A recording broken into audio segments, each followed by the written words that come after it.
Are you streaming live on Twitch, Canelo? You need to, bruh. If you got Twitch in your name, you gotta be streaming.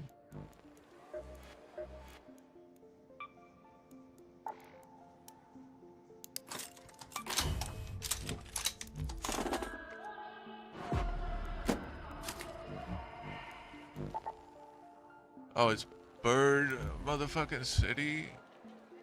Alright, I'm bringing seeker grenades.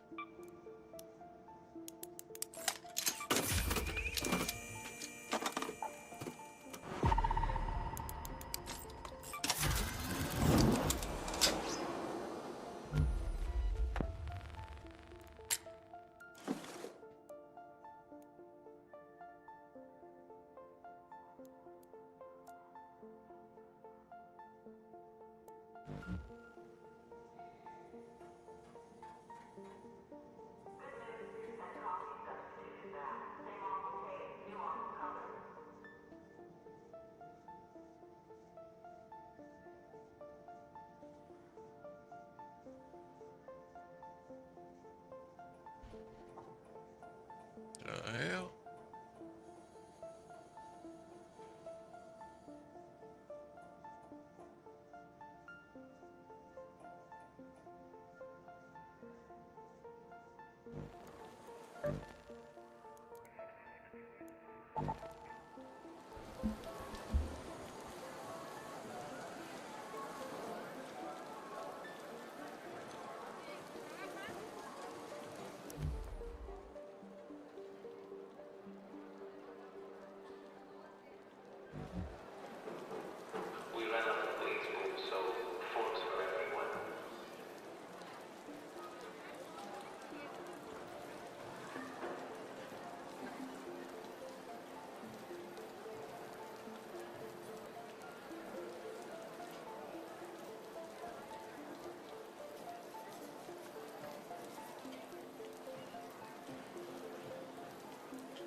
So that Delabra is like a sniper and a shotgun in one, right?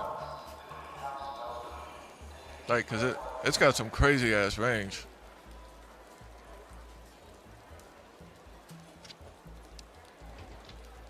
Does it do the same damage at range?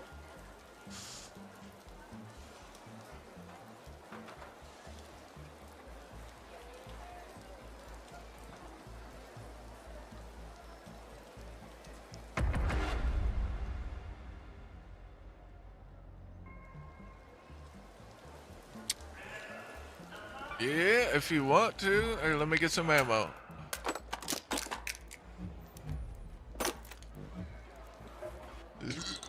Alright. That's a bet. Hey there.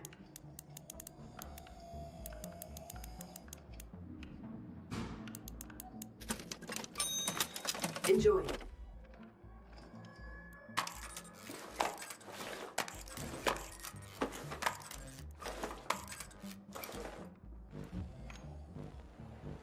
You recycled it?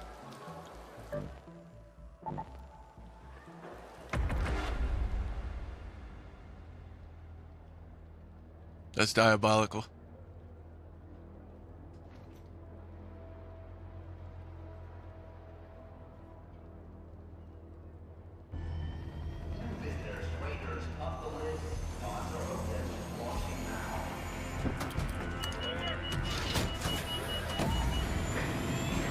I'm about to start doing that shit. If I know I'm about to die, just recycle that shit.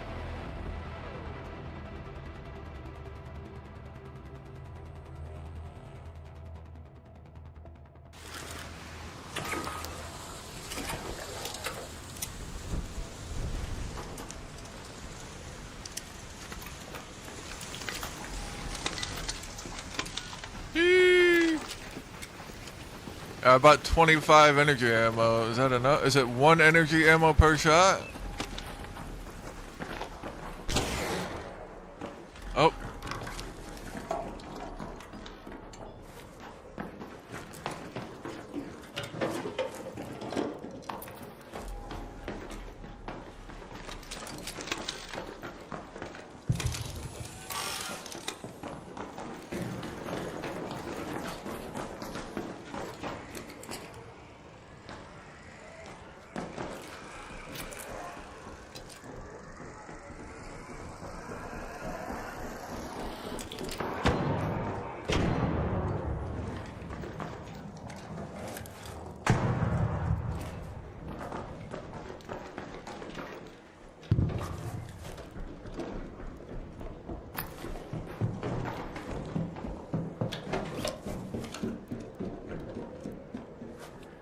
What a guy, man. Bring me a free Delabra.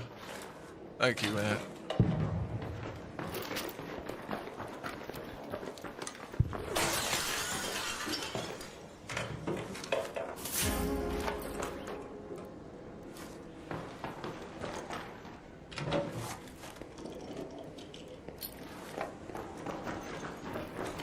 If we run into one, we can kill it.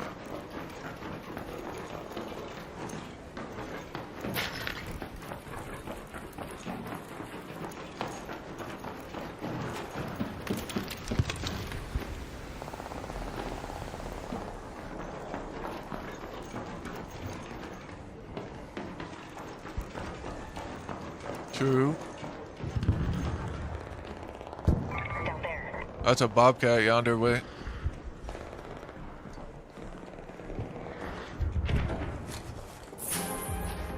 Damn, I've found 2 Lance's mixtapes.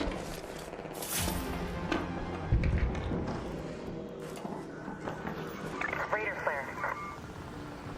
Yeah. Should we take the zip? Raider flare. Did anyone find a zip that we can get on top of Timu with?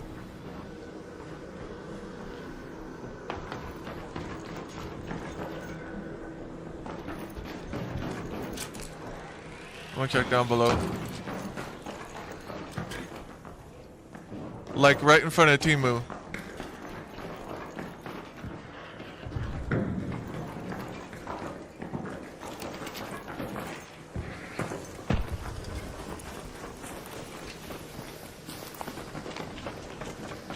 Yeah, it is Bird City.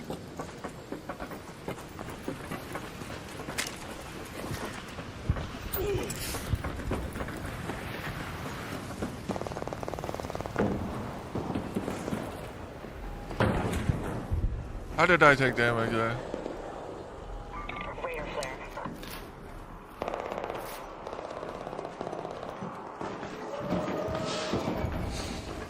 Up there. Look, there. Down raiders. Over there.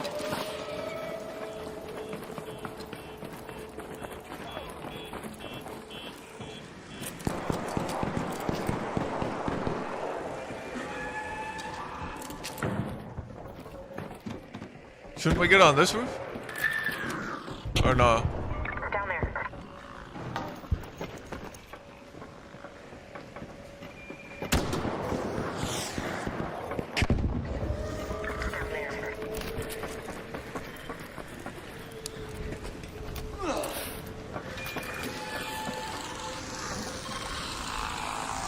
He's right here.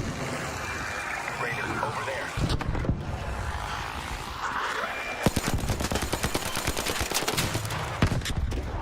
What? No, night. You can lay down. Lay down.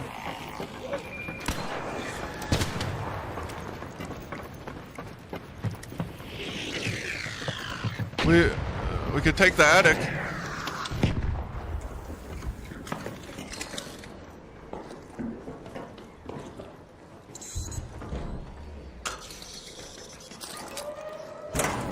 Okay. Okay.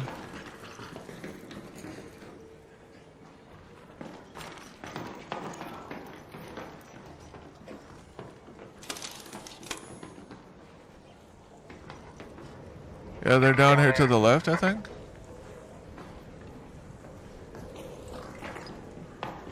Yeah, do that, do that, do that.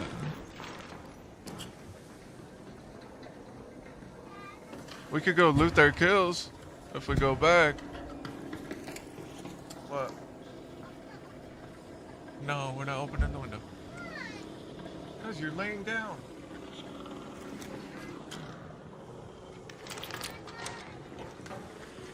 Well, still.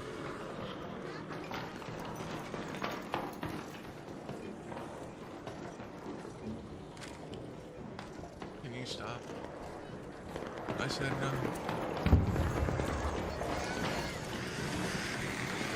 They're looting.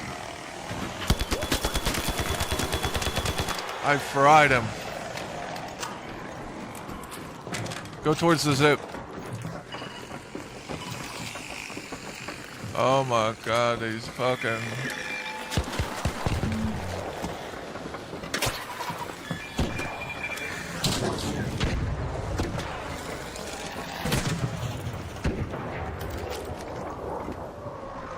I think they're down here.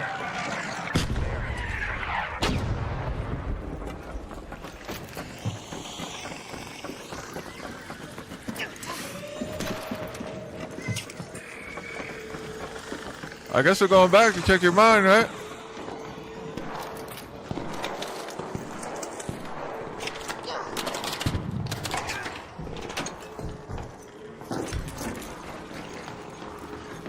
The mine's still here.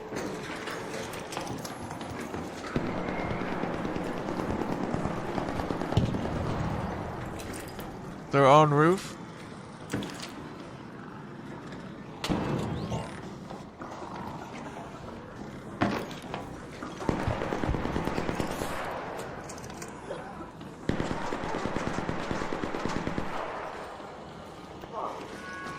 I see him.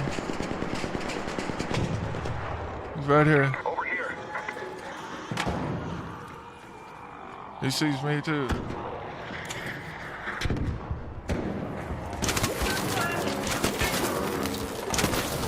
He's one dead. I knocked one right here. Over here. Nice. That's two. Defib. No, that's three. That's all three. Somebody defib.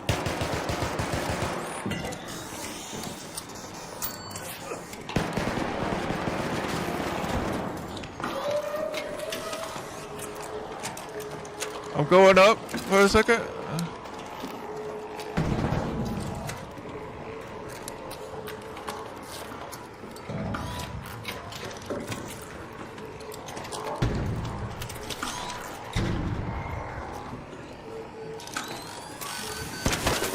I fucked one up.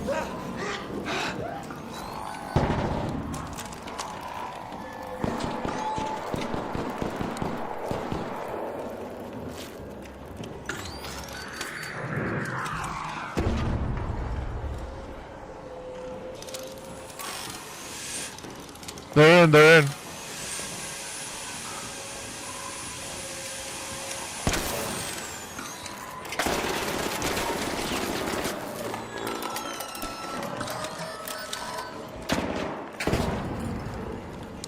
We're gonna die in here, I think.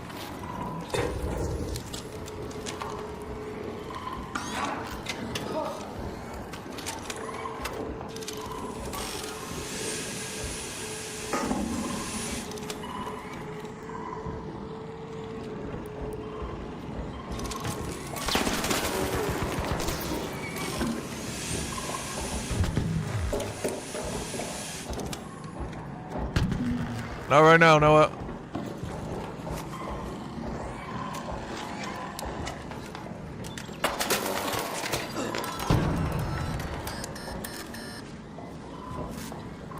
I want that socket, bro, please.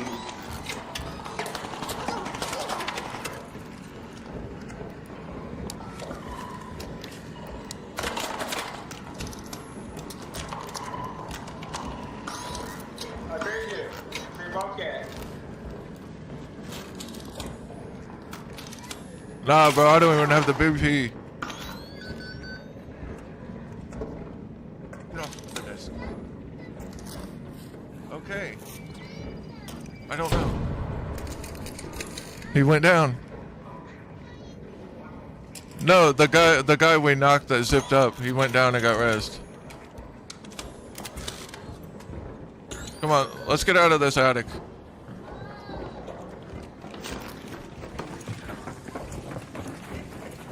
Let's go zip to Timu or something.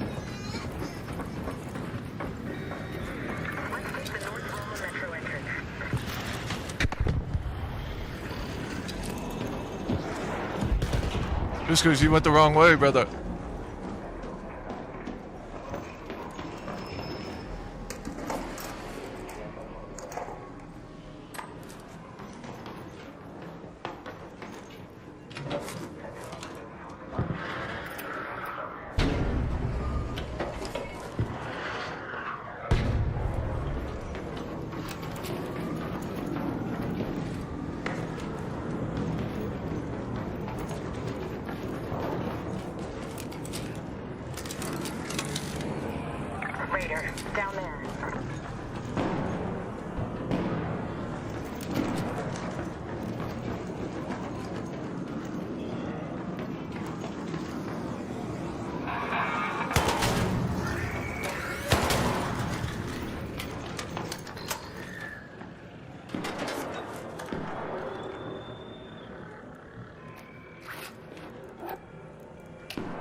Down there.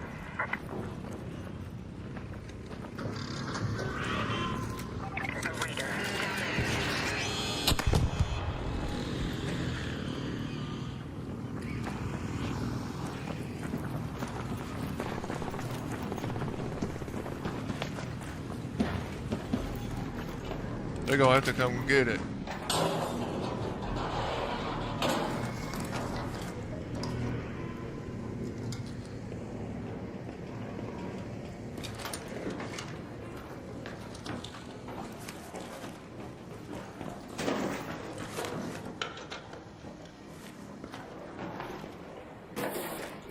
Yeah.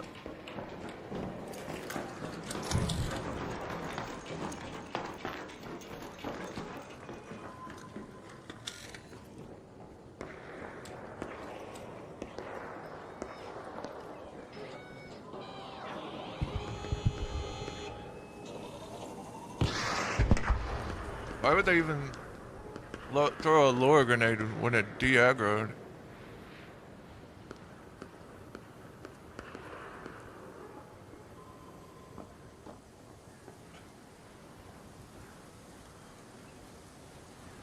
Down there.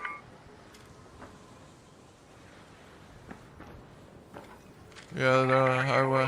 Down there.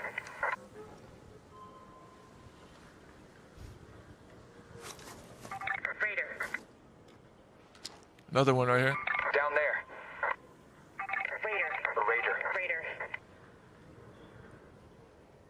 That's three. Raider. The Santa Maria houses.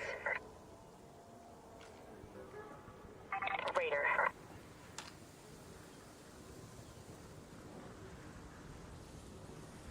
I would say we push them, but this Bird City shit is for the birds. Too many arc.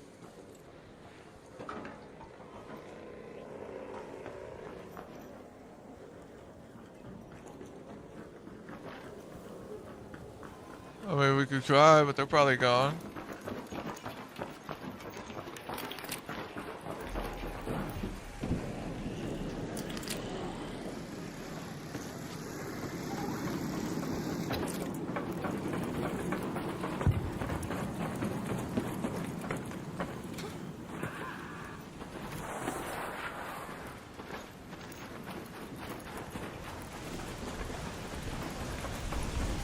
Yeah.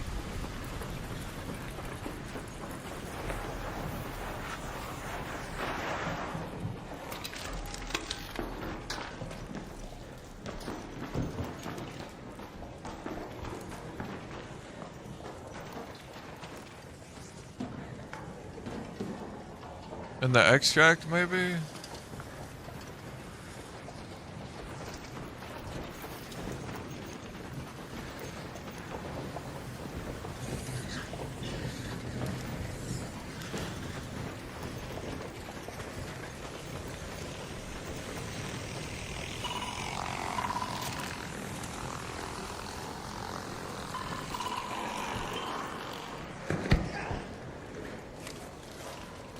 Did we just reset?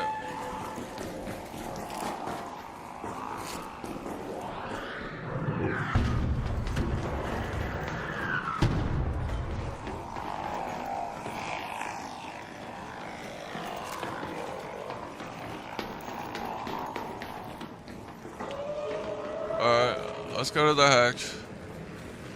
Oh wait, Rocketeer's right there. Let it leave first, and then we'll move.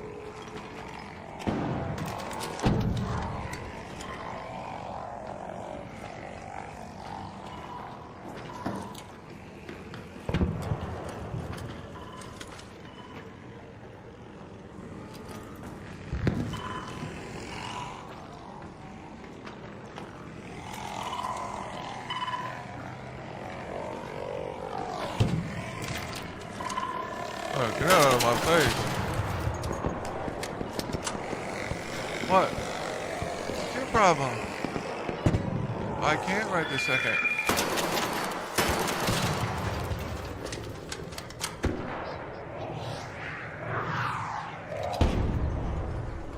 Come on, let's go to the hatch. My son needs me for something.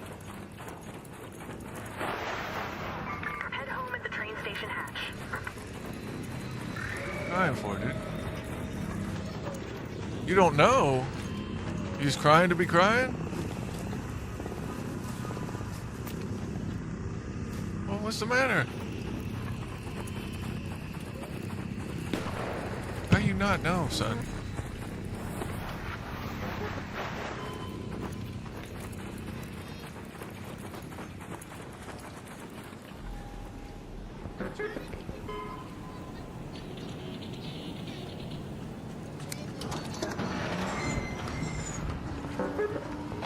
I'll be back.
All right.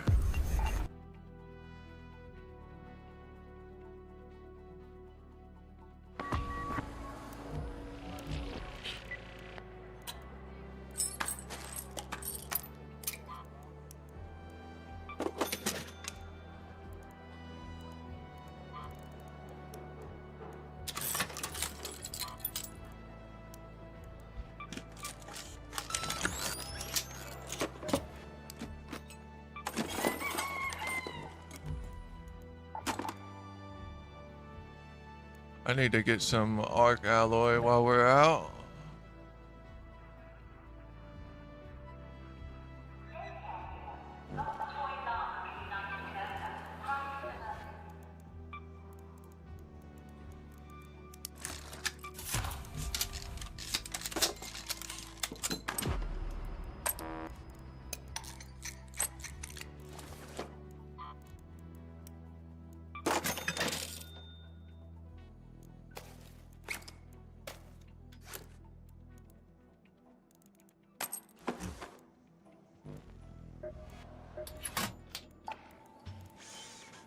Welcome back.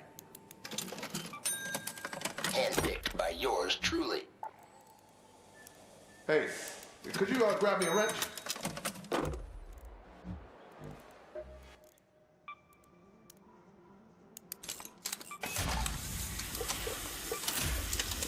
Damn, I got 8 processors. What the fuck?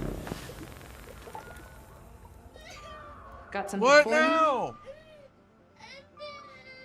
Oh my god. Hey, don't mind the mess. I'd say I was in the process of cleaning it up, but that would be a lie.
Uh,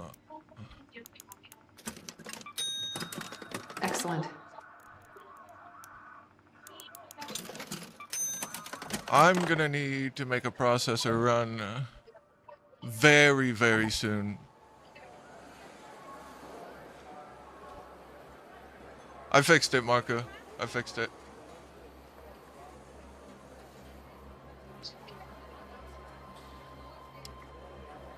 This is the lowest I've been on processors in a long ass time. Holy. Got 13 of them bitches.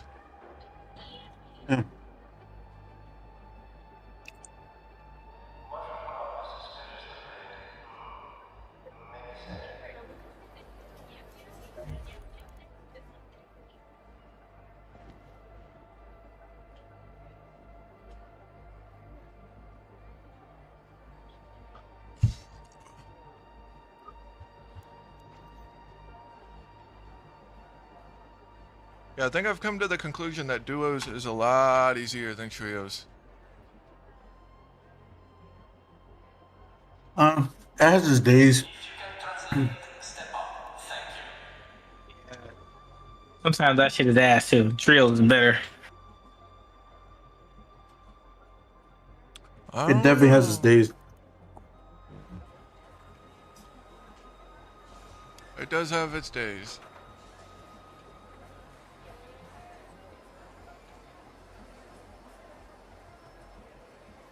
Well, let's go then.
I need to grab a napkin real quick in a minute. You grab what? What did he say? I think you said a napkin. Oh. I thought he said medical. It's like, what?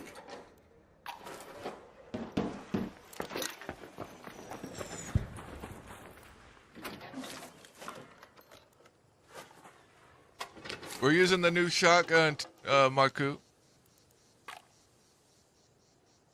I don't have the blueprint, but who's gave me one?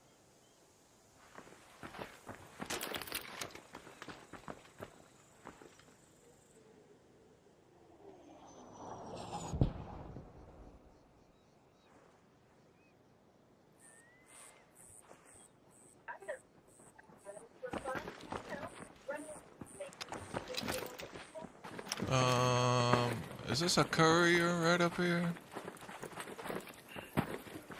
No, I think it's a probe.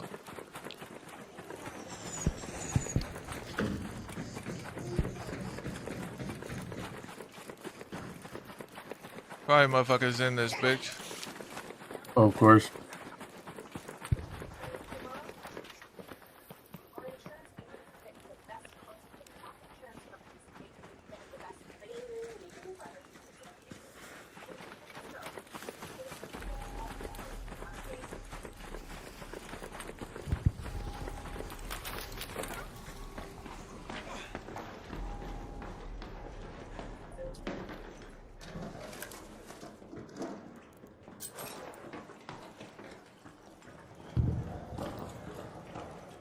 Maybe not.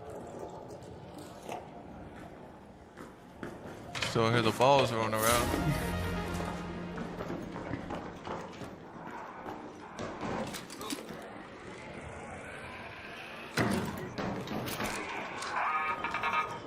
Hello, Mr. Fireball.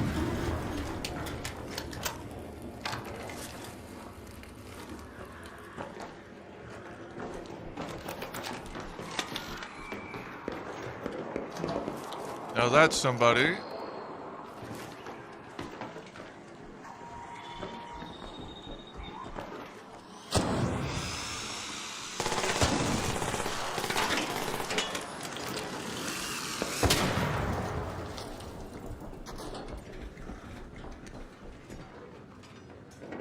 Oh, never mind, I'm tripping. I thought that aggroed on somebody outside.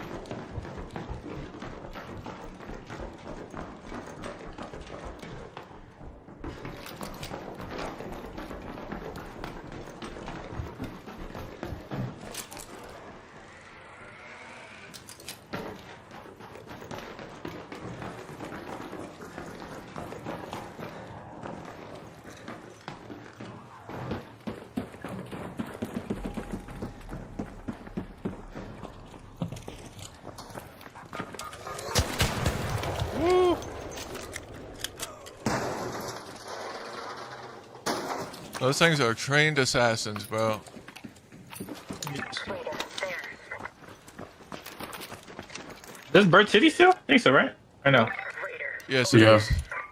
Okay, that's why they're on the roof. Let's say he's turning the flashlight on this shit. Raider.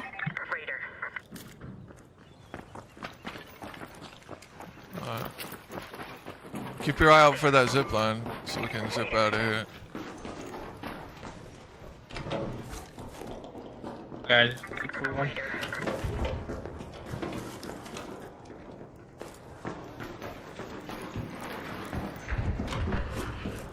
Right here. The Santa Maria houses. Raider, there.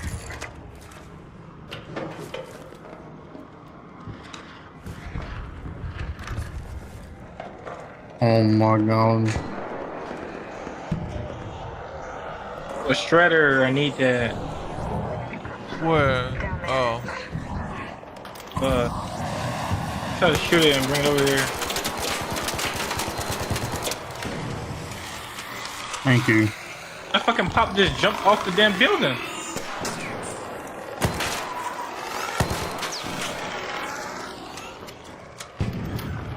Raider. Right here. The Santa Maria houses.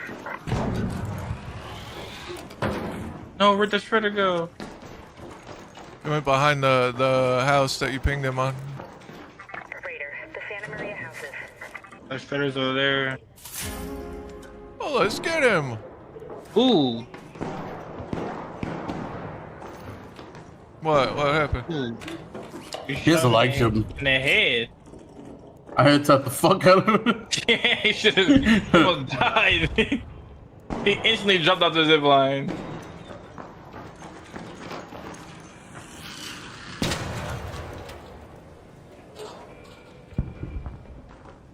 You want to go get the shredder?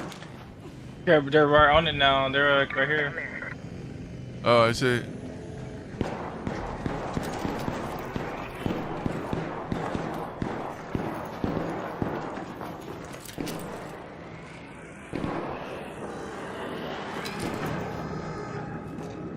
God, that thing sounds scary.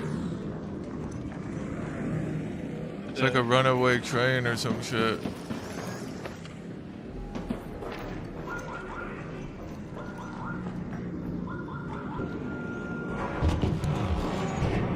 Let me hit a jump mine. Showstopper the thing rocketeer. That shit didn't do a damn thing to it. Yeah, we just need to let it de-aggro.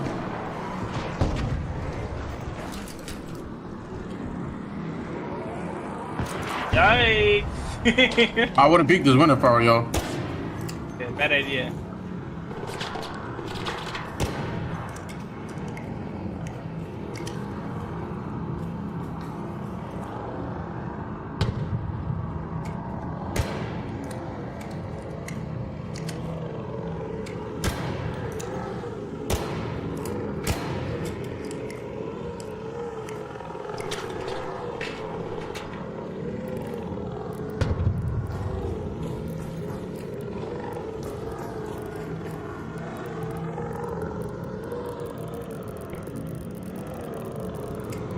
Outside, outside.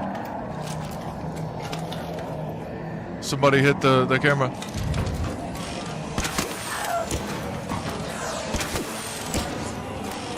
You kill one? There's one on the floor below us. I'm dropping on that.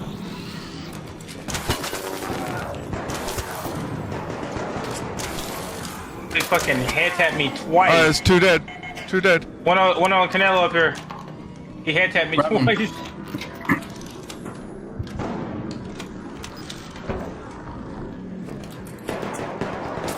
Oh. Bro, what? I don't know about him, bro. I thought you said 2 were down. Two are down. That I makes killed sense. two down low. It's another team. Fuck!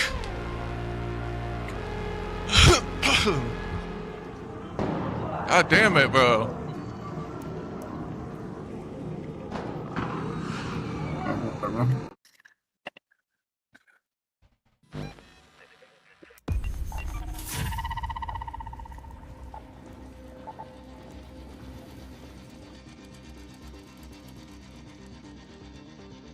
Man, Will. I dumpstered those kids down low with the shotgun.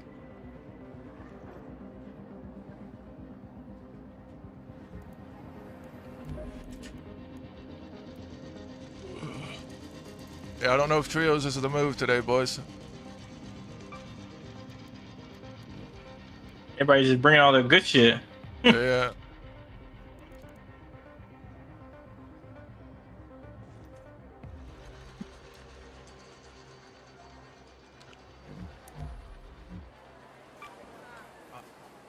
I might go run some duos with Joe, just to see if I can get a come up, because I need to get a come up. And trios ain't hitting for us. Okay. But I'll hit y'all boys up later. GG's. And thank you for that shotgun, man. Sorry I lost it. Oh no, you're good. I ain't doing. All right, I'll see y'all later. All right.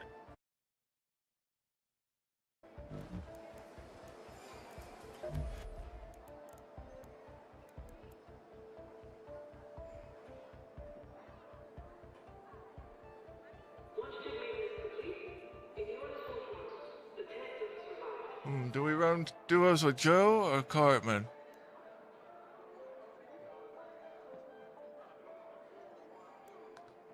Because trios just ain't hitting. And can't keep losing stuff. It's not anybody's fault. We just keep getting fucked over. Every time we kill a team, we're instant third partied.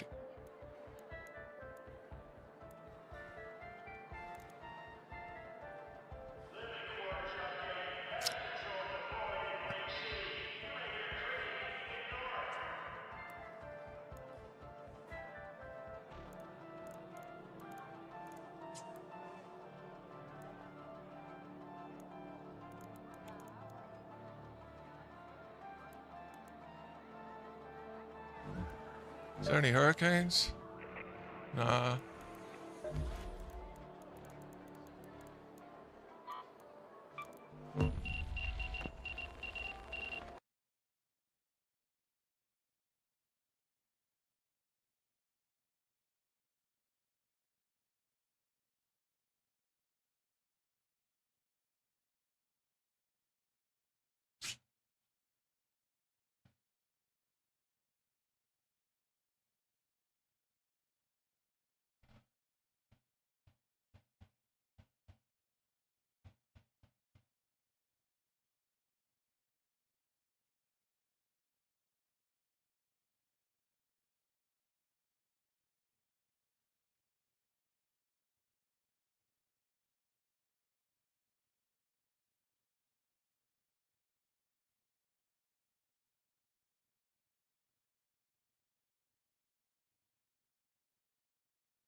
What, you need to go potty? Alright.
Yo, Yo, what's up with ya? what's up? What's up? I probably only got a few in me, but I'm down to run it up. I got a little light kit already ready to go. All right. You want to get in one more Bird City before it closes in 6 minutes? Yeah, I don't know what to run though. Just run something light and fast. Or you can even go freeload out if you want. Yeah, go freeloady. All right, yeah, I'll do that. I'll bring in a little extra. Hold on. A little extra heals and whatnot. There's a couple shields or something.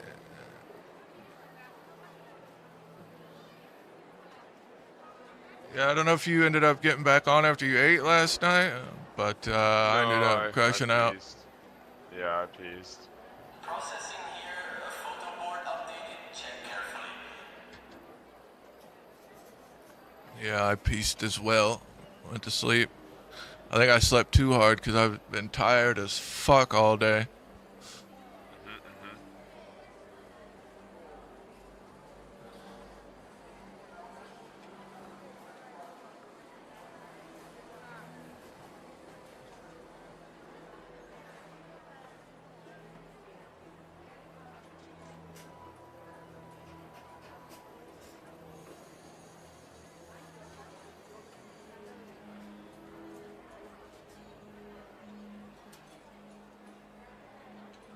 Alright, let's do it.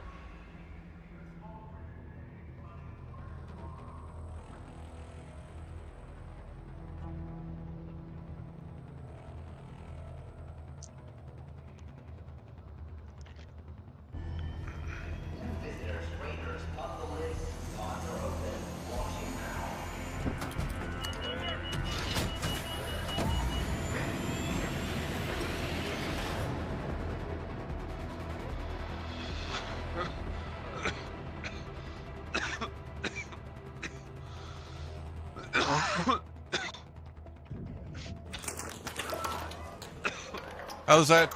How's that stash looking? You got those extra heals? Fuller. Yeah, here, take them. Thank you, thank you, thank you, thank you. Damn. Hit the library reader. I've been Oh yeah, downloading the defib, Nintendo nice. novel. I've read the previous one 8 times now, and the fuck succeeded every time. What gun did you get? A kettle. We got a snitch on us, and I ain't gonna be able to kill it before it goes off. You got it. Kill it. I ain't gonna be able to. This thing takes forever to reload. Alright, here, let's run. Come with me, come with me.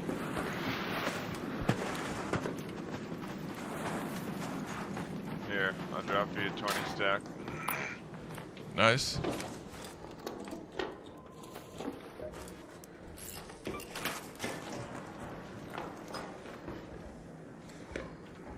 Here, there's some more. Come grab these, make some more stems for yourself.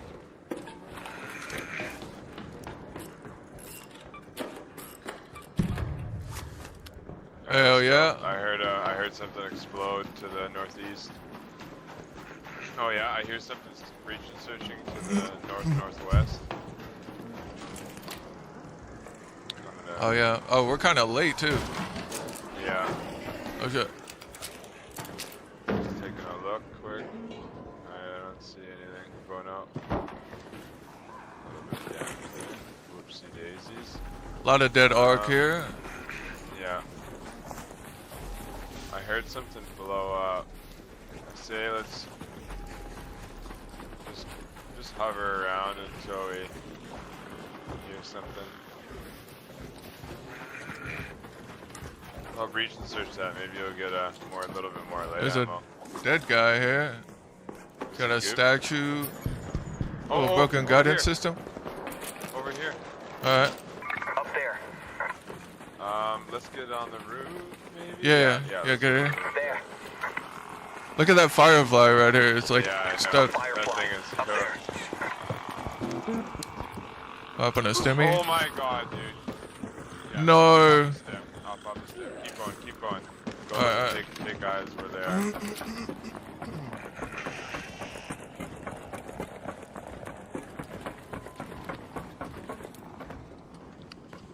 I don't have eyes. There's a snitch yellow over here. There. You're closer than that. There's somewhere around here for sure. I'm going across. Oh, there's a fresh arc probe over there. Oh. Oh, yeah, they're shooting the That's like snitch. Grandioso. Oh no, yeah, you're right. Oh, Oh, wait. back here, northwest. They're all over. Northwest. Yeah, towards the hatch. Yeah. I'm pushing. Oh yeah, fresh knock. Kill this thing fast. Oh my gosh.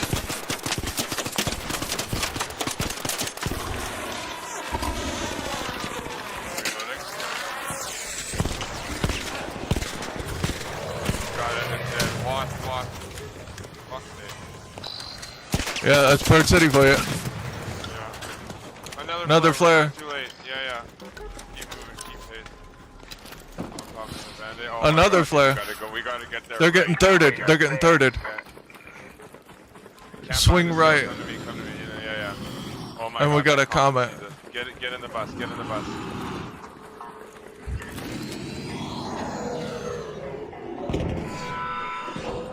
There's one knocked on top of the train. Look. Yo, he just fell down. He was a knock guy on top of the train. Yeah. Let's keep crouch walking over. Oh, right here, to the right. To the right of the kiosk. No, they're in the room. The little room. Yeah.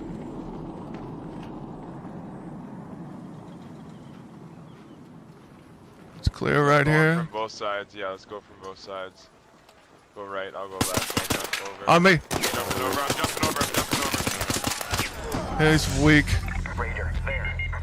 The other one's on him too. Nice.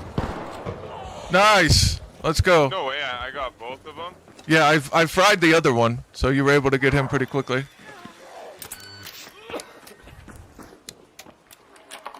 Heal up.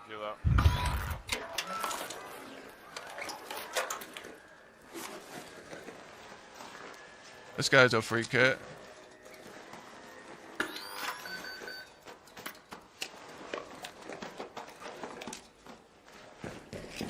There's more dead guys. Oh yeah, the one that I saw was here.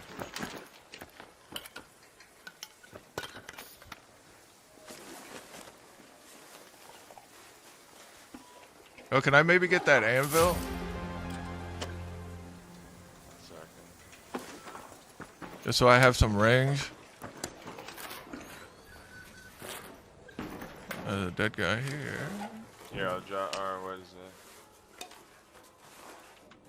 I'll drop you my arpeggio and light or medium. That's what just killed both those guys. Thing shreds. That's not gonna give me no range. That's range. That is not range. That's range. I was smoking Alright. kids with an arpeggio in Stella today. It was disgusting. I had a muzzle break 3 on it, so I had no recoil. I was actually pegging kids. It was crazy. Whatever. I mean, that doesn't have a muzzle break 3 on it, but It's an arpeggio. It's a arpeggio 1. I could have. I could have got that off the other guy. Yeah. Hell yeah. Damn. You know what? I should have kept that second Tempest that I gave you yesterday. You're right. Why can't we be friends? Why can't we be 'Cause you're greedy as fuck. Been up for a long time.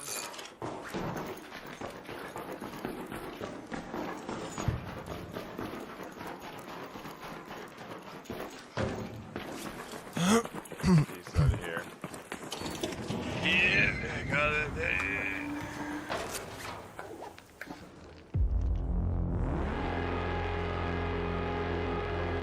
Fucking arpeggio 1.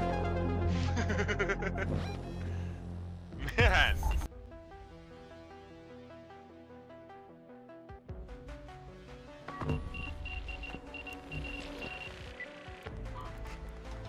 Recycle that. Whoa, come on, buddy. It's got 27 durability. Buddy.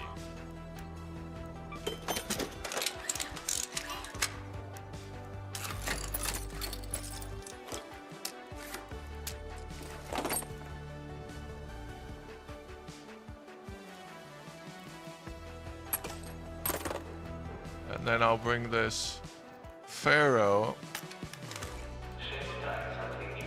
4.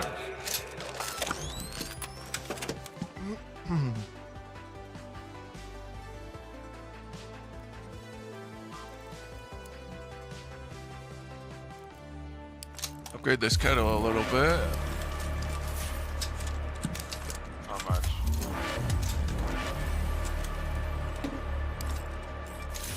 I guess all the way.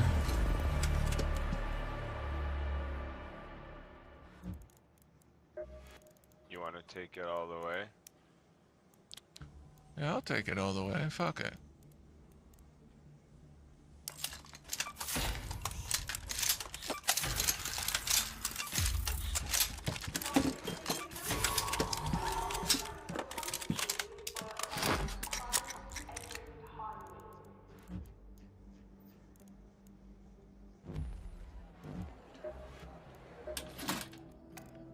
Gear up or get moving. Should keep you alive if you use it well. 5.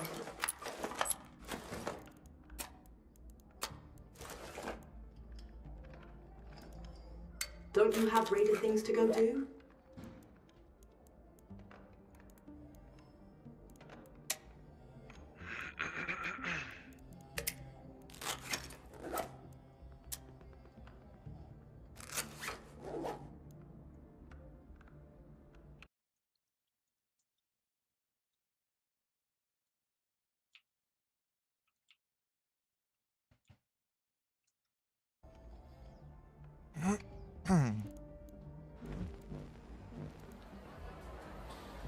Okay, I'm Okay. ready. Yeah, I think I am as well.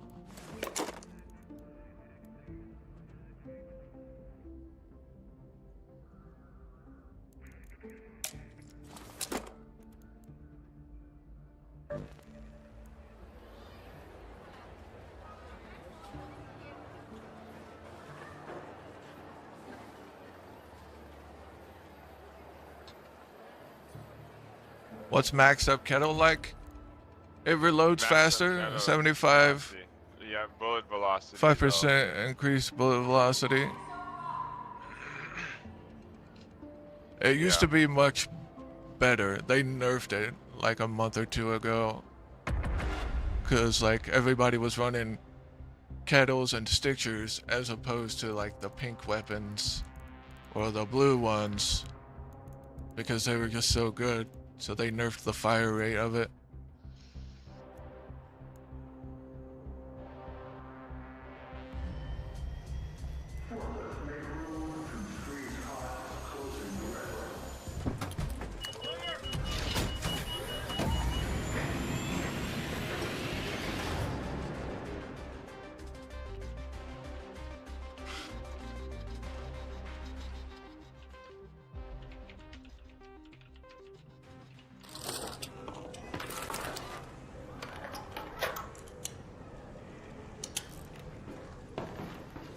Oh, fresh spawn, let's go. Let's go, Joe. Where are we? Let's Plaza go Grandiosa Rosa? or that or Grandiosa. I don't know. I don't Yeah, like being in the Grandy. middle of Plaza. I'm down with Grandy. I need some trinkets anyway. Yeah, I wouldn't mind a money run. Or maybe we could just like fully loot Grandy, kill a team, and then leave. Yeah. Make out with like 60k cash. I'm sure there's a team that spawned behind Grandy, so. There's 3 spawns around. Right here, right here! Oh shit! He's low, he's low. Got him. I Yeah, bro, we literally knocked the guys at the exact same time. Oh my god, we're like... In sync. We're in sync. They were kitted too. He had 5 shield recharges, Stitcher 4. Anvil 4 and a Bobcat 4. What? I got a Stitcher 4 and that was it.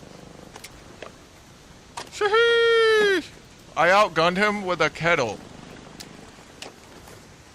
That's I killed that guy with the crazy. anvil and I didn't miss a single shot. I hit all 3. Boom, boom, boom, dead. I'm pretty sure it took all 30 bullets to kill that guy, though. There might be another team in the building across from us already, so we gotta lock in. Plus, there's also a shredder that can spawn in this building.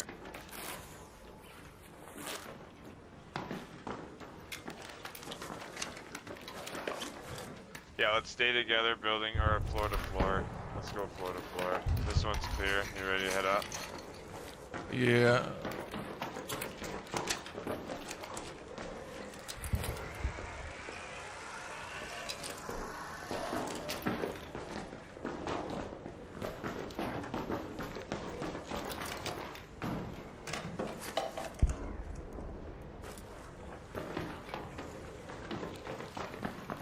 Picking the other side of this floor.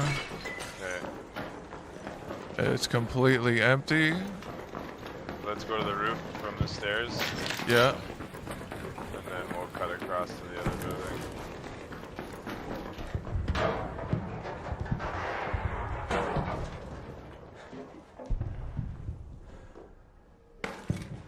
Shit, I'm glad you've seen those guys, because I did not, man.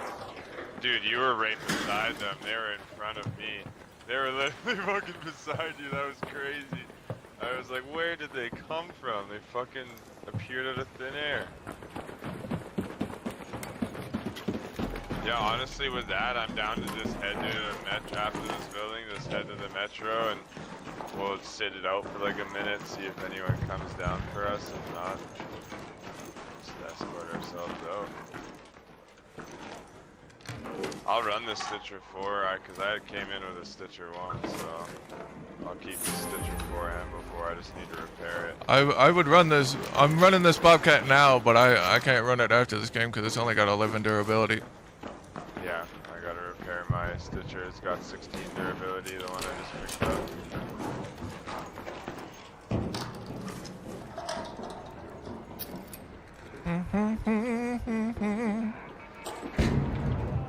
Oh yeah, nice. Flawless execution there, Cartman. Flawless.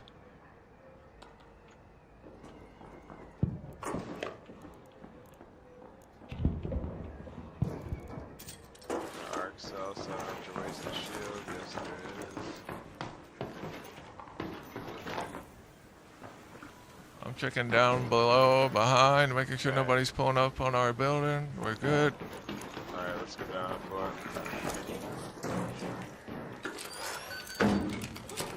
This is main floor, so careful. I can just hop right up here. Do you want to go to hatch? I got a hatch key. I mean, we could, but I don't know. What do you think? Do you want to hatch? Yeah, I wouldn't mind hatching. Alright.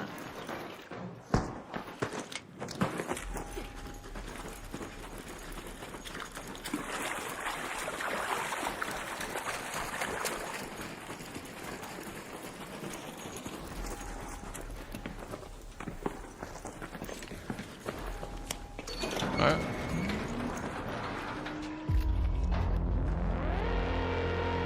Hell yeah.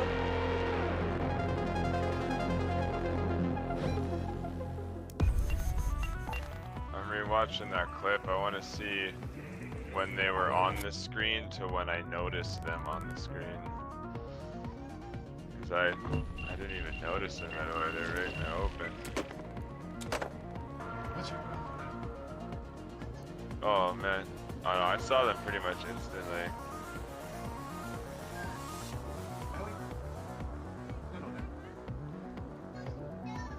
Alright.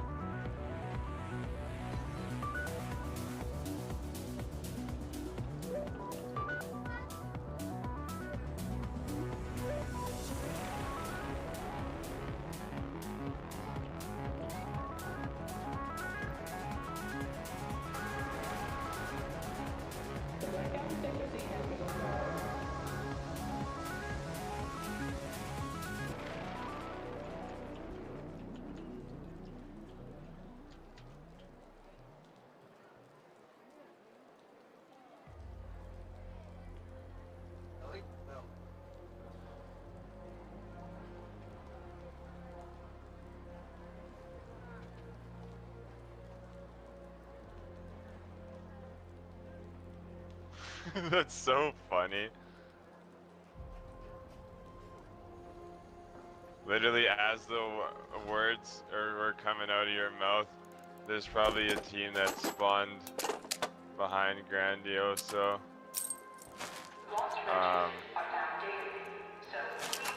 They popped up on my screen and I called it out. Yeah, I'm glad you Alright. fucking saw him, dude. 'Cause I did not. Well, the dust kind of covered them from you from seeing them, and then by the time the dust settled and it broke, where you could see, you were already beside the tree / bush, and your view would have been blocked by that anyway. So yeah, it would have been pretty tough for you to see those guys. When the wind is blowing, it's so hard to see fucking anything.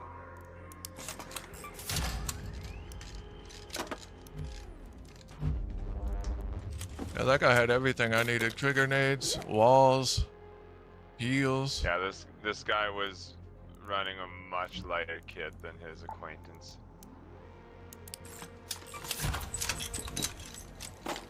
But it's better than nothing, you hear? It's better than nothing. It's better than nothing, man.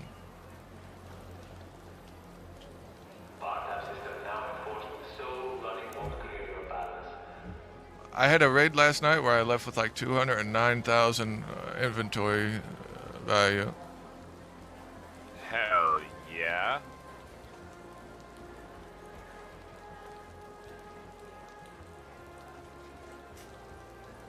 Also, I got a Kanto, and I did have the new shotgun, but I lost it to a third party. Yeah, I've got a maxed out Kanto. It's nice, dude. I haven't even got to shoot or hear one of those shoot, or even see what it looks like other than the picture on the website. Yeah. Do you have a safekeeper augment? I do not.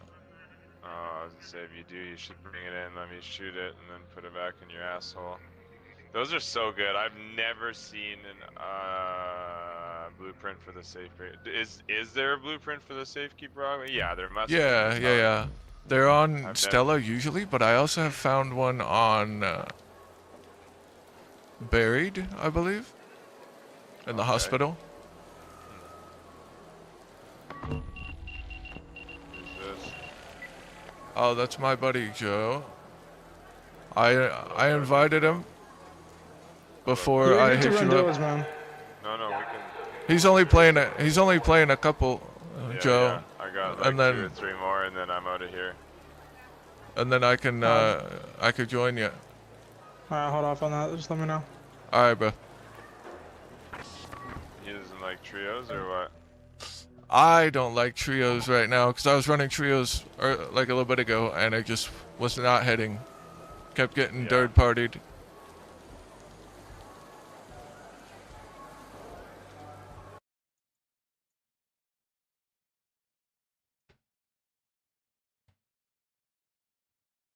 All right.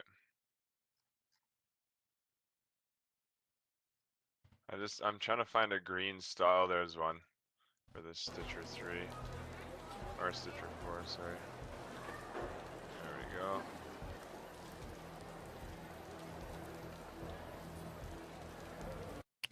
Why can't we be friends? Now I got a song stuck in your head yesterday. You got this stuck in mine.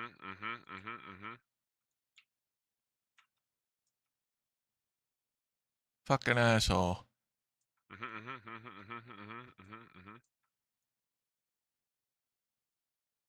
Okay, I got a buttload of heals, smokes, grenades, everything ready to go. A buttload? Buttload of them.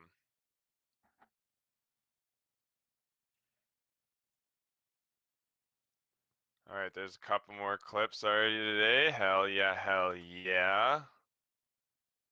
Hell, see?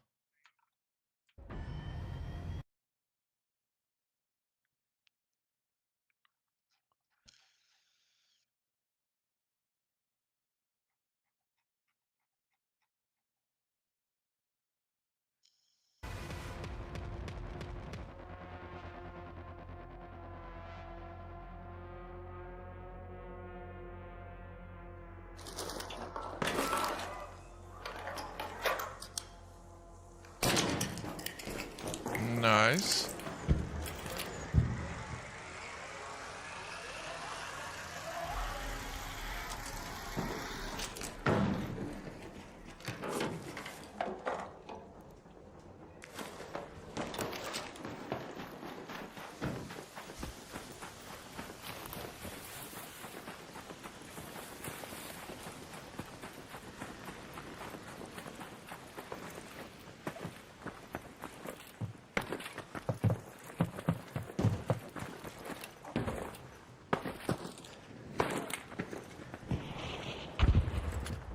Somebody's already getting attacked by the Rocketeer.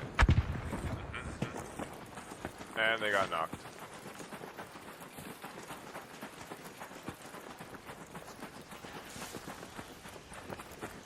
You stand corrected, my sir. Somebody already got knocked by the Rocketeer. Yeah. Fucking less than 2 minutes into the game. Imagine if Wait. that dude's kidded. How do you know they got knocked? Because it stopped shooting after the flare. I didn't hear a flare. There was a flare. It's right in front of us. Pretty sure it's in that build. Yeah, it's in that build right there. Let's just sprint in there before the Rocketeer can shoot at us. Come on, get closer. Come to me. No, they're on the highway. On the highway. On the highway. There's a team on the highway. Oh, okay, let's run back up this way. Get behind them.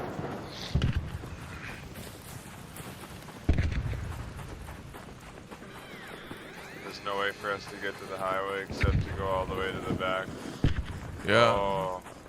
Oh yeah, I see him. I see him. They see us. He on the highway. Yeah.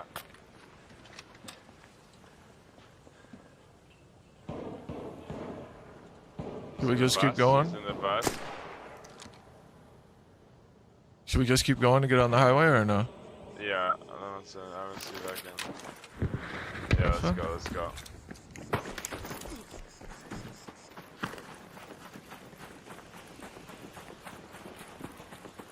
We're gonna trap them.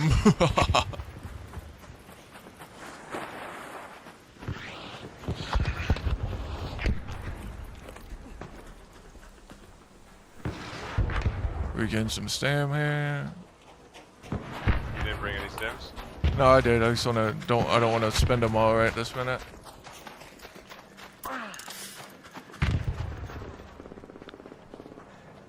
I don't see them at all. I hear him. That's good enough for me. Oh. Yeah, sick. Right there. And in the bus. Yes, sir. Yes, sir. That'll happen. Highway would have been a better idea if we brought snap hooks. Oh, that guy had a Kanto too. It would have been nice to kill that team. I had a snap hook. Private profile. Alright, let's run a freeloady and then I probably have to dip. Alright.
Rattler.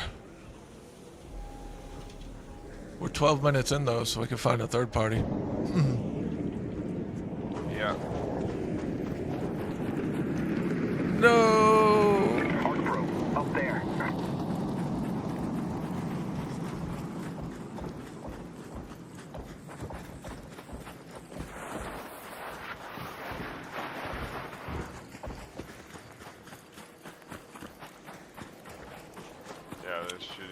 south.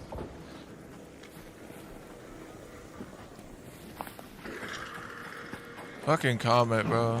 Those things are so smart.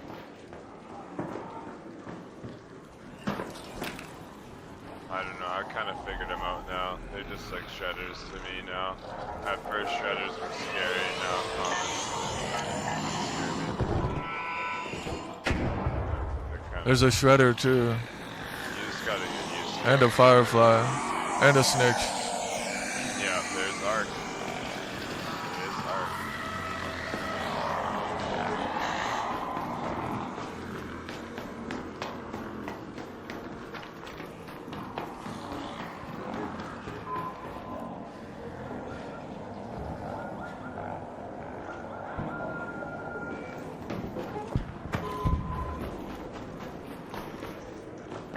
Definitely some arc around.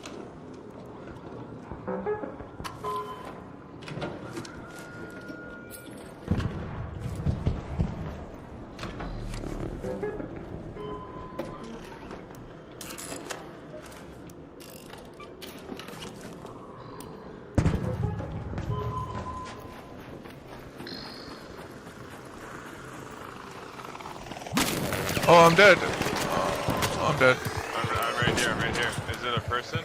Yeah. They're in the window. Oh, I see him, I see him. I can miss that. Watch out, I'm coming in. No, I'm not.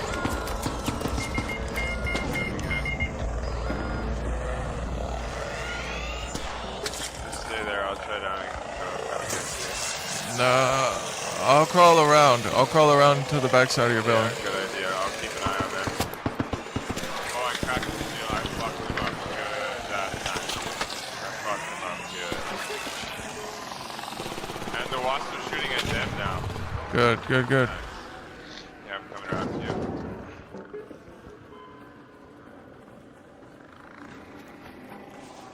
Oh my god, oh my god. He just got stunned. I'm inside. Going back Yeah, inside. they're getting fucked. So, if they come around the corner, I got your back. I need Yeah. the shield. There, he got Oh, we knocked. just got, no way. That's so funny. Okay, I'm coming. I'm gonna drag you. I'm gonna go kill him right now. I think they're on free kits. You heal up. Yeah, I know. That's I just got one bandage, bandage, so I'm coming with you.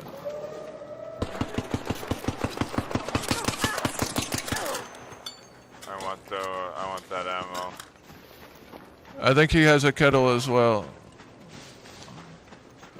No, a rattler. I'll take it. His Get teammate ammo. Fool ran. I'll take There's the still rattler another ammo though. window. Yeah, I'll drop you half of it. Half, you got a kettle. I know, but now I have a rattler. Okay, bud. Here. I'll drop you 24. Exactly. Hold on. I'm gonna see if I can find some some fabric. Here. Let me give you this ammo. Oh, come inside. Because if I get hit by an arc, I'm dead. 24. 2 perfect clips.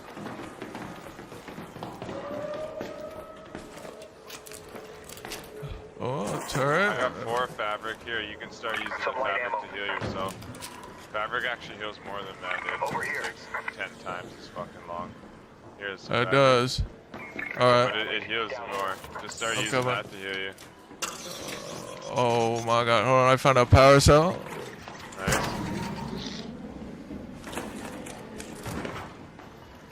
As soon as we hear shots, I want to rush it because it's already so late. So that'll be probably the last shots we hear and the next ones we hear.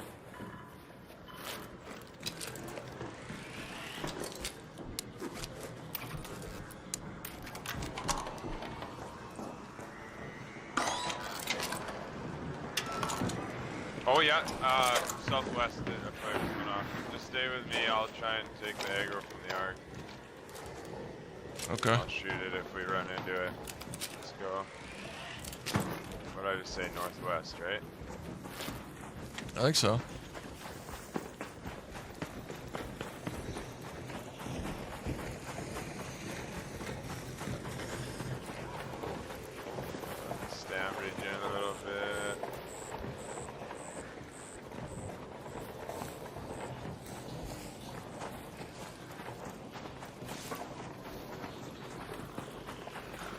flamethrower when you don't want to.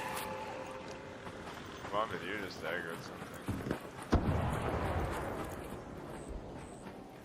Hold on, I'm just listening for shots. There's no arc above us right now.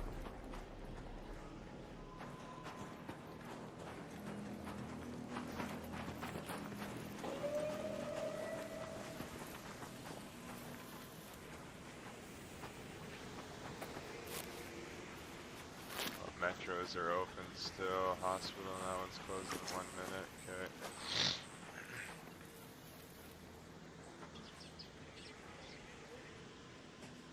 Fuck, man, hear nothing. The Super quiet. I just saw a spotter yellow. Yeah, it's yellow. The Bombardier was the last thing I heard. Aggro, somebody was head over there, I guess. Checking this building. There's a turret. Fuck, I'm coming inside. I'm gonna grab that power cell.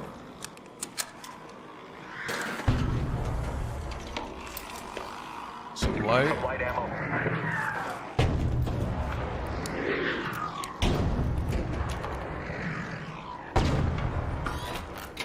Why is that shooting at our window? I think they might be downstairs from us. Guys, right there, right there. Raider, there by the Oh. red Yeah, tower. don't shoot. Let's stalk them. Let's stalk them. They're getting shot by a flamethrower. They're taking the zip line. Ah, let's go up. Let's go up. They're on us.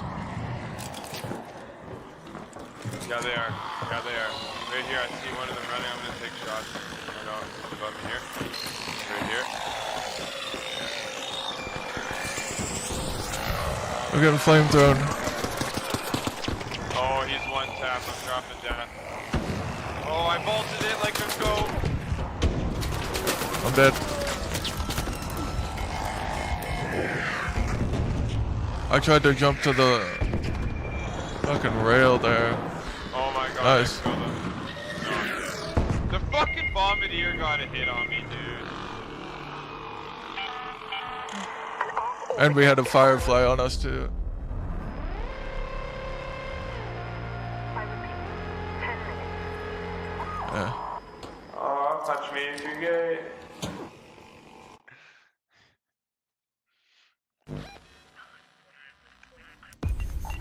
Well, that was uneventful. Let's try. Let's do one more freeloading. Alright. Oh man, we totally could have roasted him too if it wasn't for that fucking Firefly. You know what they should make? One of the free kits? You know, instead of that fucking stupid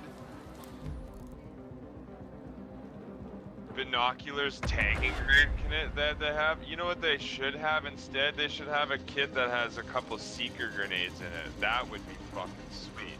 That would be, yeah. Way too much arc. Just like 2 seeker grenades and maybe like, I don't know, fucking something else small and stupid. But yeah, like way too much arc, dude. Like if there's points where if you want to run through an area, you're gonna end up getting like at least like 10 to 15 separate arc on you.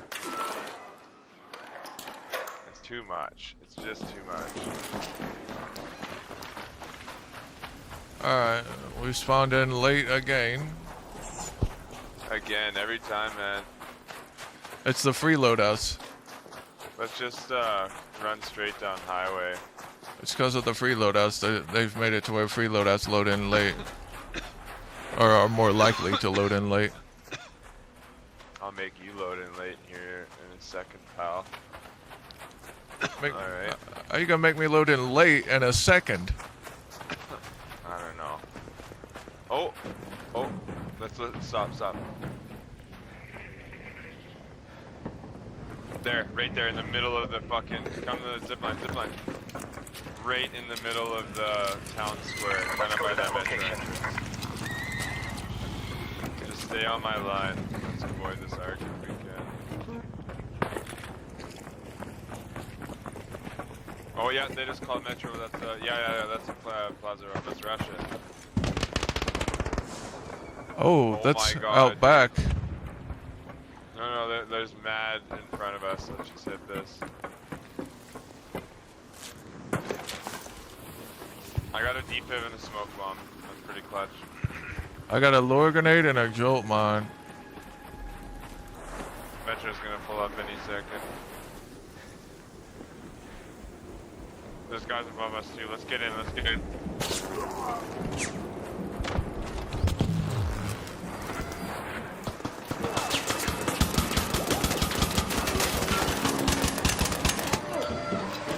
Healing. I got one. Nice. Get in, fight from inside the train. Fight from inside the train. You ready? Just I'm knocking him out so he doesn't press the button. Just grab heals from him and that's it. Just grab heals and then don't worry about the rest later. Let's wait He's a for free these guys kit to too. pull us. I don't have any more. He doesn't even have heals. Okay, get ready. Stay crouched so we can hear him really good. Oh yeah, hear him walking. I got 2 kettles now. I think he dropped down. I think he's right above us on the little ledge. No, they're over where the other fight is. They're not Oh, even in here. There's people in here. No, they're not. I'm looking. There's nobody up here. No, I mean they're like right above the top. I can see at the top. Nobody's up there. They're outside. Okay, alright.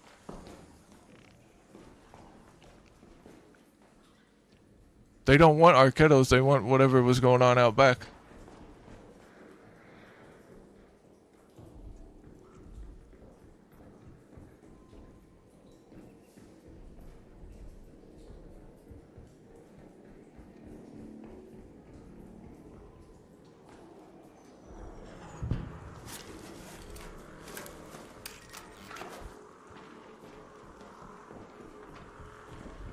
Hopping off the train.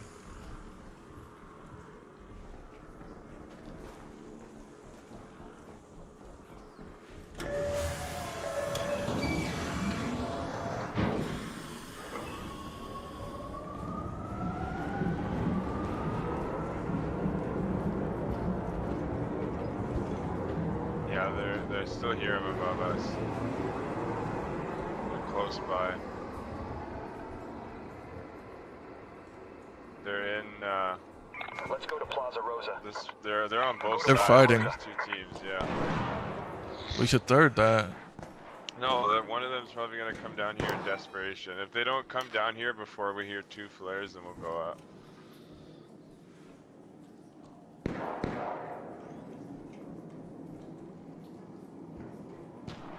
Definitely not go up right now, that's for sure.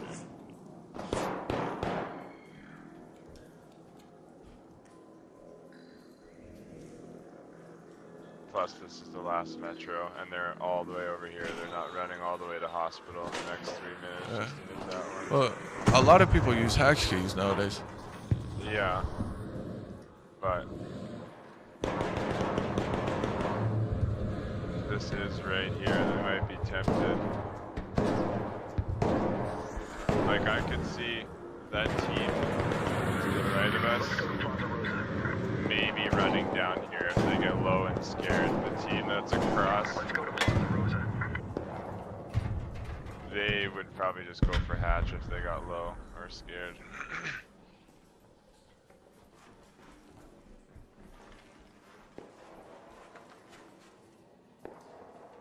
And there was only 1 flare just now, and that wasn't even the fight that's going on.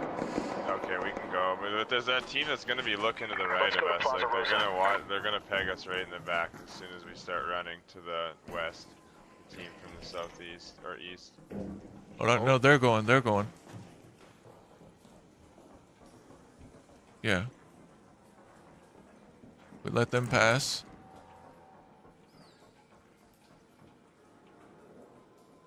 And we third them, thirding that fight.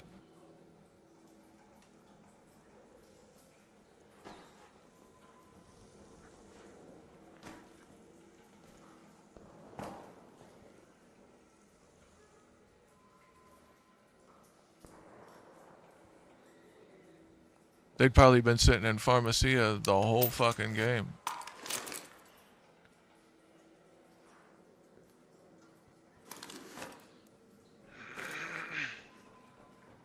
Oh.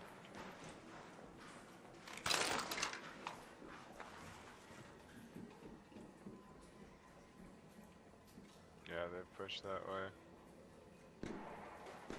There they go. Alright.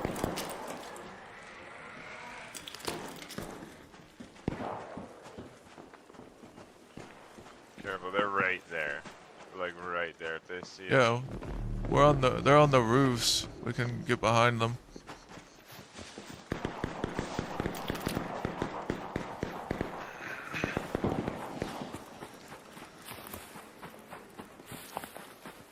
We still need to hear one more flare. Like we don't. I'm just saying we can rush before that. But we don't need to be there like anytime this second. Oh yeah, now we do. Now we need to go. They're right here. I'm gonna let's get one Oh, next right one. here. Yeah, get over here. Crouch. Okay. Oh, to the left. They're separated. Right here. Yeah.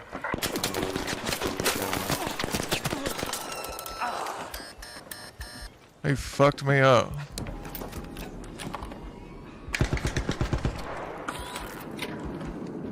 I'm kind of in a good spot here. Well, the other one's gonna come behind us. I see him. He's in the behind the chimney. He dropped down. He dropped all the way down. What the fuck? I see him running. Got him. Nice. I'm back on this other guy. We'll kill him. I'm watching this other guy. Don't let him get out alive.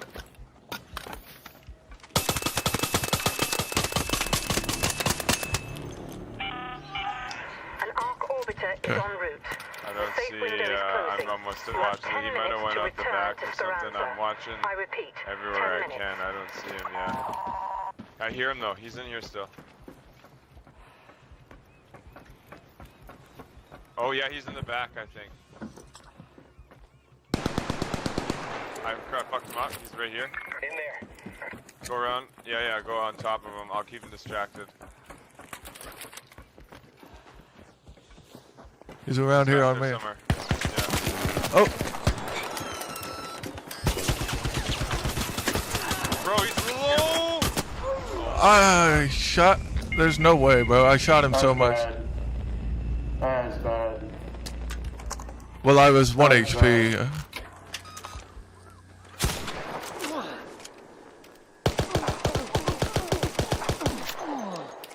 Wait, Canelo, is that you? Yeah.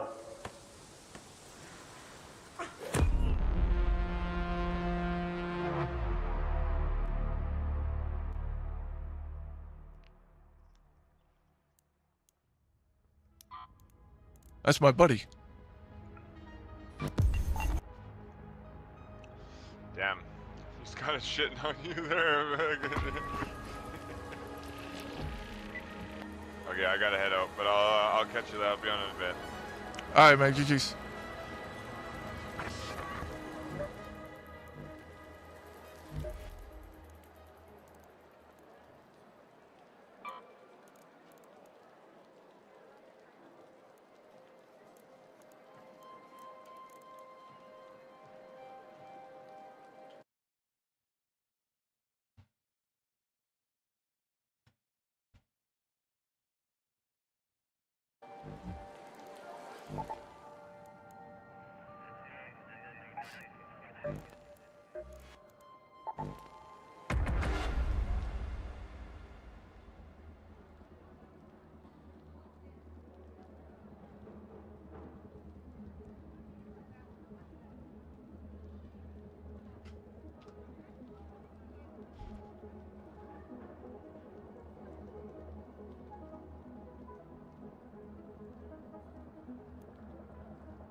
Hello.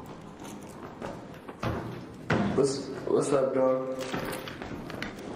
I am just in dire need of processors. That is what's up.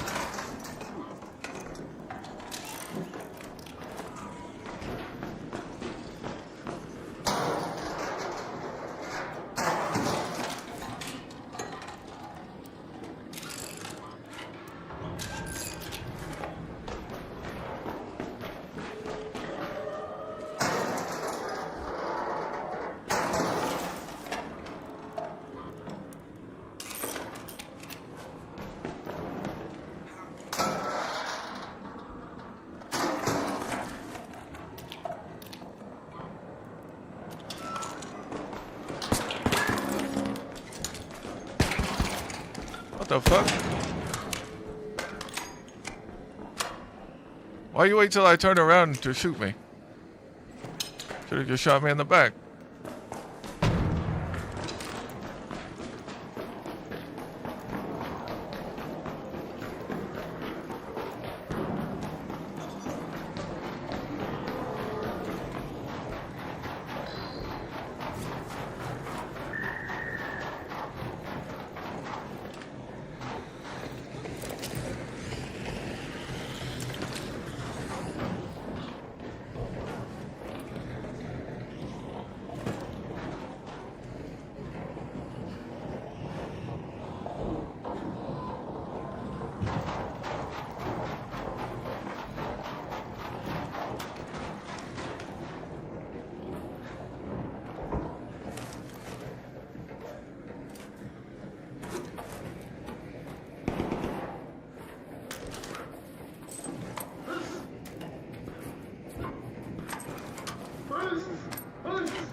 Want to team up?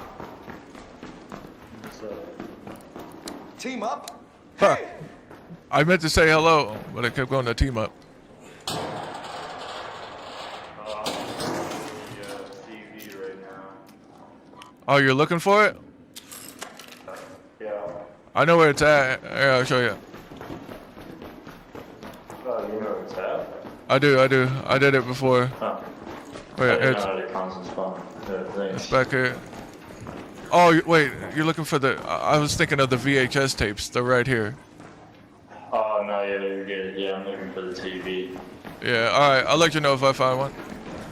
I appreciate that. I'm just here for processors.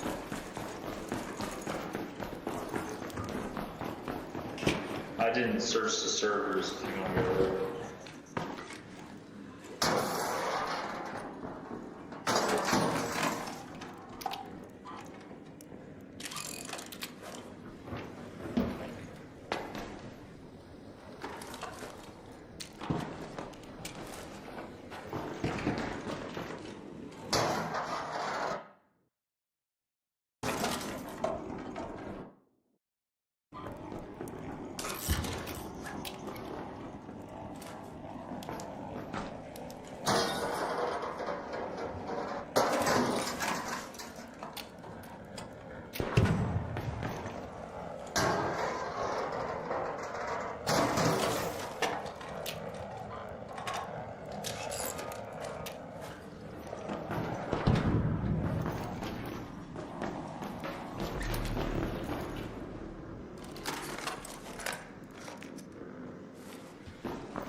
Ellie, stop.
Yo, is that are you the same dude?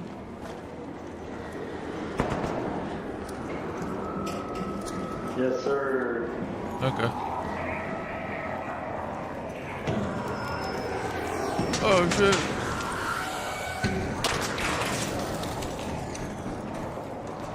Get in, get in.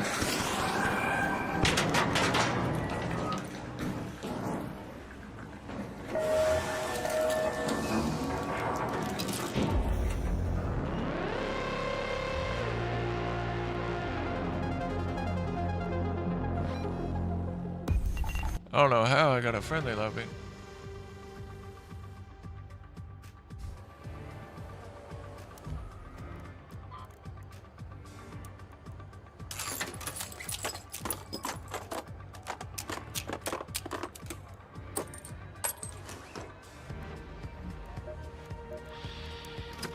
Always welcome here.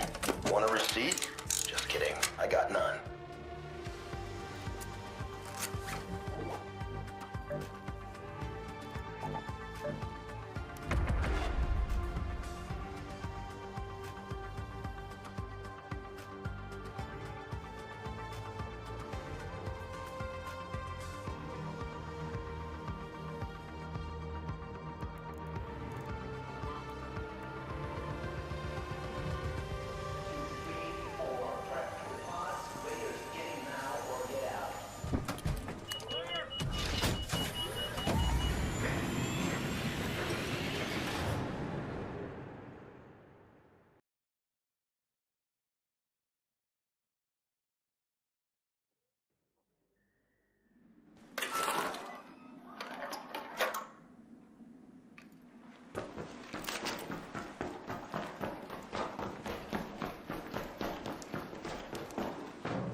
Run!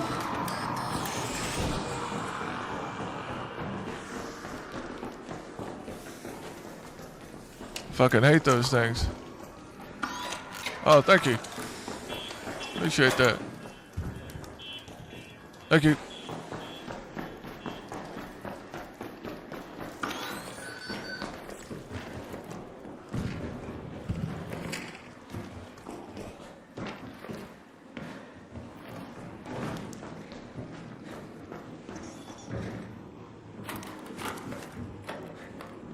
Don't shoot.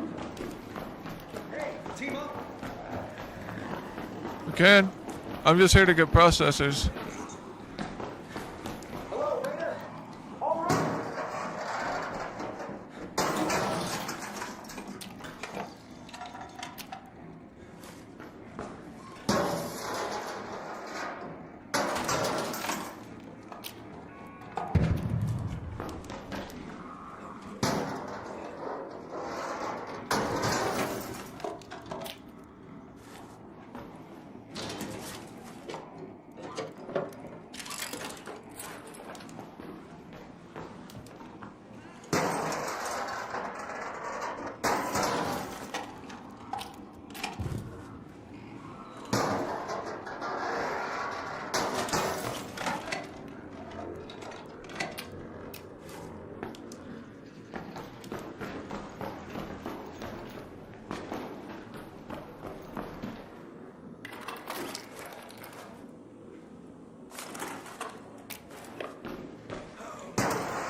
fucking crap.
Oh, they're not dead.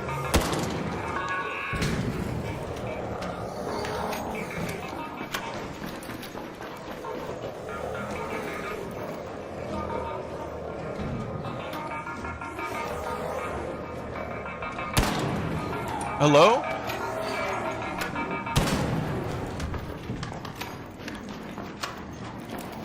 Jesus Christ.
Ah, we're chilling.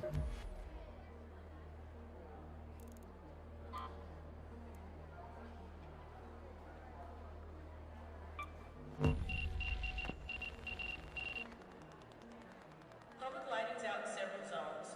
Carry a torch if you need to move around.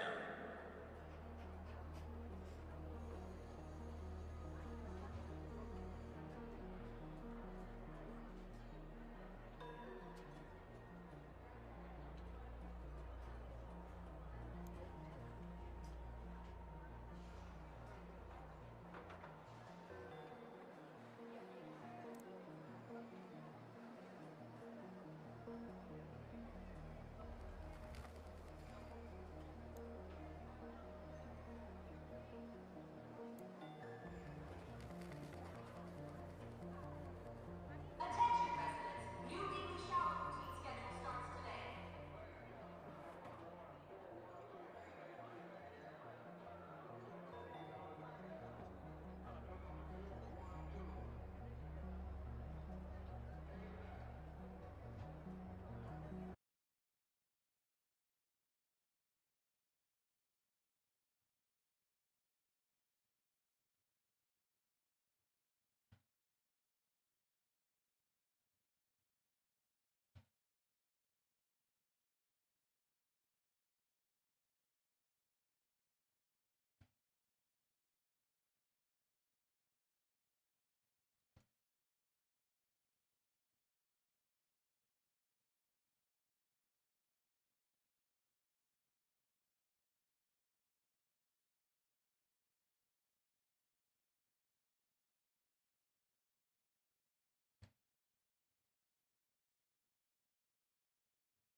Sorry, busy day. Thanks, Raider.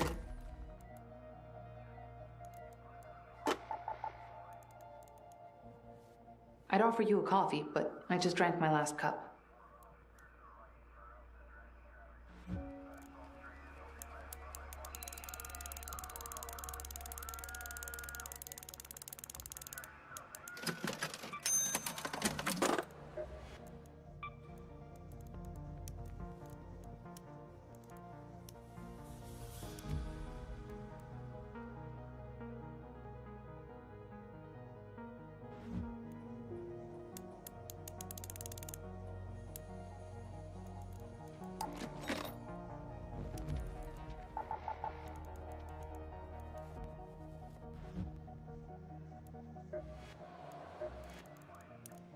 Forgot something?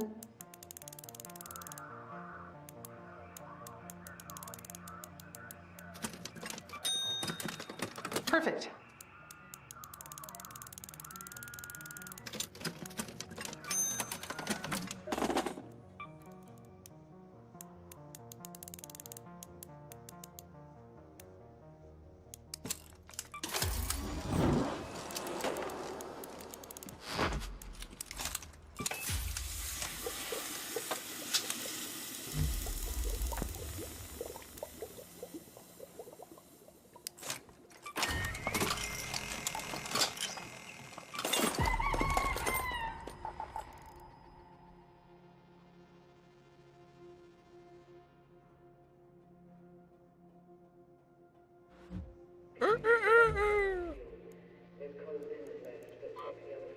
You kill my pupil.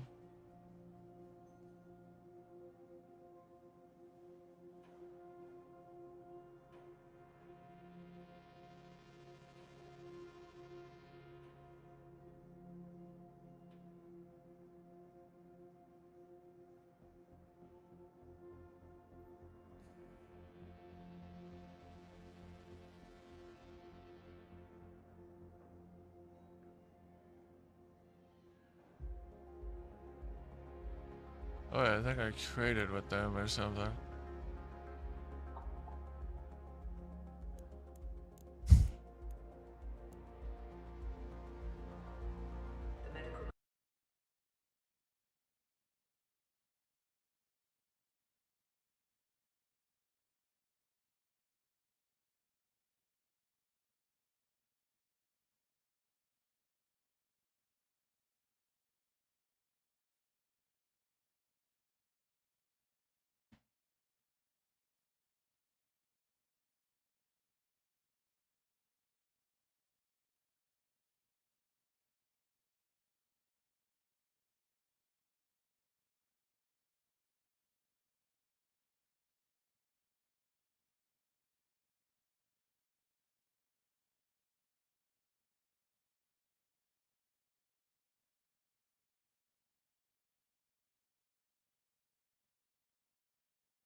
Come on in.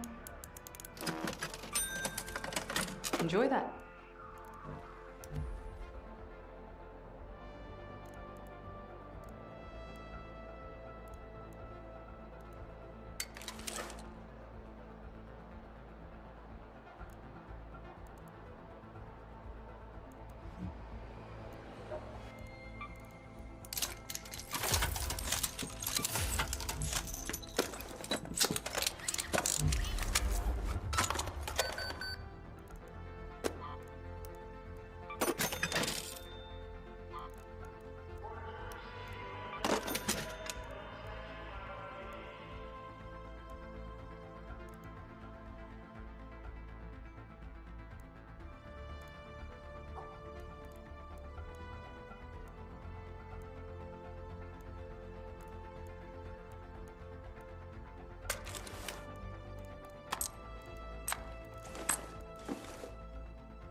Shit.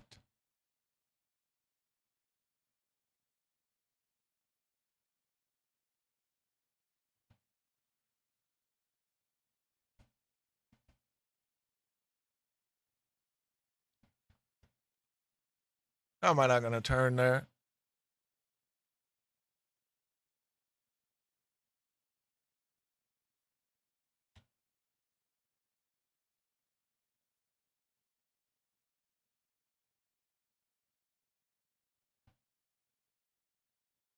Why wouldn't it turn?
What?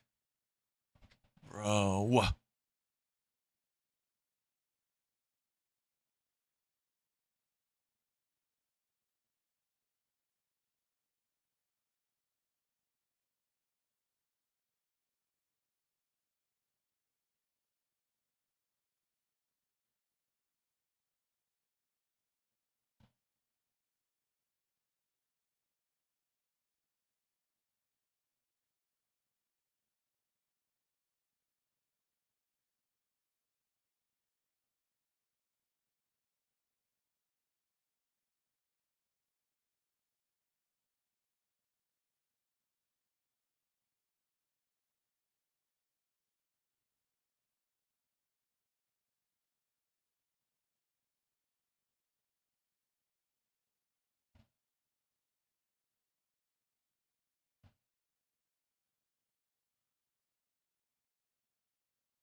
minutes, dude.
Why is this shit not turning?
Damn it.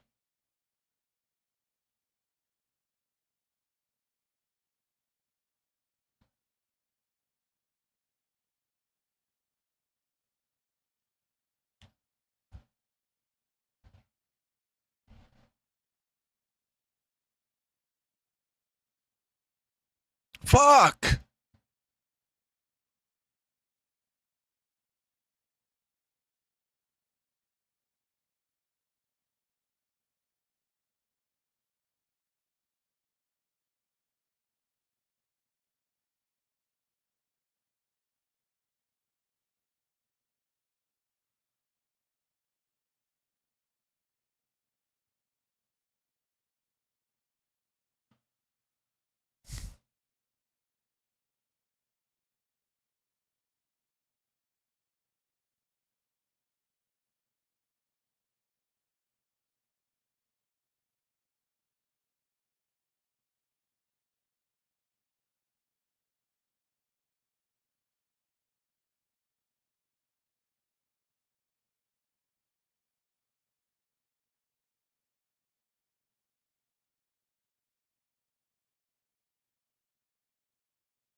Fuck, man, he got me.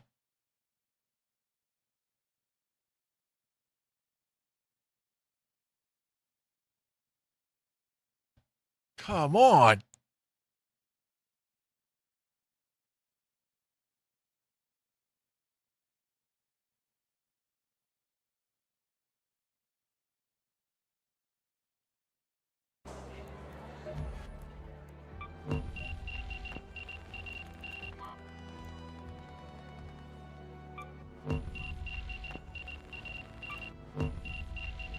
See if they invite me.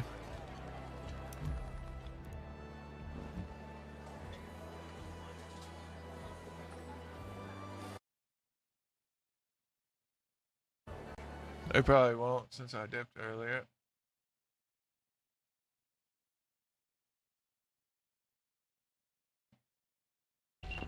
Oh, nice. Yo.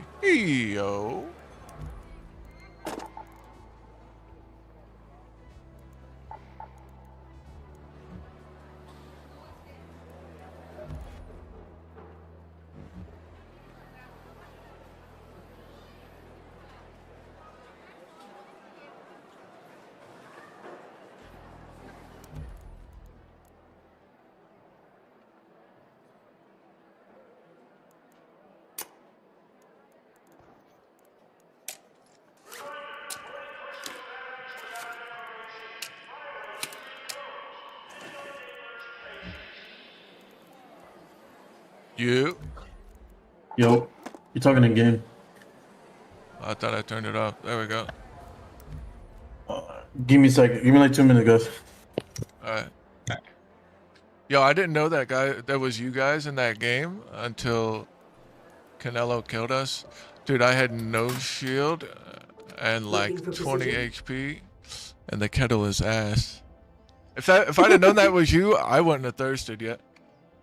I know you heard me fly. I jumped and missed the building. Yeah, we heard well, my teammate told me you jumped and fell down, so I ran over, and I saw you. And yeah, I think I killed you before, without even taking all your shields. Yeah, I didn't have no shield. Oh, I did have shield, but I was like a one shot anyway. I flopped off the roof. Like, fuck me. Yeah, you still had shield. That shit was funny. When you were down. Yeah, that was funny though. I seen you when I died. I'm like, wait, you killed me.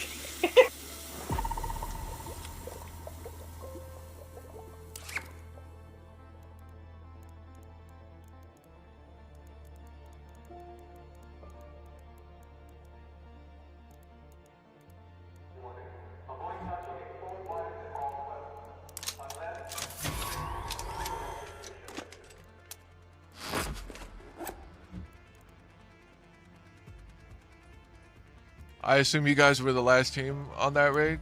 Y'all made it out? Yeah.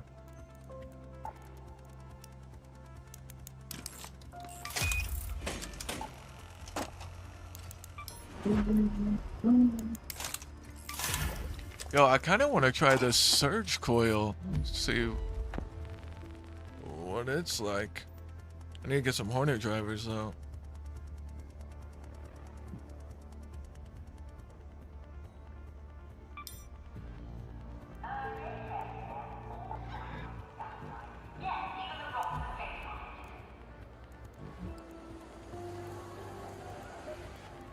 What was I rolling on Hoya Springs?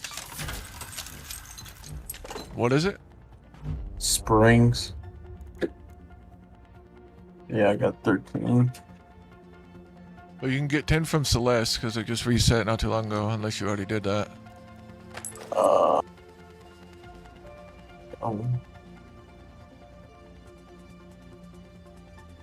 Batteries, do I have enough for batteries? Yeah, I do.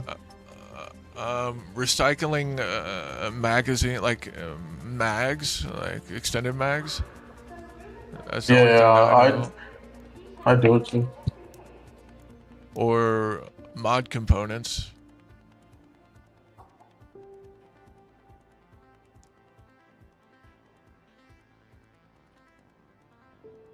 What the? Oh, batteries. What's up? Damn, I got a lot of anvils.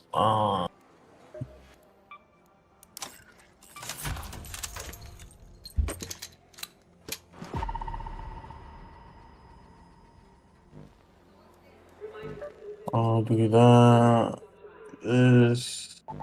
Alright, we're gonna drink. Push up with this. That. With this. That. That.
Is he back? Who, me? No, you're. Oh, I I guess think he's not. AFK. I thought he was already here. I mean, he hasn't rated up.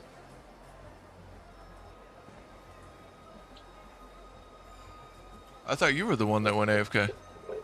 I did, but I don't know if he went AFK or not.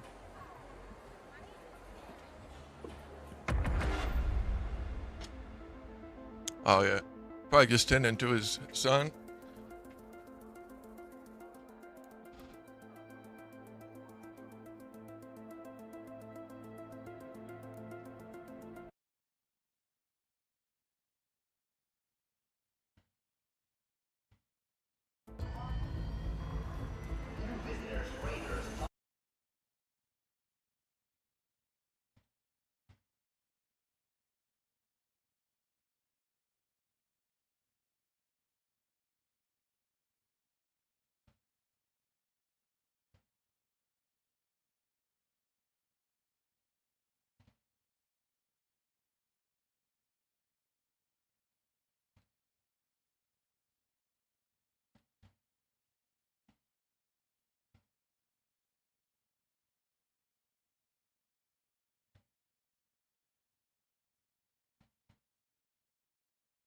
Don't forget to head to the library, Raider. I've been dying to read a new detective novel. I've read the previous one 8 times now, and the butler did it every time.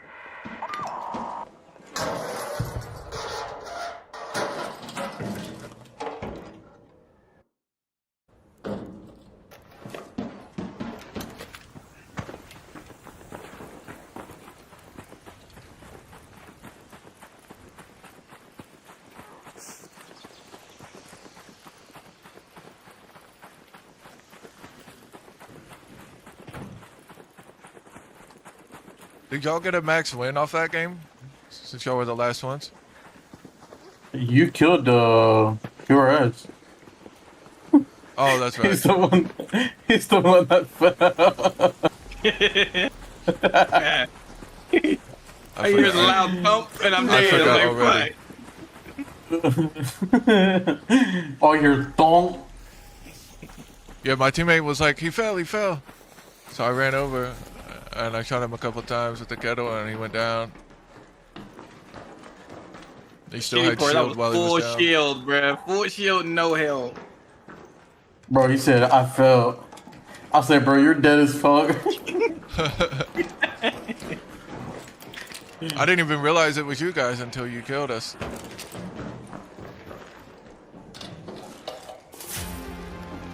That one. I had like a quarter HP, like 20, 25 health, and like an I arc beamed the so fuck with out the of you, shield. huh?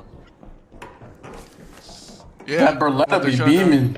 Well, no, I don't know. I think you got me with the shotgun. No, but I'm saying at first when you climbed the roof. Oh yeah, When you yeah, had seen me, but I seen you too. I turned my mouse around and I seen you. That's the reason I had dropped. And I tried to bait it to where you're gonna chase me.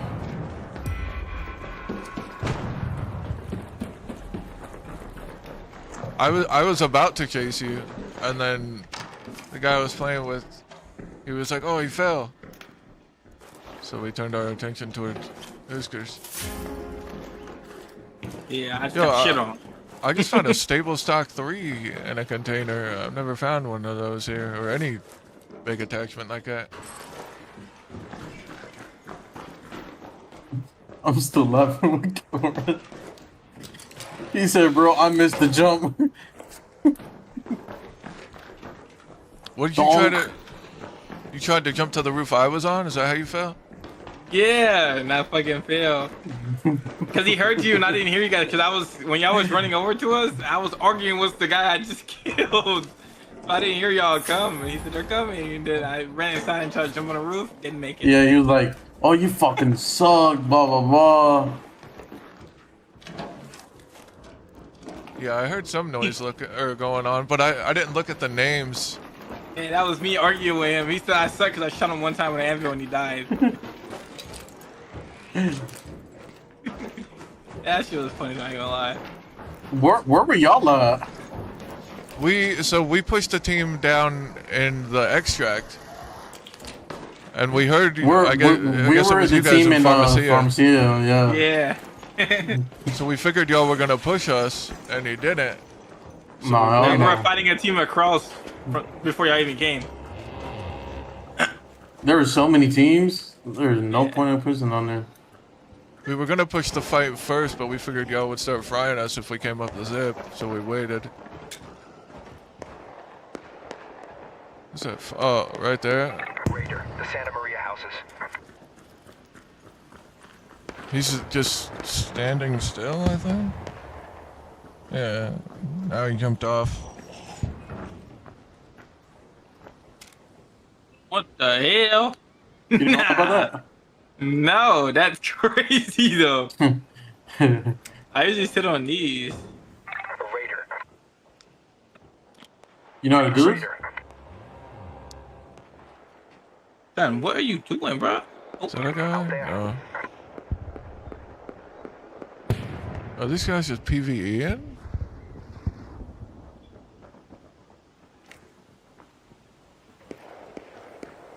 I'll make my way to right. One. Alright.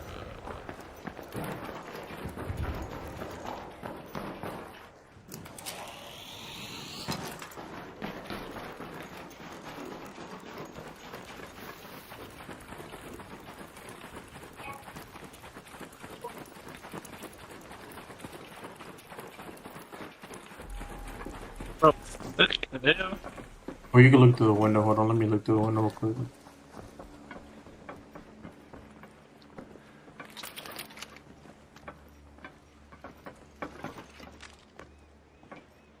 Nobody's in there.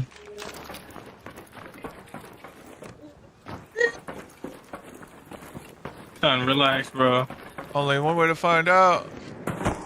Ugh, I missed.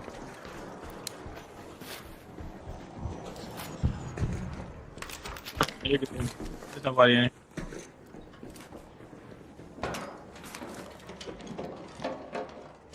Oh hell no! An arpeggio. I just found one too. I recycled that shit. Hell yeah. Res like them. Hey, let go of my mic, son. Come on.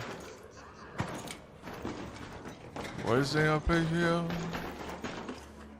Like this. Here. The weapon crate. That dinka.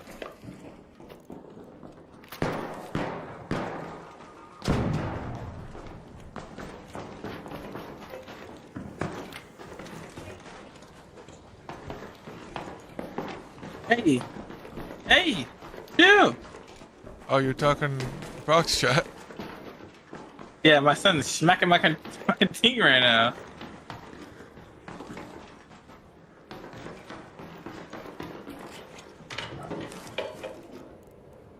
Alright, bro. Oh, you got that bush thing, Rose. It sounds like you're.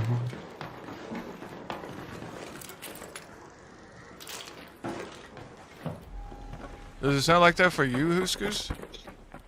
No. Okay. I trying to figure out if like enemies can hear that shit. Son. Why you want me to hold you, bro?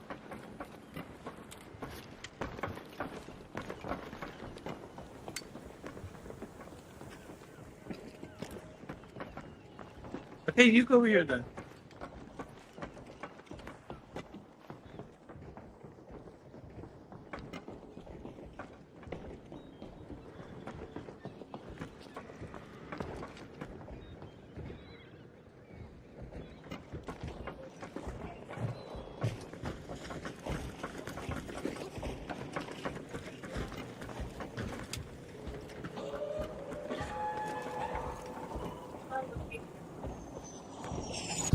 I'm assuming that's Red Tower.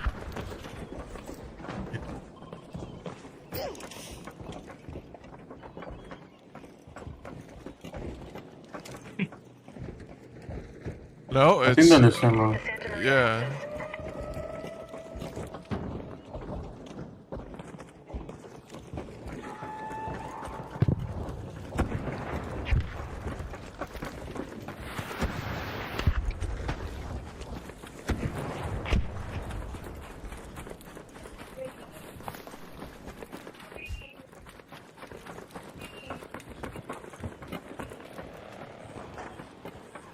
Motherfucker.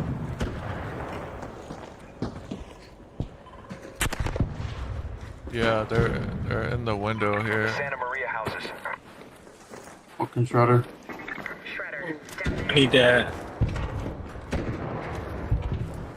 He needs that. I'm going for it.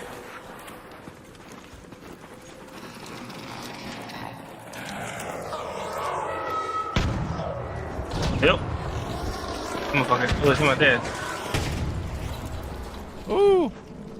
But that went very well, surprisingly.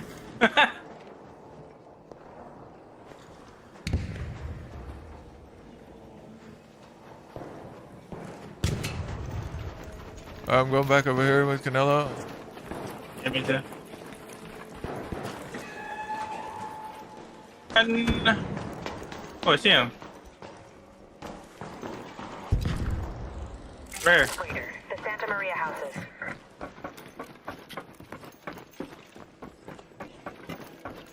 I'm about to tag him up.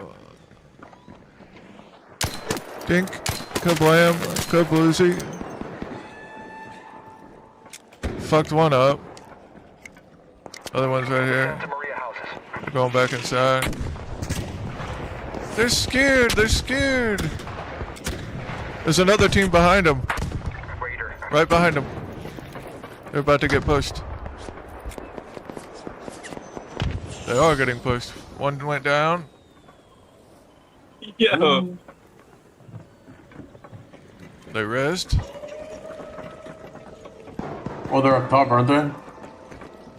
Yeah, one's up top. He's gonna aim that about that snitch. Oh, we got a firefly right here.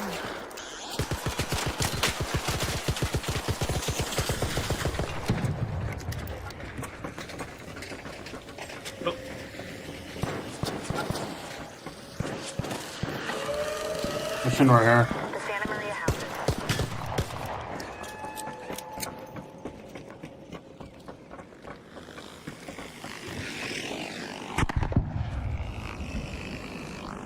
I'm guessing that second team went in here. I don't see them outside.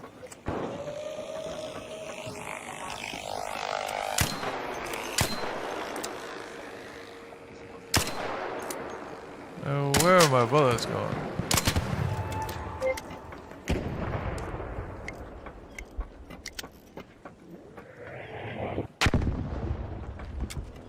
I saw somebody right there. Danger down there.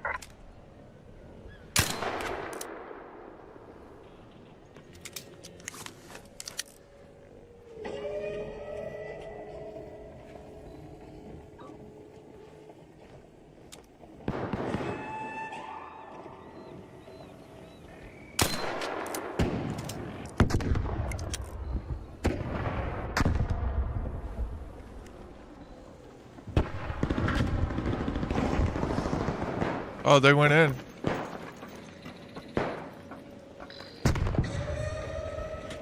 Do we zip over? Bad idea. Bad Oh, idea. hell no. Bad idea. This kid right here.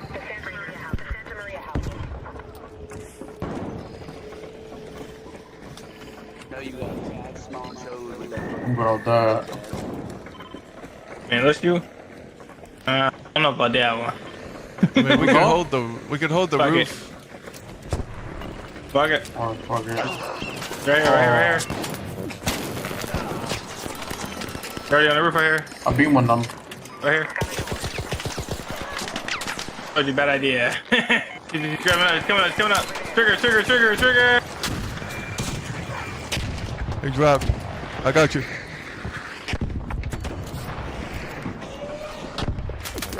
One died.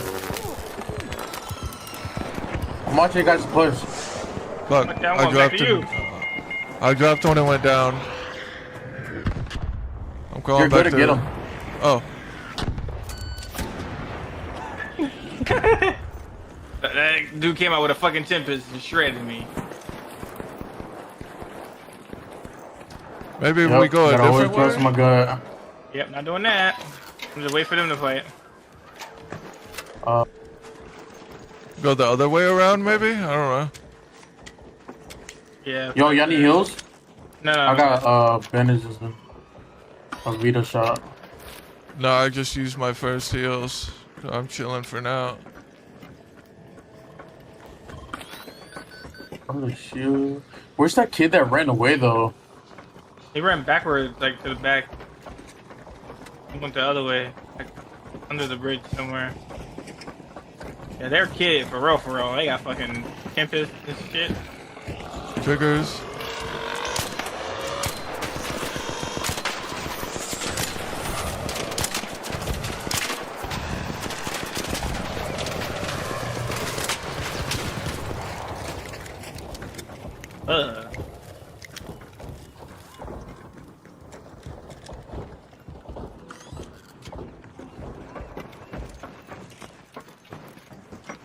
I don't know how we're gonna kill that fucking team.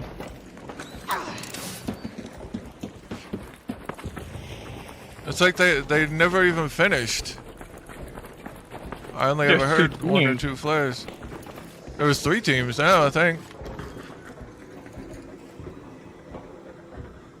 I don't know, I might just wait a little bit. See if they come out.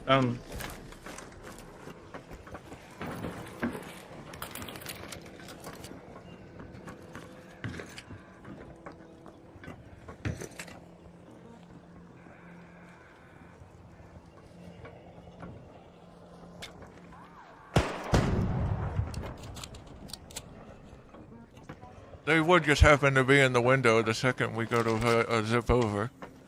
I beamed the shit out of him too. Yeah, he almost killed him. Another guy from a different team came up and just shot me with a Tempest. See? Oh, yeah. Oh, that's in the green building. I think they're in this one. Oh no. Somebody's snapping. Not broke.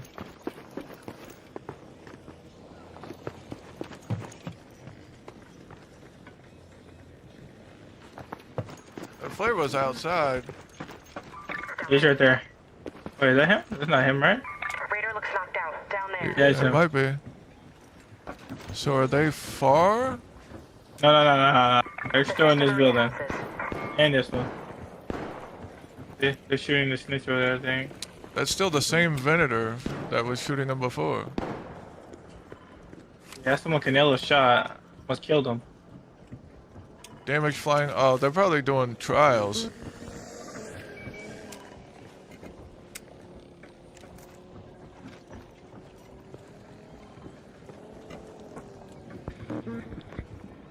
It's 12 minutes. They have to come out.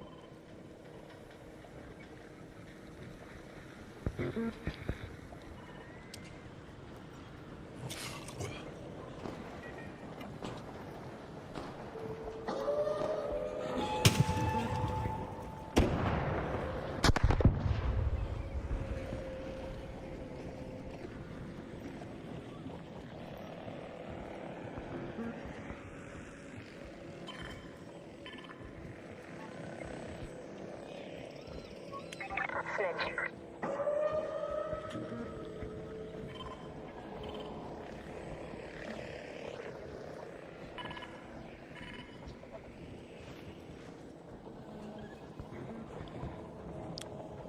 Bam, bam, bam, bam, bam, bam, bam, bam.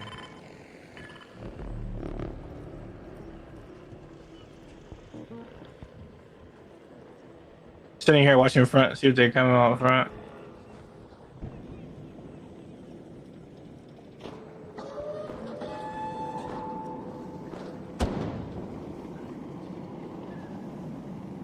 They're just sitting in there shooting at this shit. Bombardier. Yeah. They're shooting the flying arc. I think they're doing trials. No, they shot the bombardier. Well, now they did. But they've just been shooting the spotters and snitches and everything else.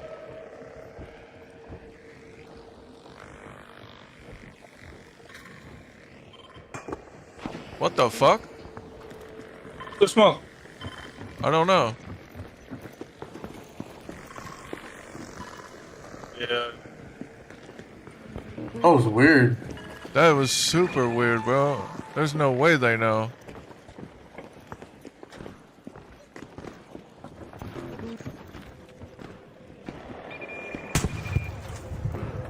Oh, he's in this room. Danger here. The close one? Warning. The Oh. Santa Maria houses. He's probably just peeking you through the roof lid. So he throws a smoke? What a weirdo.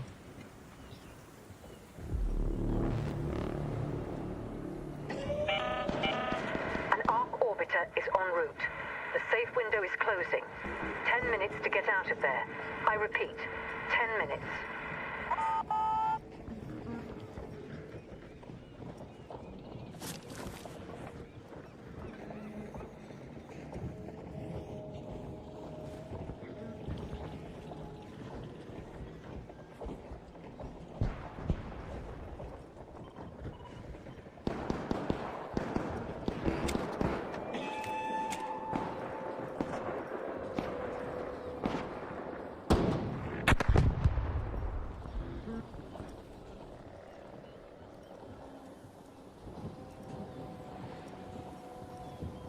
They're just killing hella arc, yeah, literally.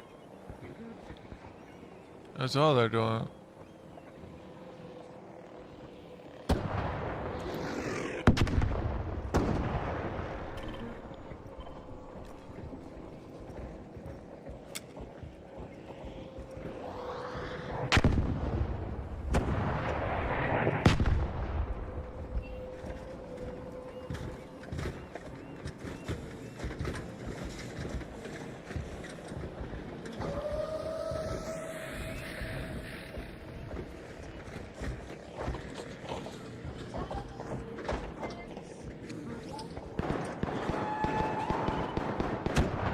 I mean, if you plan on shooting an arc, why would you bring a Venator? Why would you bring like an anvil or some shit?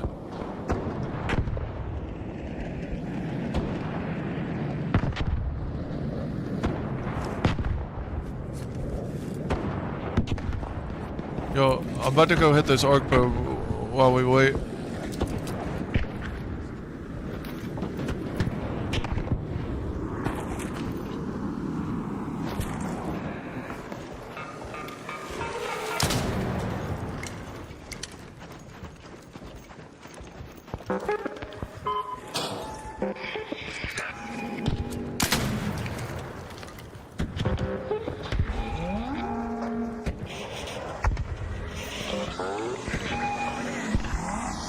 That's it.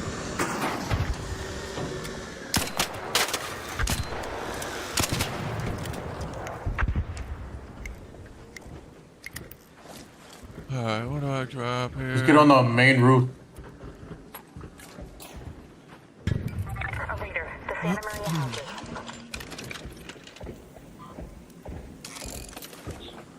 I'm just grabbing some circuitry and alloy. I'll be back over there.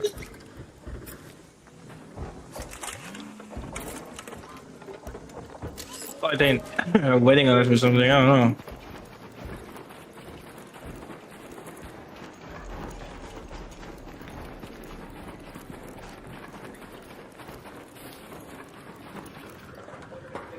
On that roof? Yeah. Right. Up there.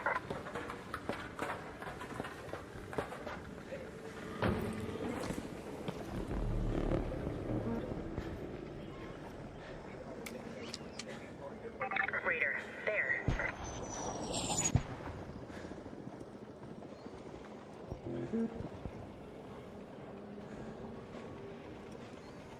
A reader.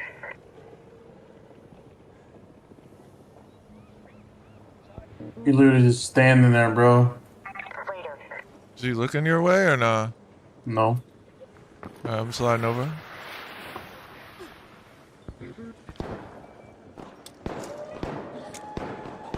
1, 2, 3 him. 1, 2, 3.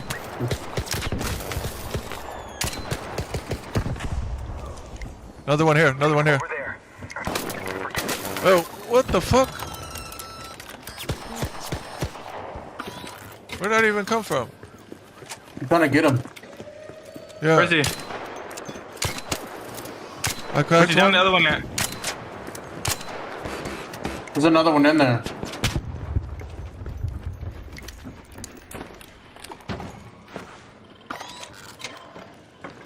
The shredder was chasing him.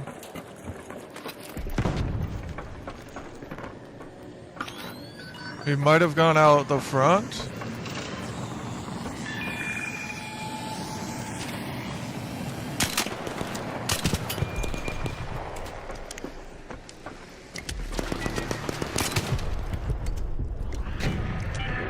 All raiders, arc on screen. 5 minutes left. Go find your way home. I repeat, 5 minutes.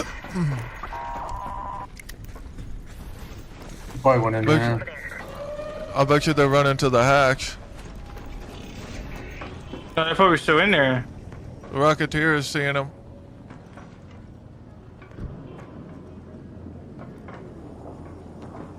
They zipped across toward Red Tower. I think they're in here.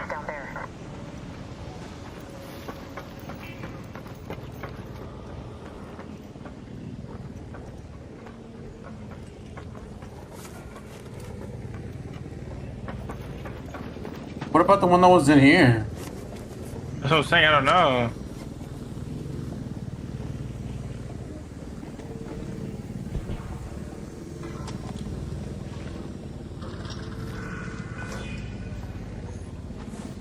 What do you want to do? Push on it? We only got a couple of minutes. Maybe we shouldn't risk it. I'm already in. He's not in here. Maybe he's Yeah, at the next one, huh? He went out the front.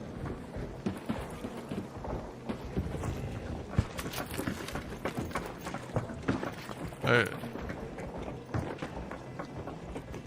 Leaper? No, he's in here, he's in here, he's in here. He jumped up the front.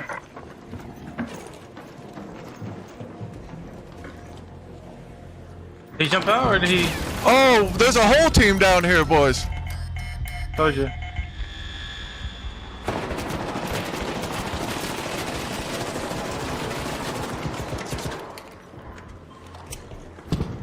There's one right here and one right behind this pole. Out there. Okay.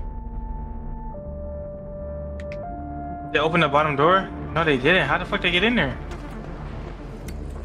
No, they've been standing in there the whole time. Another team, another team. Yeah. And there's one behind you. Where's all these people coming from?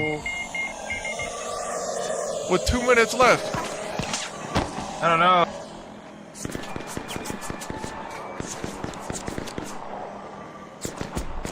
There was the team on the roof that pushed towards our shredder. That's who I thought was originally in the building. Yeah, two teams, Canelo. I'm trying to crawl.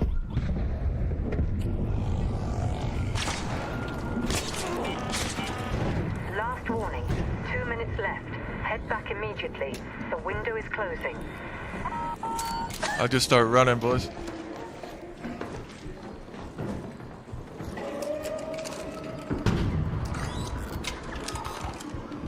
Run across. Fucking Torrente for... They had walls in there as soon as you go down the zip line, so you can't dodge roll to the open room. Stop moving, stop moving, stop moving.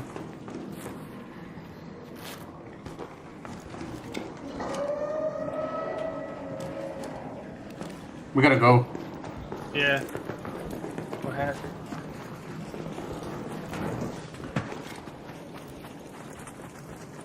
Fucking 2 teams? The city? Well, that takes patience.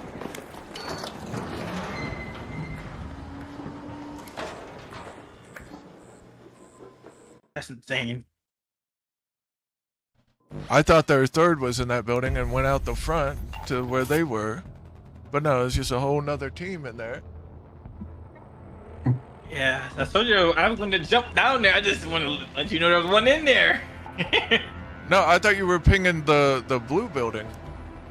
No, I said he's down. He jumped up the front, but he didn't jump out. He just jumped across. Fuck me. I used all my damn vandal shots.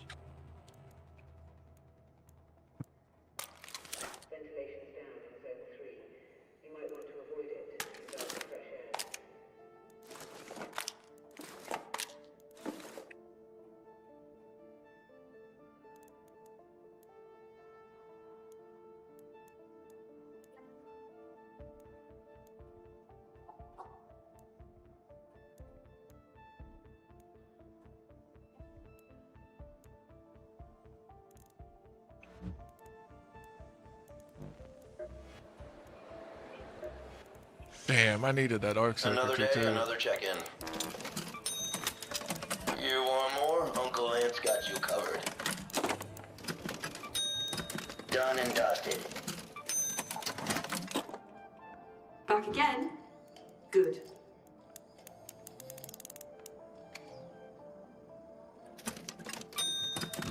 Tell your fellow raiders where you got that.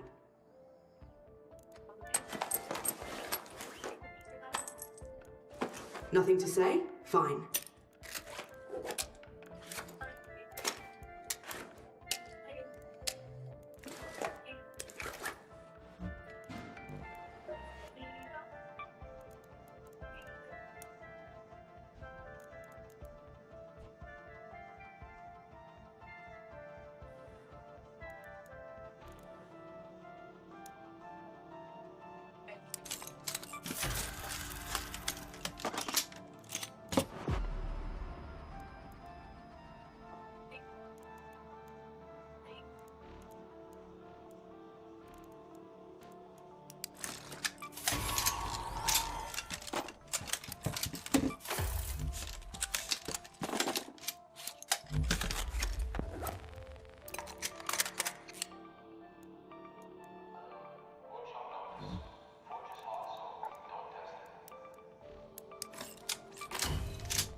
Somebody just died over yonder.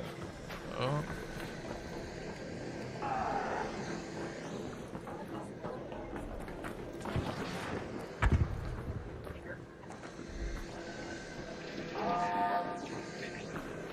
Where's that thing looking? Oh, it's us. Oh shit.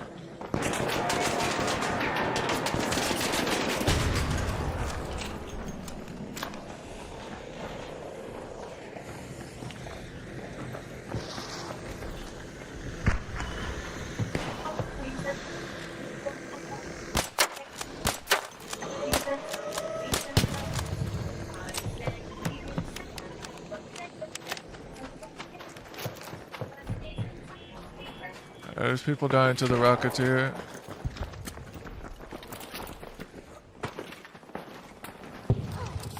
Mitch is active over here. By the Arbusto Tower.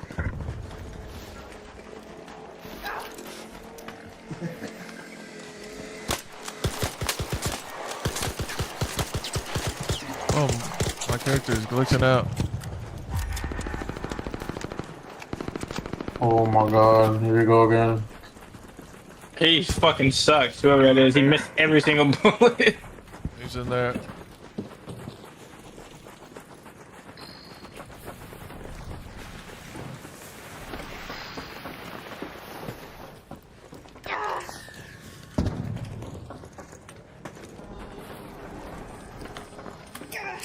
On the roof. Raider, there.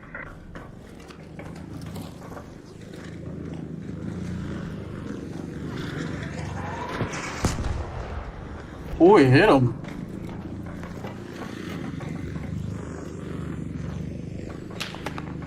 You see him? Yeah, he has a new shotgun. He has a new shotgun. Does he really? Yeah, he's shooting it in there. I heard that. You can hear the ammo. They're stupid as fuck. They're trying to kill that.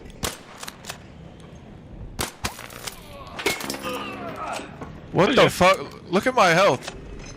Yeah, it's a new shotgun. Fucking charged it up and shot at you.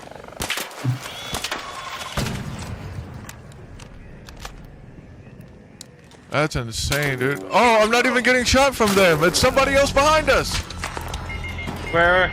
Where we came from. Oh, I see him.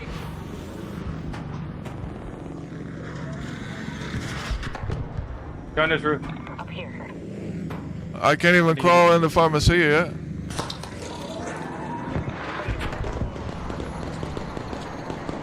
He's one shot. These motherfuckers are gonna thirst me. Coming down. Nice. Can I get you or no? He's throwing trigger nades at me to thirst me from across.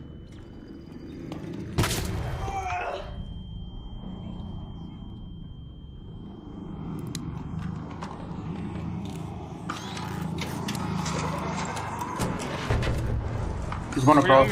I'll defib you.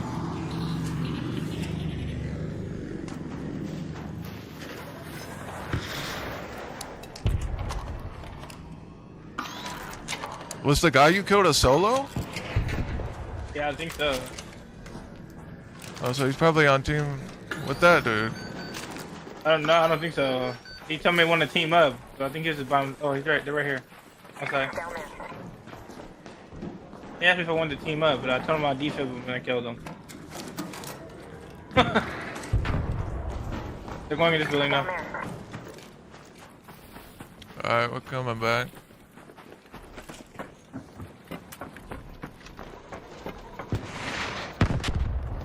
I wasn't here. Still. I want to kill this kid so bad. Yeah, me too. This kid was trying to grief us.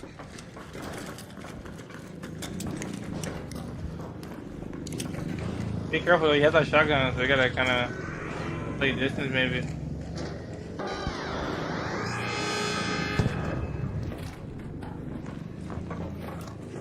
I think he's purposefully having the Rocketeer aggro him so we can't push him. No, they're trying to kill it. There's one at the bottom.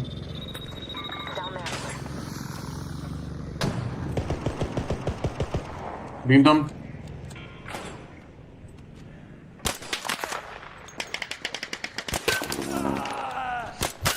Cracked him.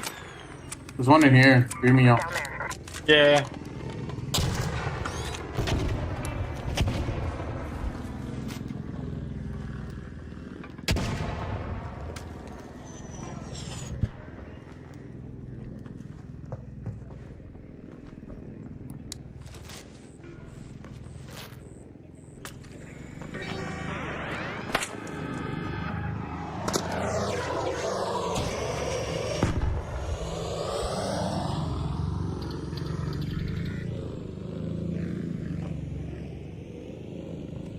Is there only 2 left or 3 over there? I don't know. Alright, so the other guy was his own team then. I think the other guy just came in by himself. I mean, what did he have? Just an Anvil 4 and a Looting Mark II. I don't think he came with people.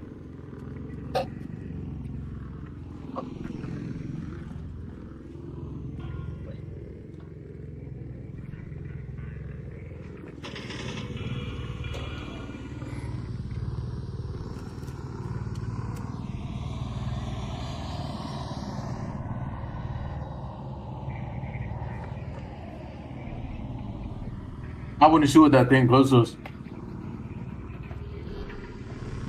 They're going outside right here. Down there.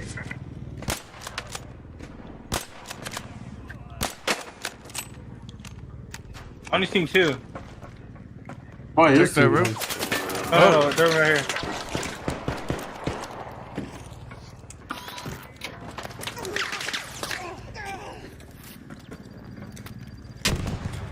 Cracked him.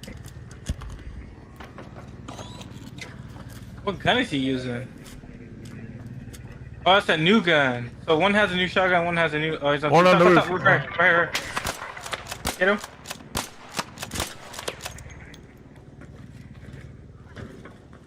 Rocket 2's coming back. Alright.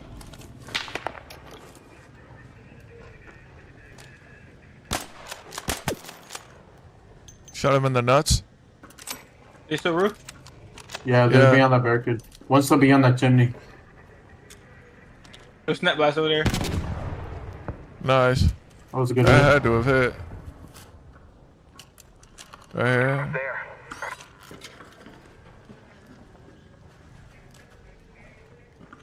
One's beyond the other left chimney.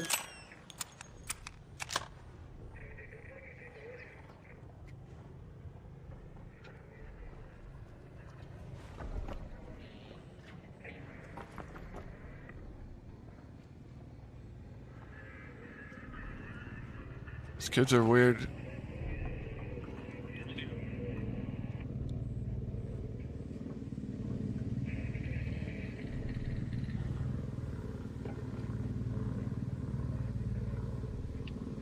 Bro, we only had a lure grenade.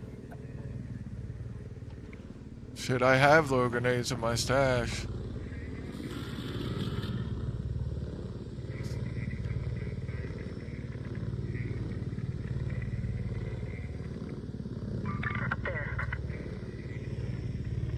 They're up there.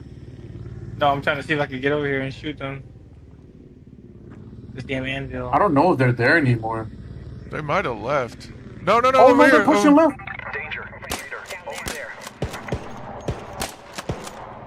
They're pushing the whole team over here.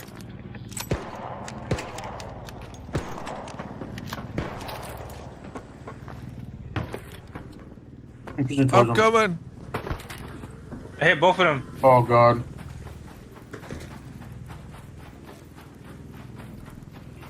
Did that see you or somebody else?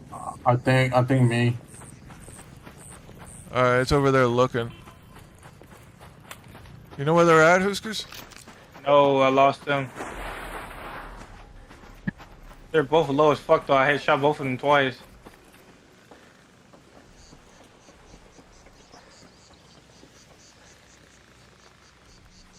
They probably ran us at one of the buildings.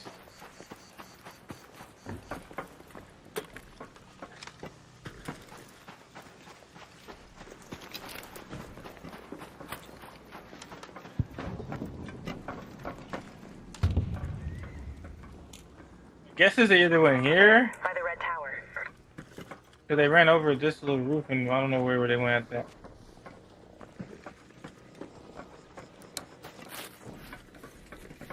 They're not in here. These both windows are open. They're always open. I'm pretty sure. Yeah, I don't think they got. Somebody Yeah, they're in probably there. They're in spawned there. there. They're in here. No, they're in there. They're in there. I heard him pick the shotgun. They have to. Their shields almost broken though. So they're running like that. I'm gonna go to the right.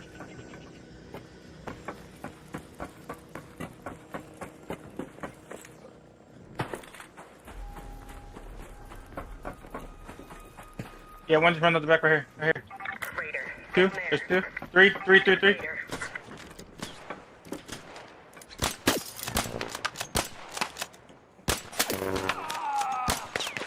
Here. One's here. I cracked one, two actually. Crack one. I cracked this one. I cracked that one. This one. They're in here? No, they're One's in outside. there. They're outside. They're outside. They're pushing you. Yeah, they're pushing you. By yourself, you got two. Oh, we gotta get to him. We gotta get to him.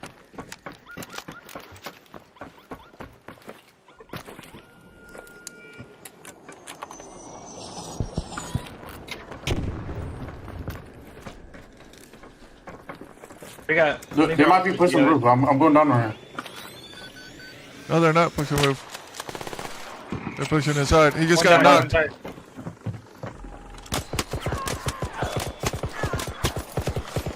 Yep, finish him. Alright, full dead. Where are the other ones? Inside. Fucking arc. Where?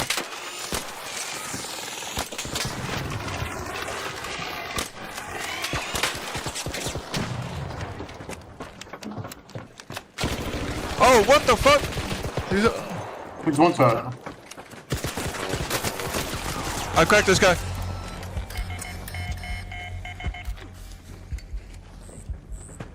The other one's inside. He ran inside. He ran inside. By the red tower. I think. Yeah, you did.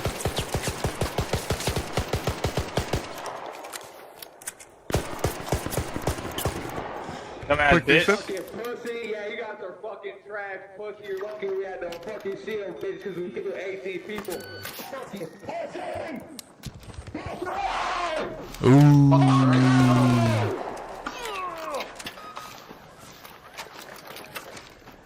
Where's he at? Yeah, over here.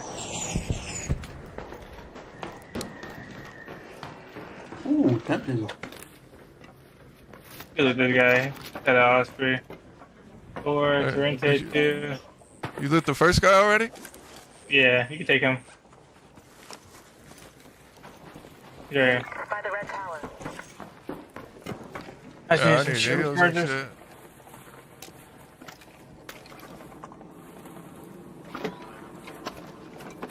Hey, I got silver charges for you.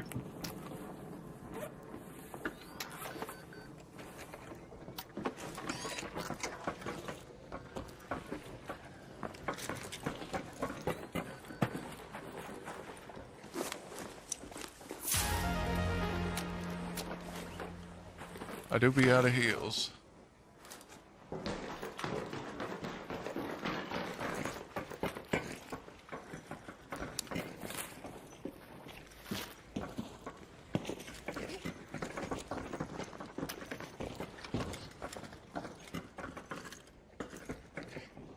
I swear one of them was shooting that new shotgun. I guess not. No, it was the Osprey. It sounded like that new shotgun. So that's what he hit you with. He hit you with the Osprey. That shit took hella damage. What the fuck?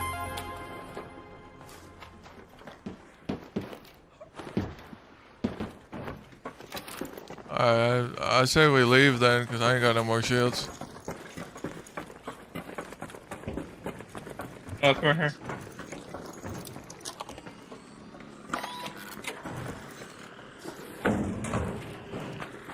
No shredders spawn on this shit?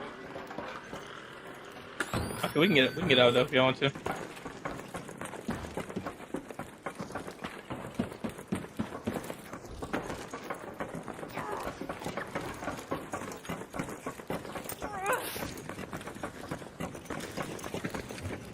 Cool. Stand Rocketeer.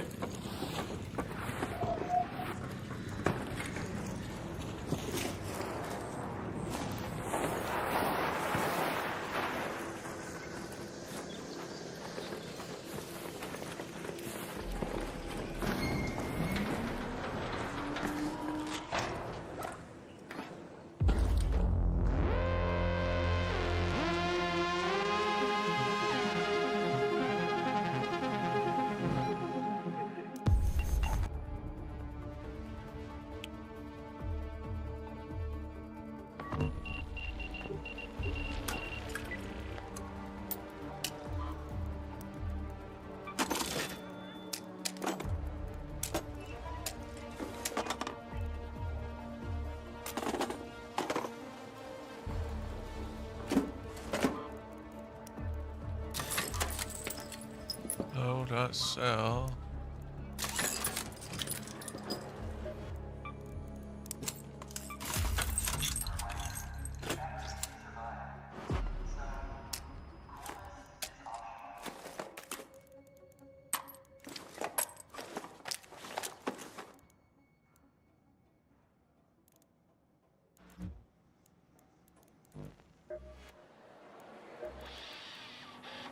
Always room for one more patient. I'm sure you will. It was getting busy.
We're 10 minutes late.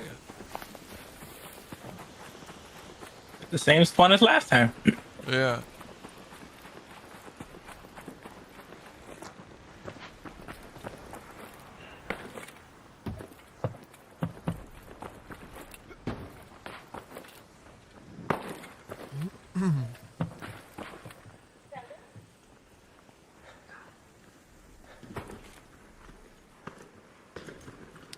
Question is, where do we go? Yeah. Go loot this shit for some great molding. Oh, I yeah. can make me some bandies. I can never have bandies. No.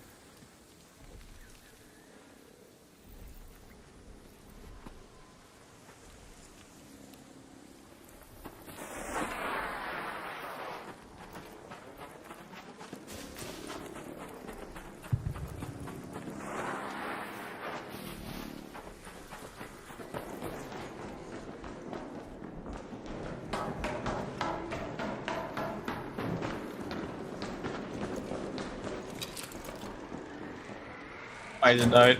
Somewhere. Yeah, up yonder.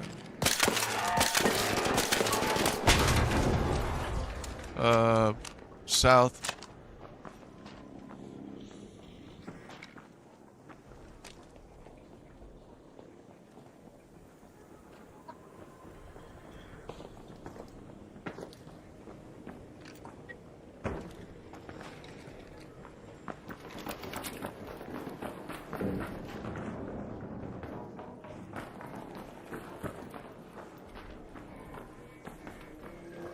Oh, fuck off.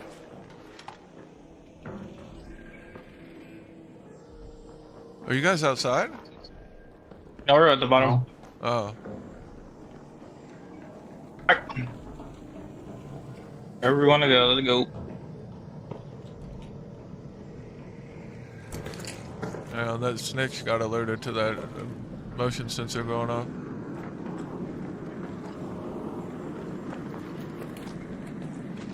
Well, they're dying south, so I reckon let's go south.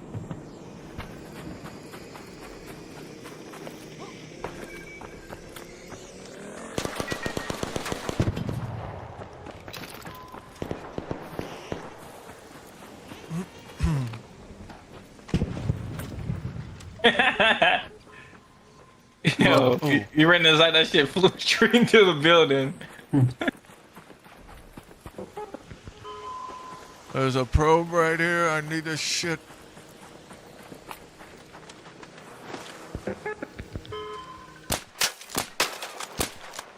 Somebody close. Shooting the snitch. Oh, that's you. That's me. Yeah, I'm trying to kill it before I pop this.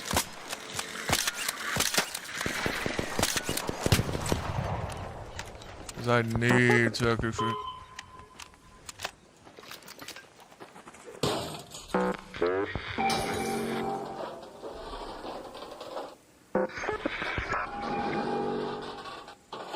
The best mode for that shit is that new shit.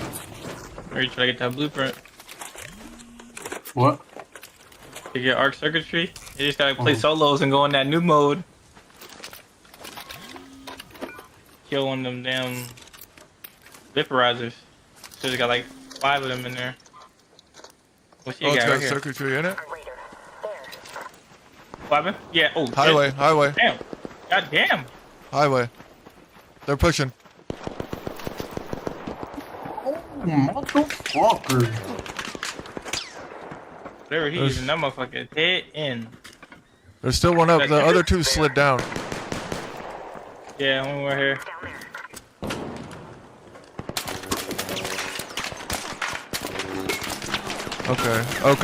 Okay.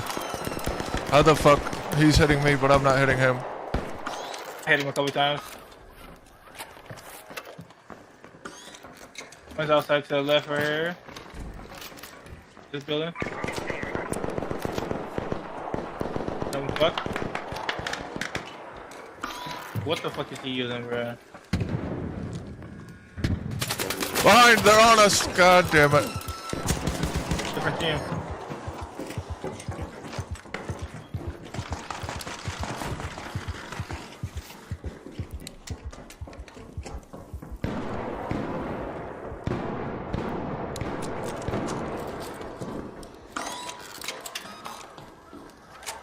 You making it here? Oh, no. What, you left yours? Here. He's finishing me. What the fuck is that they're using? I don't know. Is that a Bettina? Yeah, Bettina 4. My body's directly under you. You don't gotta get my shit. Don't die. There's two teams where they're just sandwiching. They're not. I think they're fighting now. Yeah, he's got shredded. He's a Tempest.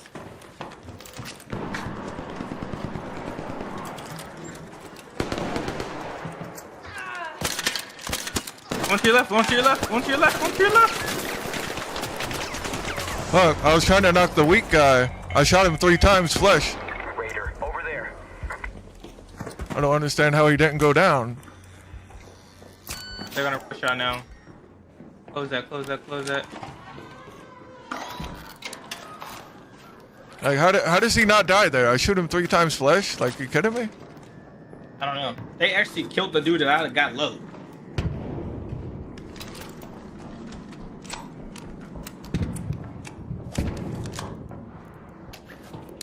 Above you, behind you.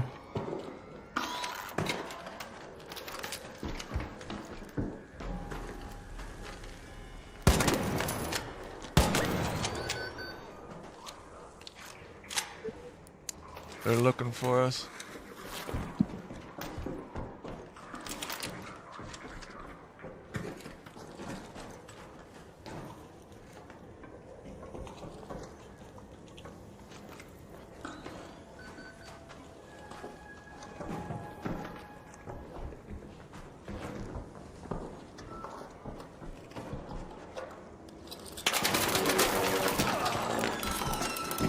There's no shot.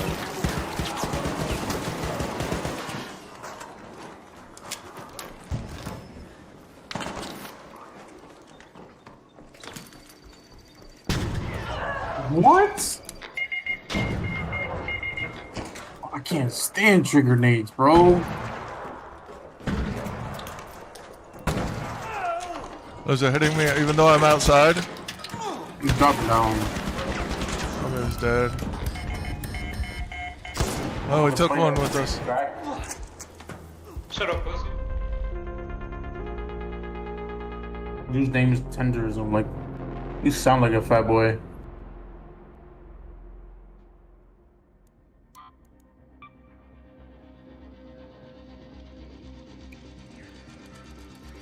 Private account.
But the Batina's that fucking good, bro.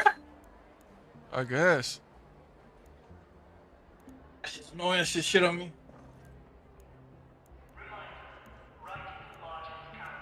I guess so.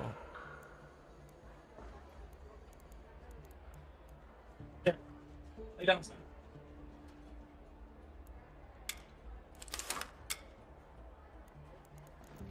I was getting shot up by both teams though.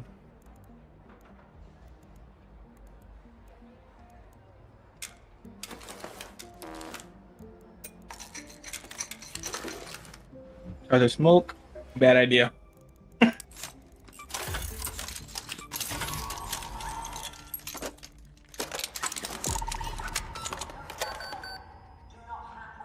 It's like we're playing against the best kids in the world every fucking fight we get into.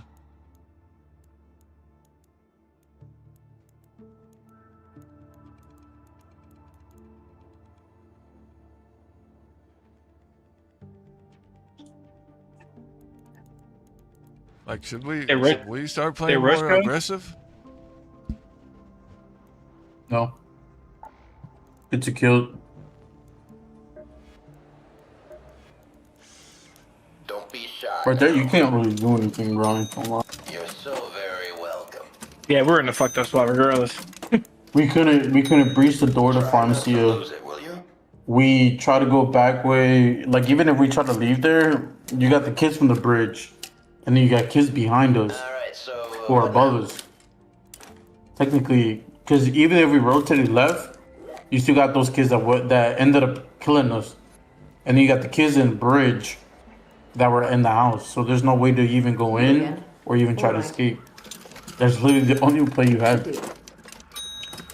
Literally. Mind grabbing me a fresh cup of coffee while you're there?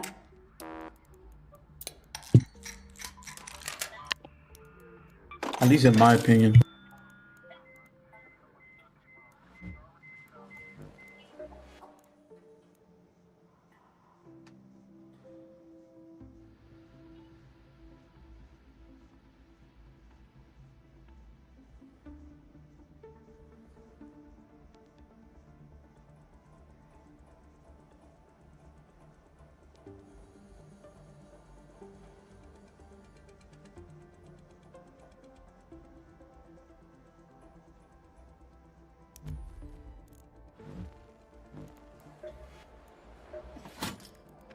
What do you need, Radar?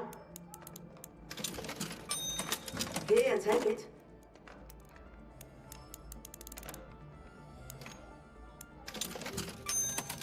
Worth every coin.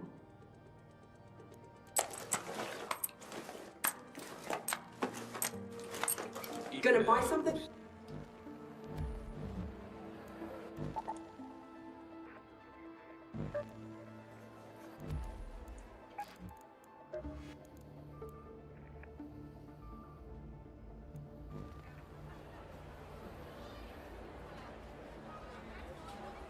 What guns are you guys using?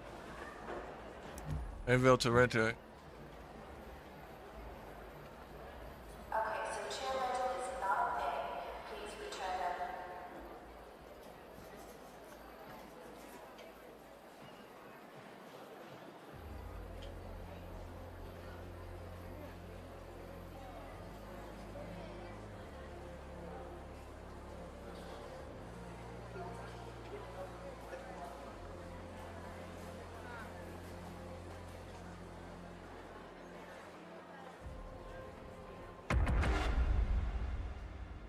I never even use a fucking patina.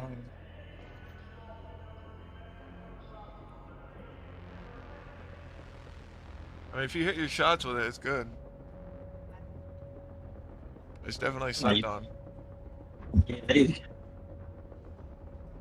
he just beat me like 2-3 times, and then the other dude shot me in the fucking renegade.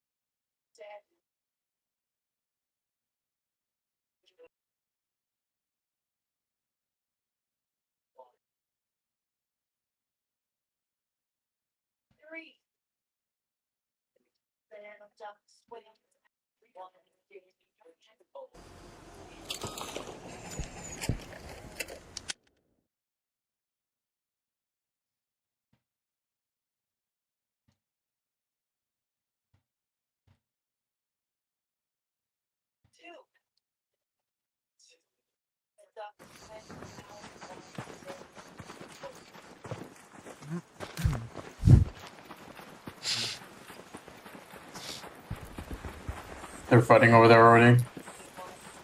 Or killing Ark, either one.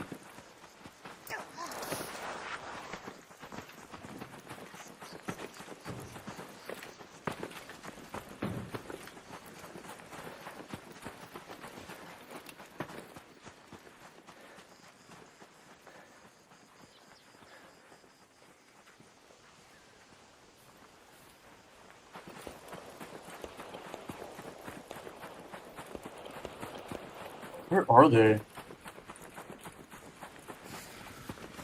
Towards Red Tower, maybe?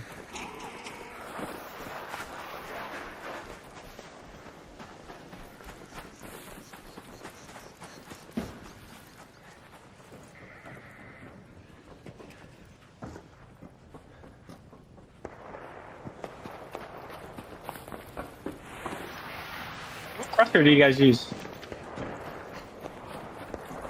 What?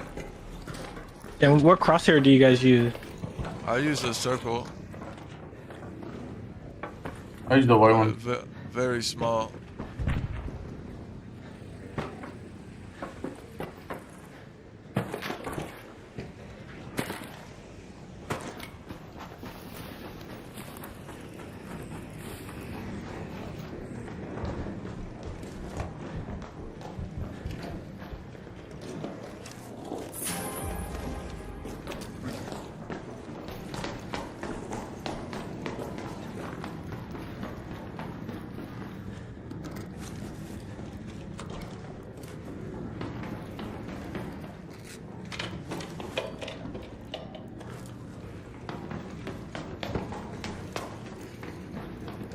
Some poopy doo.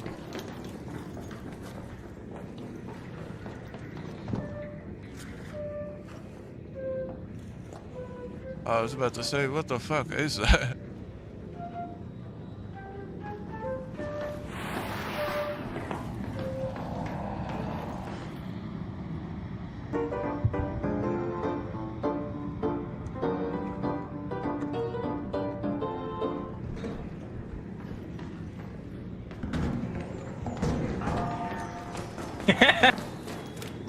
Bro, that shit actually hurts me. What, the fireworks? Yeah.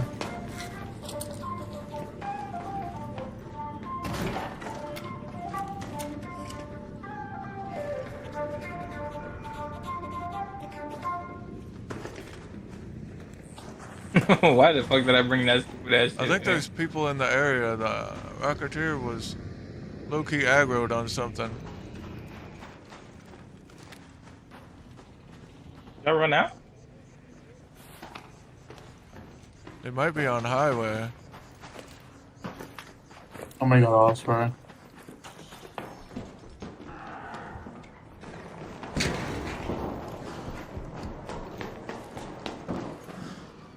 Yeah, people are dying right here. Raider, out there.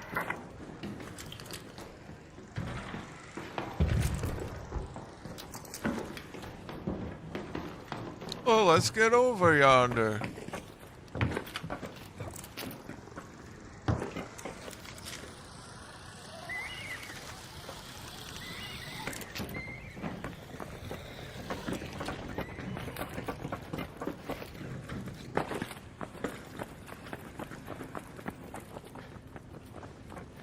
Was it past Red Tower?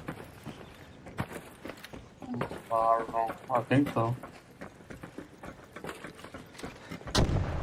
No, it's right here.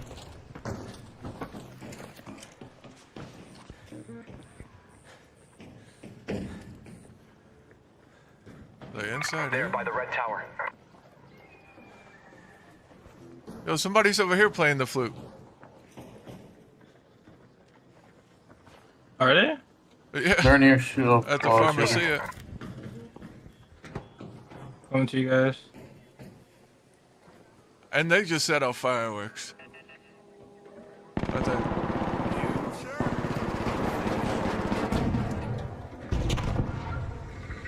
The art. Okay, it's coming from right here.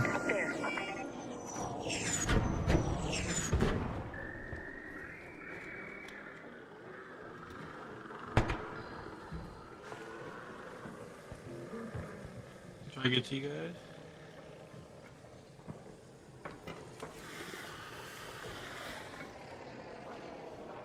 What the? What the fuck was that? Oh.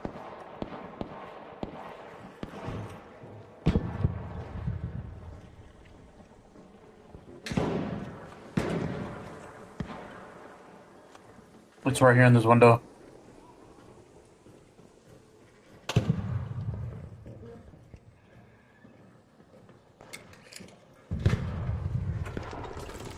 Little bit of you. Somebody's walking. On you, yours. Yeah, I think he's on Just top. pinged. He's on top of me. They just pinged somebody. Or something. The fuck? They're walking away. Oh, come back. Oh. Oh, they're on the roof. Oh. He's right. He's right here. Raider, up there. Okay, headshot him. No. You gotta get higher. Get higher. Hey, did y'all lose something? That was me. Okay. I'm climbing up with Huskers. Yeah. Might be a bad idea. One's right here. Raider. Hold on. There's two right here. Raider. He's got a Pharaoh, I think. Up there. Be in this kid. Be in this kid. 1, 2, 3. Two. His teammate jumped down.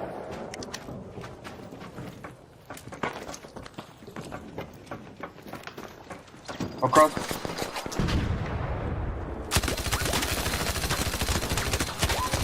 He's one. Got one. I'm getting fried. From pharmacy away. He's on the other little roof.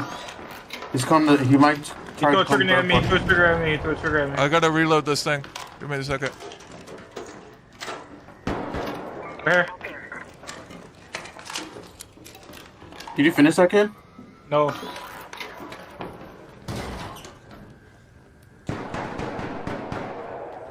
Oh, I did. I don't know where the guy on the roof went. He's behind the chimney.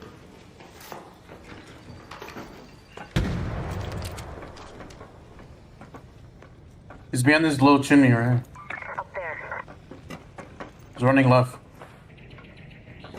To the other chimney. This one. They're gonna try and get on our roof, probably. Just make sure nobody's around you.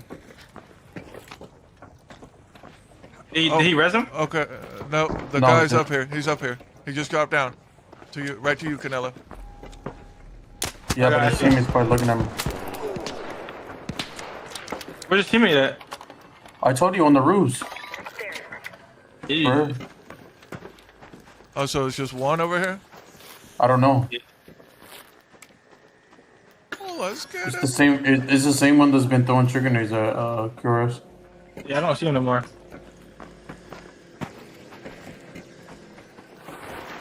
He's somewhere though.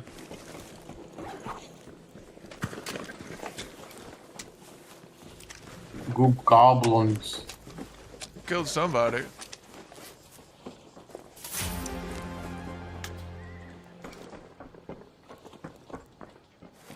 Where are the other bodies? Pharmacia probably over there. Wait, what bodies?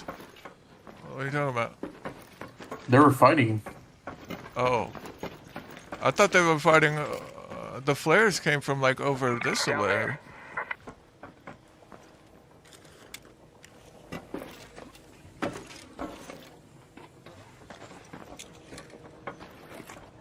I don't know. He's on our roof! On our roof!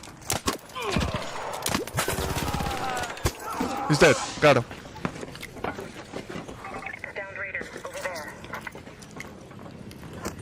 Rocketeers right here. I'm gonna shoot it. No, I'm not gonna shoot it. You're good. Oh my god. What has it Really? We're got? doing kills? Alright, bet. What happened? None. Oh. What? He had good shit?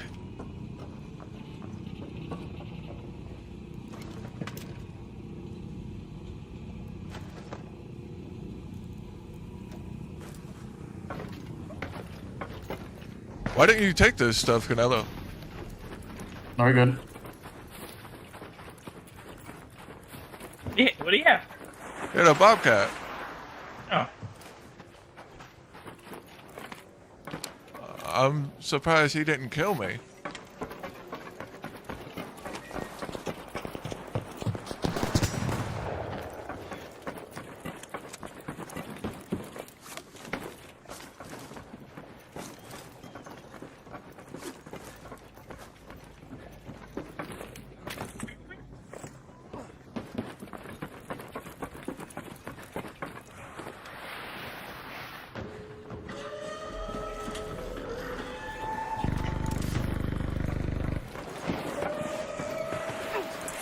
Talking about that shit.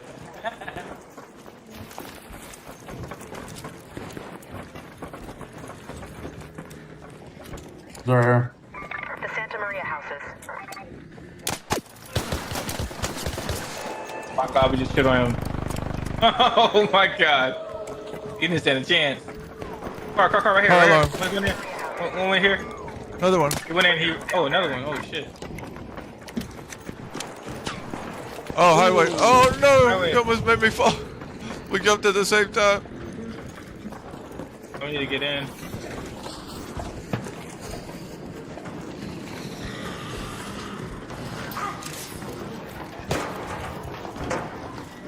Here, I'm dropping these. They were from the. Well, I was gonna let him have them. 'Cause I don't know why he didn't take these guns. If he ain't gonna take them. Oh my god. I'll take it. Oh no. Where? Santa Maria. Done. Oh no, highway. Oh, you gotta get in. Damping smoke.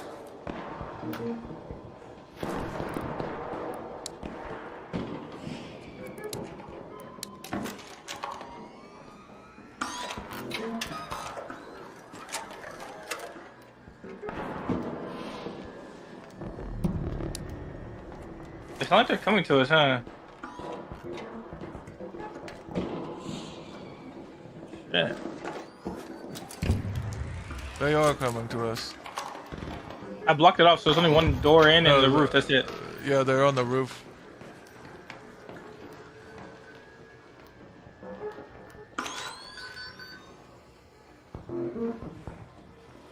They're all gonna die.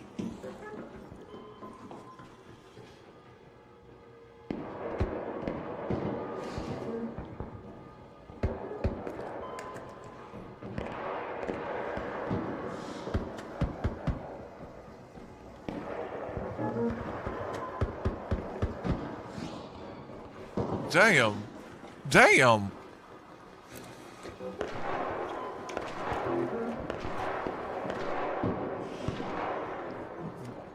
They There's just hell knocked people another dying. one. Yeah. We should get behind these kids on our roof. Bro. No, they're dead over across. That's the team on the bridge that's shitting on them. There's people on our roof. The team from the highway are on our roof. Oh. Yeah, they're shooting at the people over there. I think everybody's dead over yonder.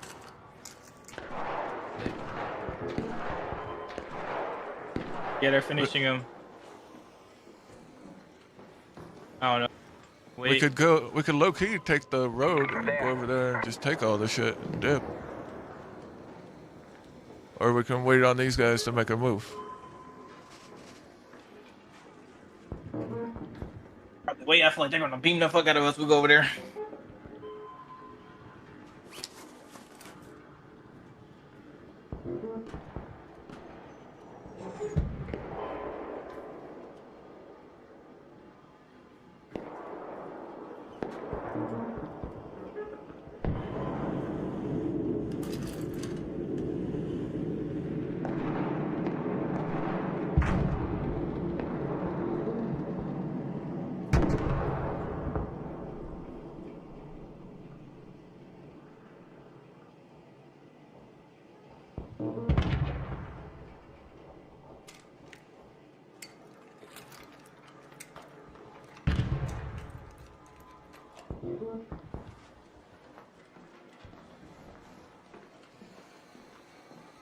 You got a volcano?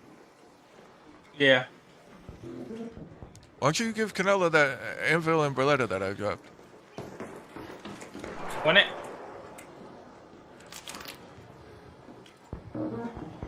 That's from the guy that we 1-2-3'd.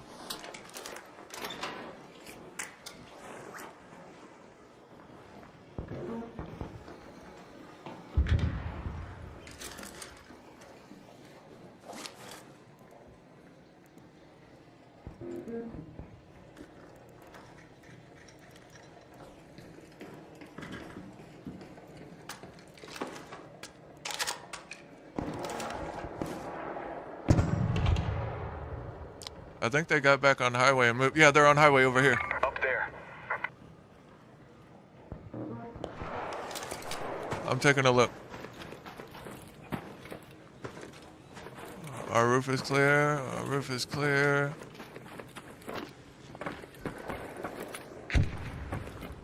Yeah, our roof is clear, boys. Nobody's here. They're all over yonder on the highway. Raider, over there.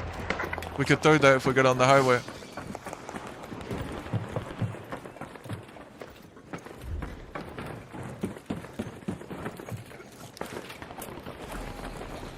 Hey, my trig's ready.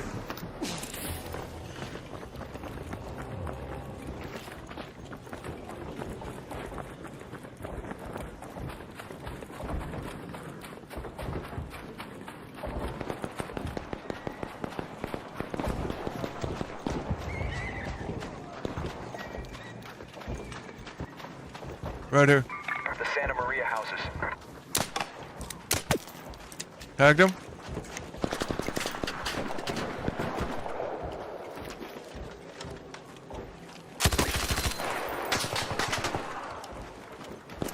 Oh, I'm dead. Nice, you got one? Raider, here. Or did you not? Nice nade, nice nade. Fat nade. That was a fat nade.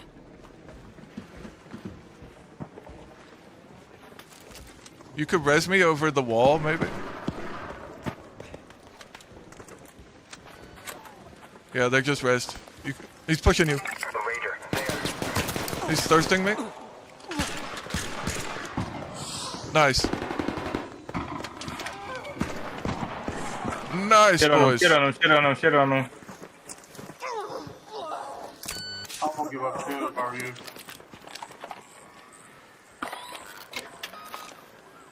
There's so many bodies.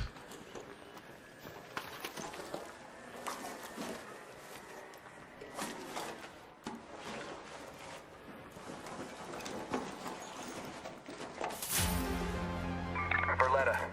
Berletta 4 on that guy. Yeah.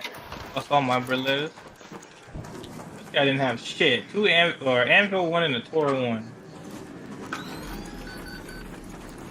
Okay, useless. Who's the other guys they killed? Is that all of them? Yeah, those bodies probably have all this. What about all the bodies over here?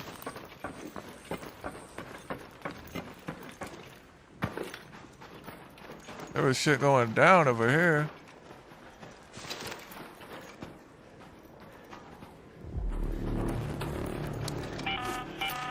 An arc orbiter is en route. The safe window is closing. You have 10 minutes to return to Speranza. I repeat, 10 minutes.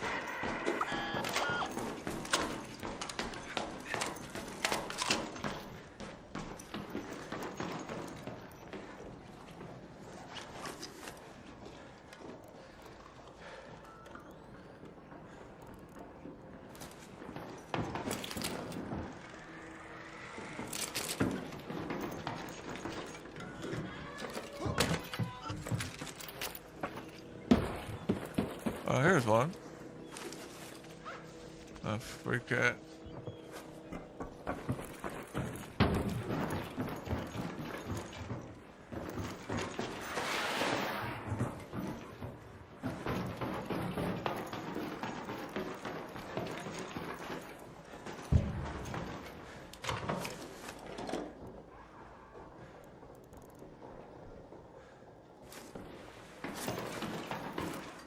Just make sure you're grabbing all those medium shields so you can recycle them. Medium shield. Yeah, I do need circuitry bad. I only got one. Yeah, grab all those medium shields.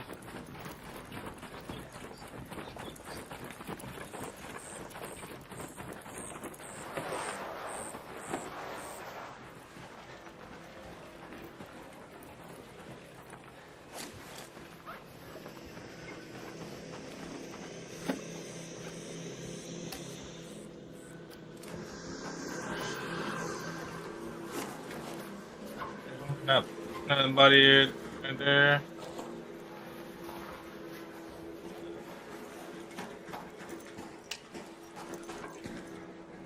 I think that's the whole lobby, right? I think so. Where's the medium shields? I think the body Canelo was in had one. I think this body over here had two. I only grabbed one. Which one, good buddy? This body doesn't have one. Never mind.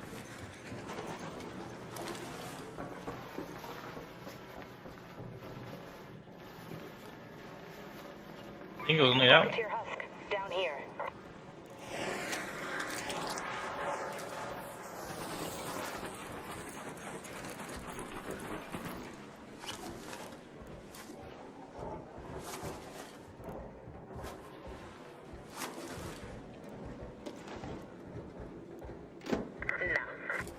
No. The volcano was goated. Nope. Nope. Nope. No. Nah. Negative. Alright, press it. Nah.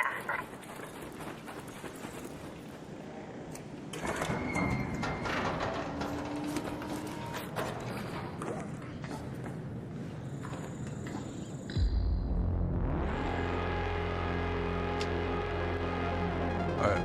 I gotta call my wife real quick. I'll be right back.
immediately, Tunnel 3.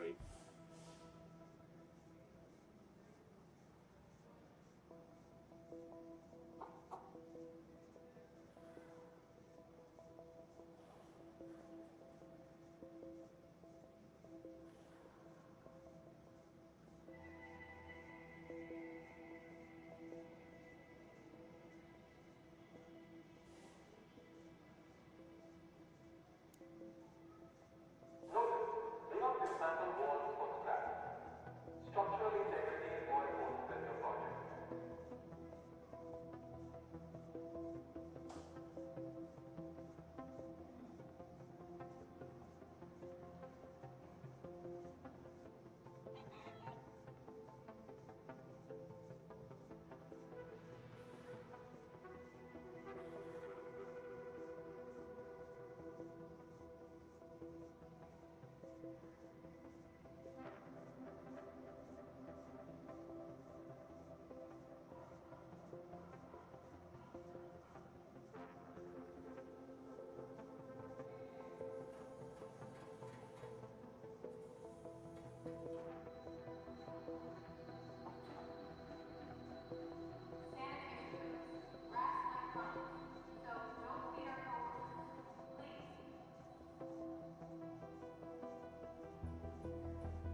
Good to see you.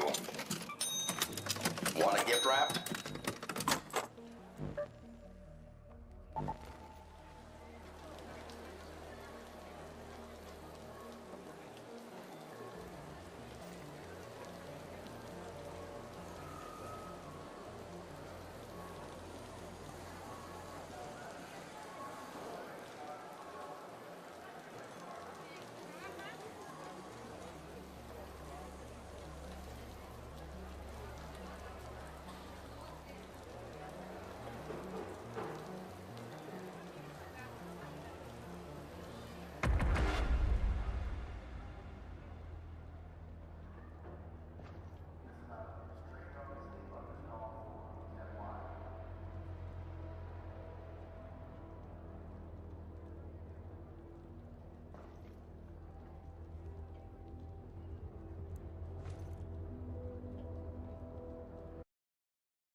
This is Apollo. Don't forget to head to the library, Raider. I've been dying to read a new detective novel. I've read the previous one 8 times now, and the butler did it every time.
Shut up, nigger.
Back for more?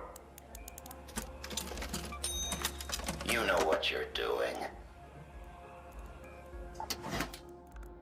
Don't skimp on firepower.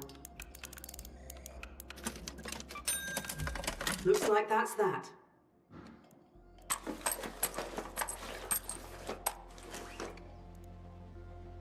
I don't have all day.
Miles well.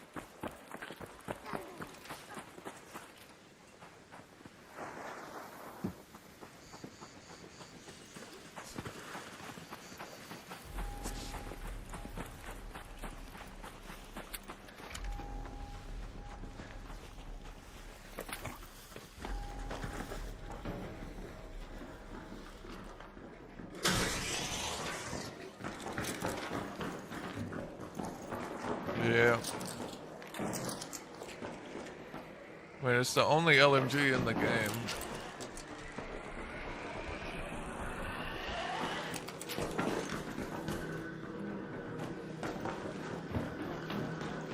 Yeah. I mean, I killed that first guy, and then he come around the corner with his, and I put like a lot of bullets in his chest, but I was already weak. So he outgunned me.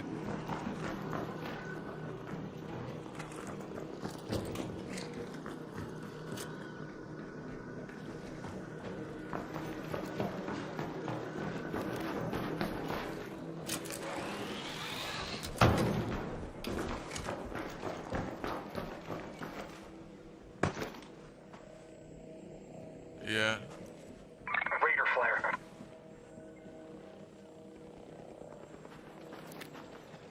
Do we go towards that fighting?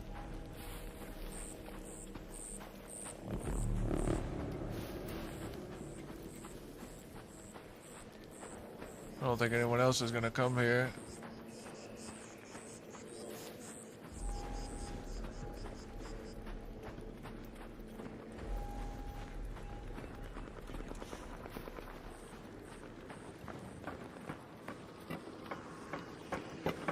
I think I hear a Tempest.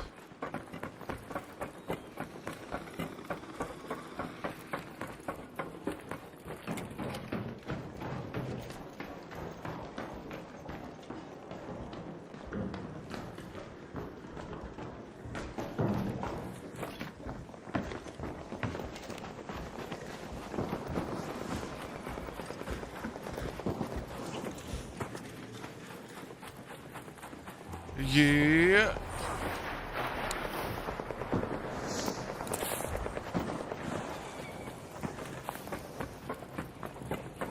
God damn.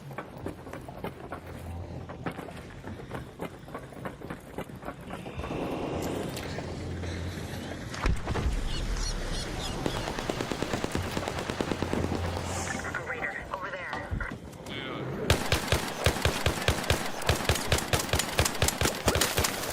I fried one.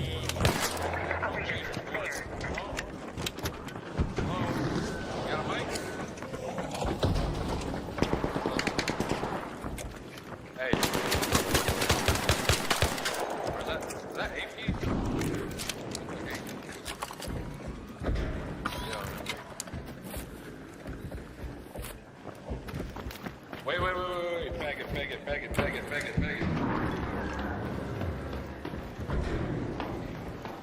Taking their next door building. Oh shit. Dead guys. Light ammo, so a Bobcat. A barricade down there. Oh. Yeah. I got a sticker 3 for my backup. They're in the next door building. Barricade.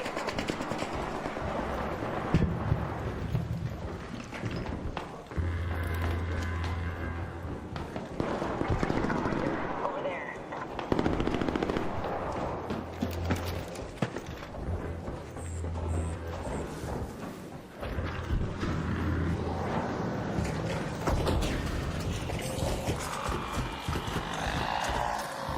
They're in the room right here.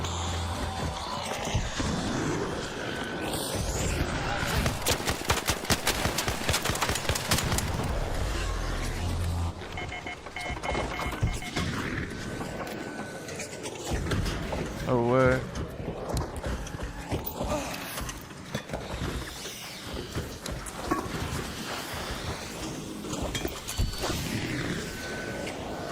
Oh shit.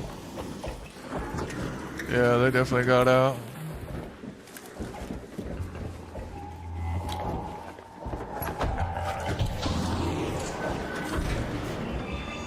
Oh no.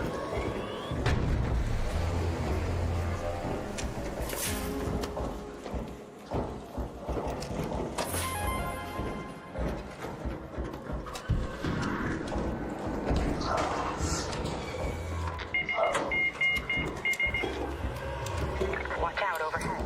Are they back?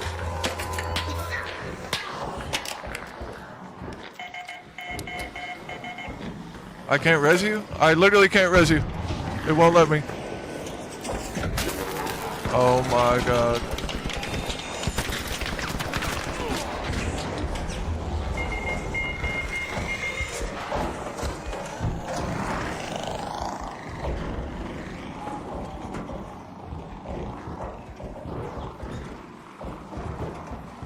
I think it is aim key.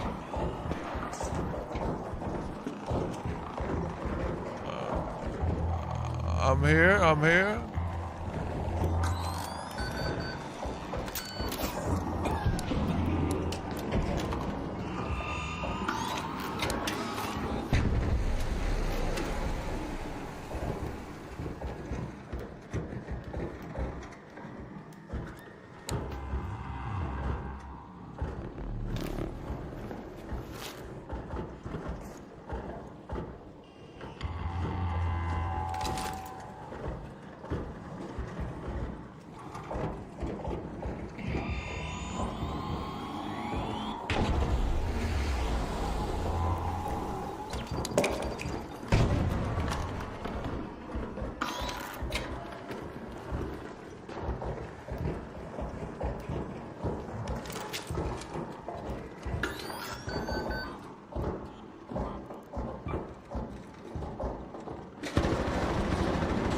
You got game bans on record.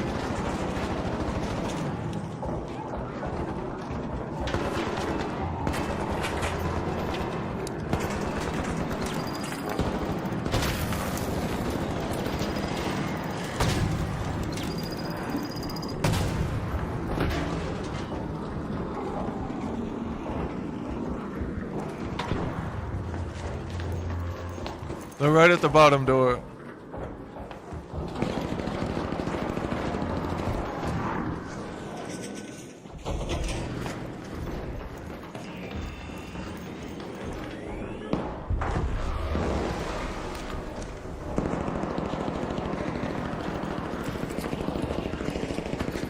Yeah, I was gonna say grab his stuff.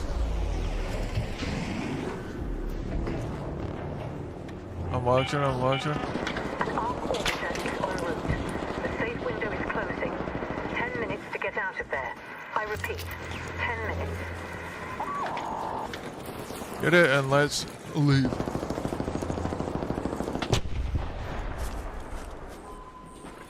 Go, go, go.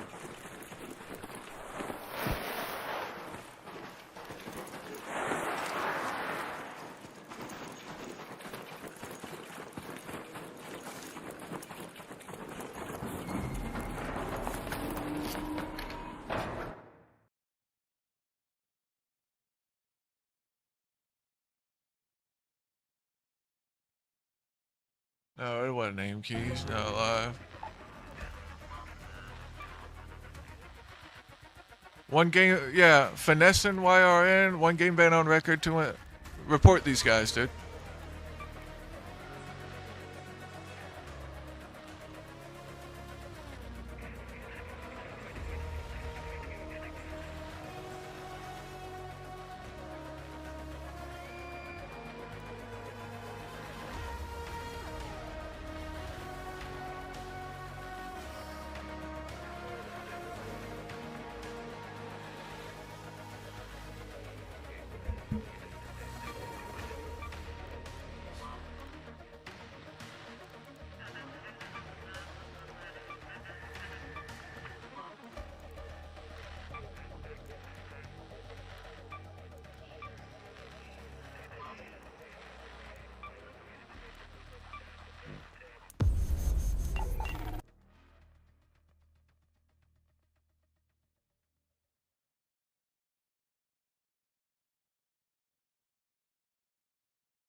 Look who it is.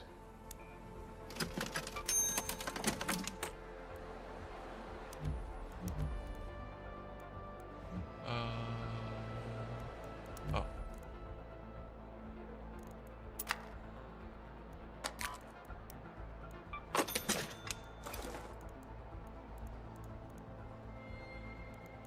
What am I doing?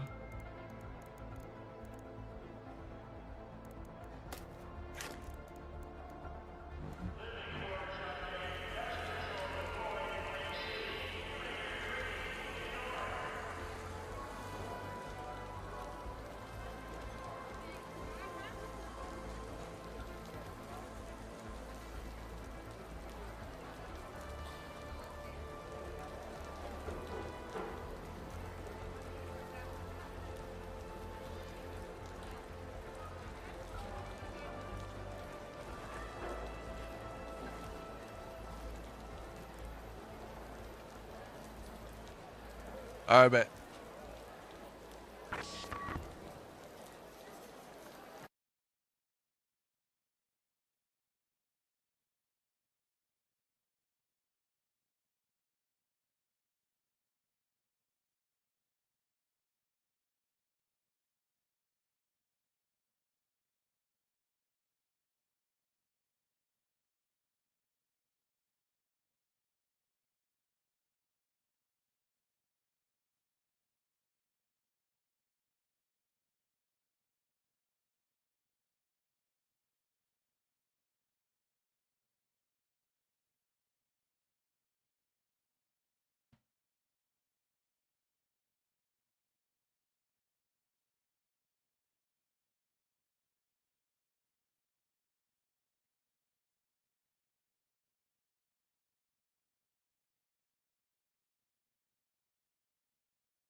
We're going to RP.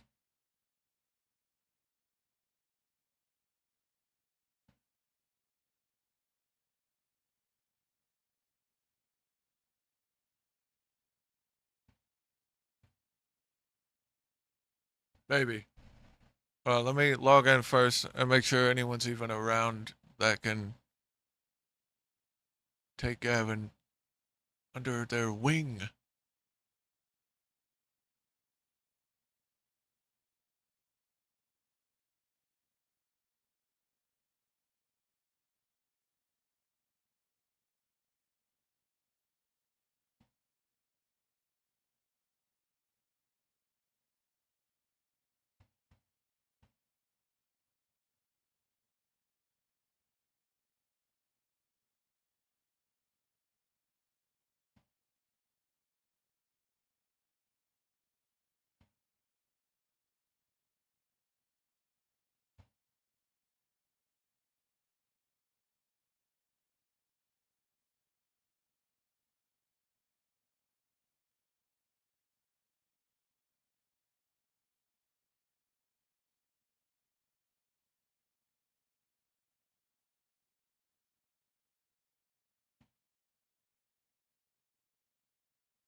Nobody else is on duty.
I don't see any reason to slow down anytime soon.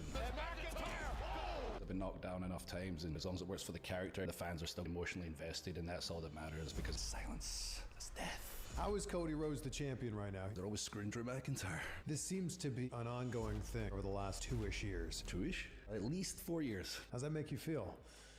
What did this most recent championship win mean to you? Awesome. I got to walk out in Glasgow with the title for the first time as champion. You go into this match with CM Punk and create something different. I knew there was no limit. He knew there was no limit. The spot with the steel steps is scary to watch. Into the iPhone ever purchased UE. Cold brew with almond milk. The Starbucks order today is a little nitro cold brew with almond milk. Did they spell your name right? I went through the drive-through this time. Generally, they spell it wrong. And How can you spell Drew wrong? Well, I don't get drooping on it usually. Yeah. I've usually got. Well, one, I don't usually go in the store, but it's usually Uber Eats if I'm on the road, at the hotel, or even at home if I'm being lazy. I got a little gimmick name. I'll say as much as John is the first name. I'm not going to give away the last name because people might figure out. It's Jon Snow. No, it's not. But no, I got a little gimmick name on there, which is, difficult if I'm real tired and order breakfast and they walk up to the counter and start saying, no, that's his name, and we don't have anybody by that name. Then they're leaving the hotel and I'm running out. I go, no, that's me. I'm John. Insert name. John's the takeout name. Yeah, Seamus got me onto these, but he actually got me onto nitro cold brew with is it vanilla sweet cream? And I got real addicted to it. And then he got me on crumble cookie when I first moved here as well. Oh, that's dangerous. Yeah, he doesn't like anything sweet unless someone does it with him. And I feel like it would have been easier to get off, drugs than it was to get off of crumble cookie. Is that are sweets your thing? No, not at all. Like, not even the slightest. Like, we used to travel the roads together years ago, Seamus and I, God, for years. Every night he wanted like an ice cream cookie or something, but he had to, you'll have one, lad. You'll have one. I was like, no, I don't really have a sweet tooth. No, you'll have one. And then suddenly I was eating them like 3-4 days a week without a sweet tooth because I misreal his company. You look like you've taken it up a level with your fitness recently. What's been the biggest change? About 9 months ago, roughly 9 months ago, I just decided I had 5 weeks off. It was the first 5 weeks off I've ever really had in my life. I came straight from school to WWE to being released to back on the road a few weeks later, where I was like, oh my goodness, I'm not injured. I'm not doing rehab. I've actually got this time off, and let's have an honest look at myself, especially approaching 40 and been wrestling 25 years. Everyone thinks I'm, as old as Punk or something, but I'm not. Old man. But honestly, I looked myself in the mirror and said, what's going on with you? Let's take some inventory here. It's okay, you good shape, one of the best built guys in WWE, that's cool. But things are starting to catch up, things are hurting. Is there anything you can do about that? And you've never really followed a diet. I was still eating burgers all the time, pizza all the time, sometimes eating 2 times a day, sometimes eating 8 times a day. And I decided to get a trainer who actively came to my garage and worked with me and helped me out with training and diet. And the big thing, mobility, which I've never done proper mobility work. I worked with Rob McIntyre for years. He's phenomenal, but he was sending my workouts, especially when I moved to Nashville 5 years ago, and it was a lot more difficult not working one-on-one with him and having this new trainer, Jeff, you're welcome, coming to the garage and pushing me. He's about 5 foot tall, about 5 foot wide. He's jacked. Yeah, very angry little man. But he was pushing me through my paces, but the big difference was the mobility work. I couldn't throw a super kick. Not that I wanted to, because everybody and their mother throws a super kick these days. But I'd love to be able to and have the choice to do it. But my hips were so tight, it just wasn't physically possible. Things were locking up. I was aware, oh my goodness, maybe you're closer to the end than the beginning, not just because of your age, but because of how my body felt. And going through all this mobility work, the new diet, which reduced inflammation dramatically, I not only saw a difference in how I looked on screen, but how I felt overall. And I was throwing head kicks the size. I could literally kick almost in the face right now. And I feel better now than I did at legitimately 30 years old. Did you ever have trouble with the Claymore? That No, my hamstrings were always good, which thankful I am. I was never any issues with the Claymore. It's so explosive. And I'm so stubborn. I would tear something or injure myself just to be able to do it effectively and make it look good. But no, now I've never felt so good. And at 30 might even exaggerate, maybe 28. I ran myself so hard since I came to America in every which way, especially, drinking in the nights out and the likes. Then my body was feeling it in a big way, and I wasn't stretching on a regular basis, not hydrating, and my inflammation must have been off the charts, considering the diet I had and what I know now. So what is it? It's range of motion, it's more stretching? It's more active stretching and these things I never heard of called cars. So all the boys and girls out there, if you've not heard of cars, it's just basically creating space in the joint. With the hips, with the shoulders, you can do it with anything, the hands, the fingers can probably do it, the shoulders, but it's, for me specifically, the biggest difference maker was in the hips, the knees, and the shoulders. I never really thought to stretch my shoulders. I would spend 20 minutes in the gym just holding stretches, made zero difference whatsoever. But now doing some active stretching and some prehab instead of rehab, like when I tore my bicep, for example, when I had rehab, I was doing things to strengthen up the knees, strengthen up the shoulders, and these cars creating space in the joints and movements I might actually do in the ring. And I just could not believe how good I felt as the months started passing by. Like you said, you turned 40 last year. Do you think about how much longer you want to do this? Yeah, I know my wife feels like it's going to be a lot shorter than I probably feel feel it's going to be, especially with how I feel now and how creatively fulfilled I feel these days. But as long as I'm happy, as long as she's happy, and as long as the fans are happy with what I'm doing, I don't see any reason to slow down anytime soon, especially when I see guys, you know, getting up there in age right now and moving as well as they're moving right now, because we've just moved so far forward with athletes. Look at LeBron James or Ronaldo, for example, the same age as me, and they're just still at the top of their game. So creatively fulfilled at work right now. Very creatively fulfilled. We're gonna, I'm surprised. I've got a couple of moments where I was like, damn it, that sucks personally, but I can also look at the big picture these days. I've been knocked down enough times and fed a few disappointments sometimes where I didn't always deal with it the right way for the bigger picture and understanding, okay, the company needs this right now. How does this screw me up? It doesn't really. It actually works for the character, and as long as it works for the character, I can be professionally disappointed. Personally disappointed, but professionally, I know we're still on the right track, and the fans are still going to be emotionally invested, and that's all that matters, because I've been in situations where they were not emotionally invested, and the worst thing in the world in pro wrestling is silence. It's death. Have you had silence? Not recently, I don't feel like. Not for years, but I've had it, and it's not fun. I can still clearly remember moments. Actually, the worst one ever, if anyone wants to get on the YouTube, as us older people call it. My first pay-per-view match, before it was PLEs, was following Randy Orton versus John Cena in the Hell in a Cell at the peak of Cena-Randy, the first big feud, the end of their blood feud. Hell in a Cell, beat each other to death.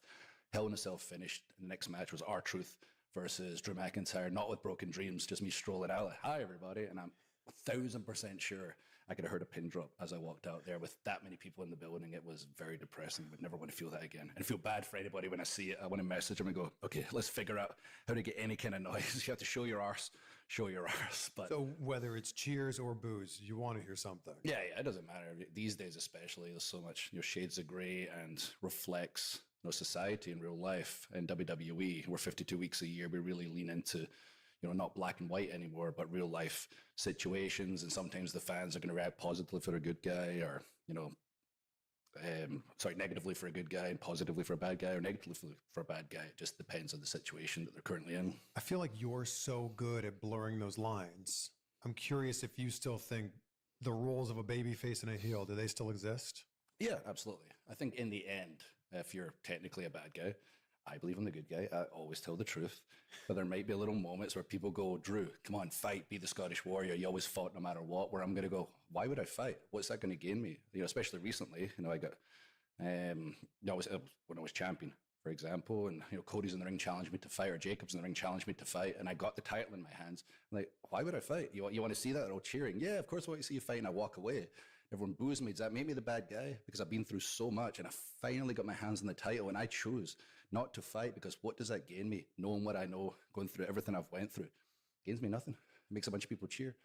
But they were cheering before, they were booing before. I got hurt at Hell in the Cell. I was gone for 3 months, then they forgot about me. And I was like, oh my God, I need to get mine while I can, and I need to get out, because they're going to forget me the second I'm gone. You're in an interesting spot because, like you said, you're speaking the truth. You're doing things that make sense, but you're still doing it from a heel's point of view. And it's just interesting the way that the human point of view. I just see it as a very logical human point of view. And I always tell everybody when they call me a heel, debate me and you will lose. Every interview I do, when they say, oh, you're a heel or whatever, every fan goes, oh, you're the bad guy, or a kid says you're a bad guy. Explain to me how I'm the bad guy.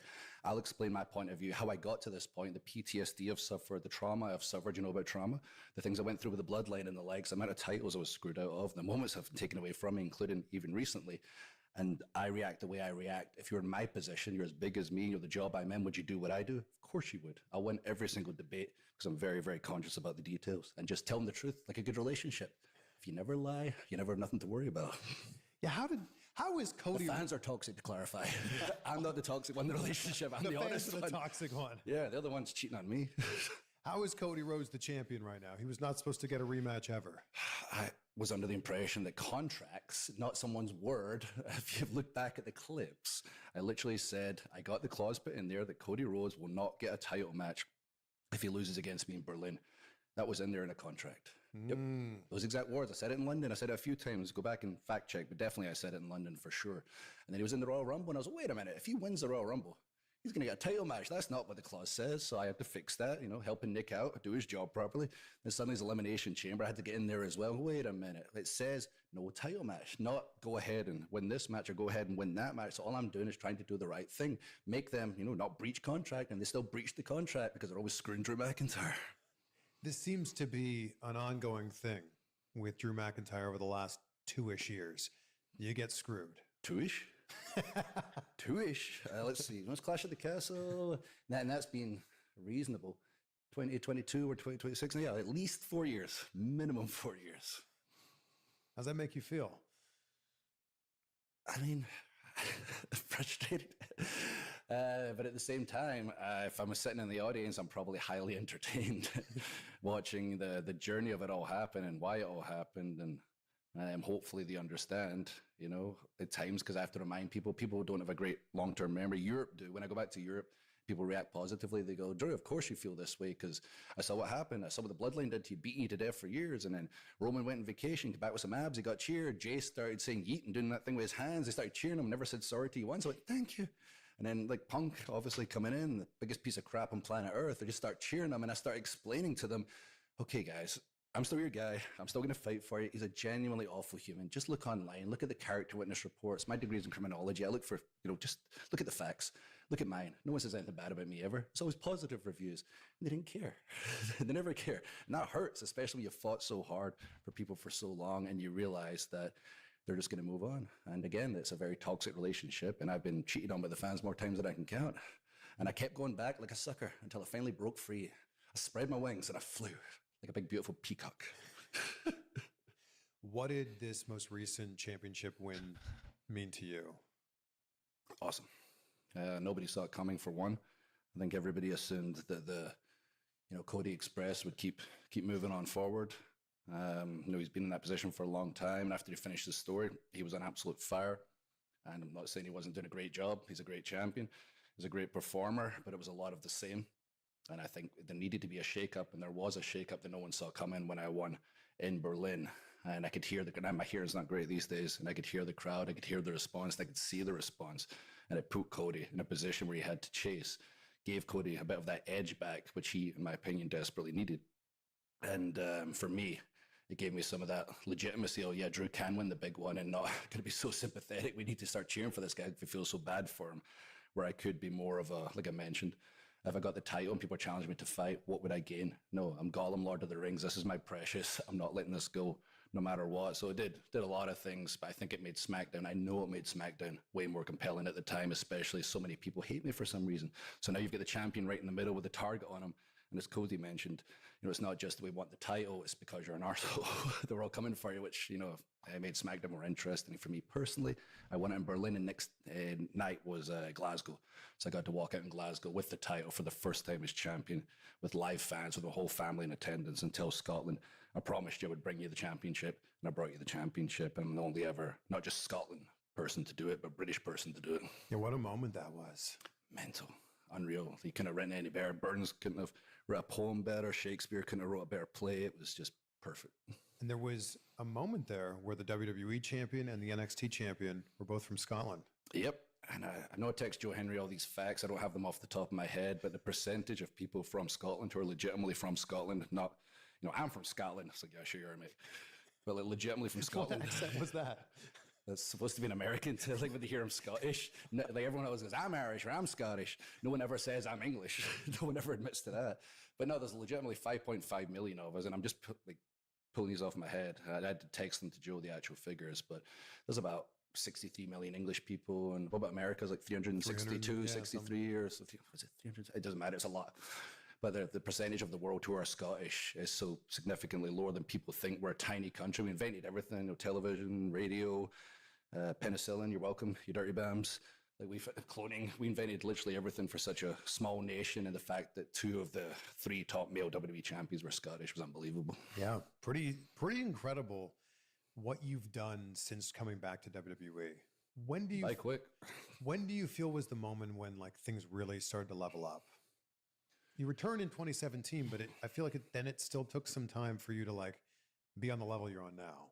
Yeah, I mean, I just peaks and valleys. This is the story of my career. There's very few people, You know, like a Roman or a Cena who spends so much time up here the entire time as the #1 guy, and they're going to be, you know, made sure they stay in that position.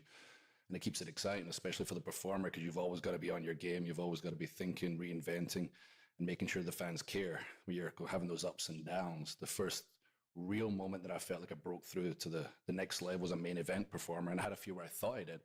And when I think we talked about it briefly, tapping out Kurt Angle to his own ankle lock, I was like, yeah, that's me. I'm a top guy now. Wasn't the case. Like once I eliminated Brock Lesnar from the Royal Rumble, considering the story that was told in the 2020 Royal Rumble, Brock was a champion, eliminating half the Rumble. People started believing Brock might just win this Rumble and wrestle himself in the main event at WrestleMania. And when I eliminated Brock and heard the reaction and felt the way that people reacted when I came out, I could literally feel it. Like, they believe I'm going to do it. This is wild. We've not done anything to suggest this is the next guy. It's just been very organic, and taking Brock out, then winning the Rumble at the end and hearing that reaction as well. Considering Edge just came back after 9 years, was never going to wrestle again. We've seen people, you know, like Batista and Roman booed out the building as the good guys for winning the Rumble. That could have conceivably happened, and the fact it didn't. That's the first time I felt like I've arrived.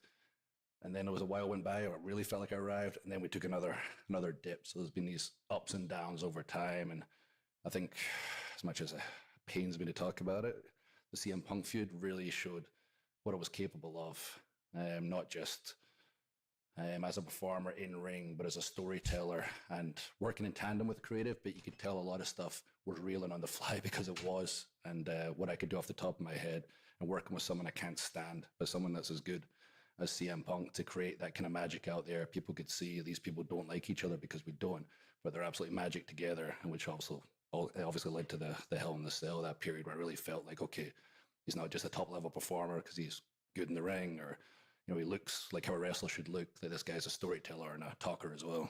The feud with CM Punk is now behind you. How do you feel about CM Punk now? Not a piece of crap.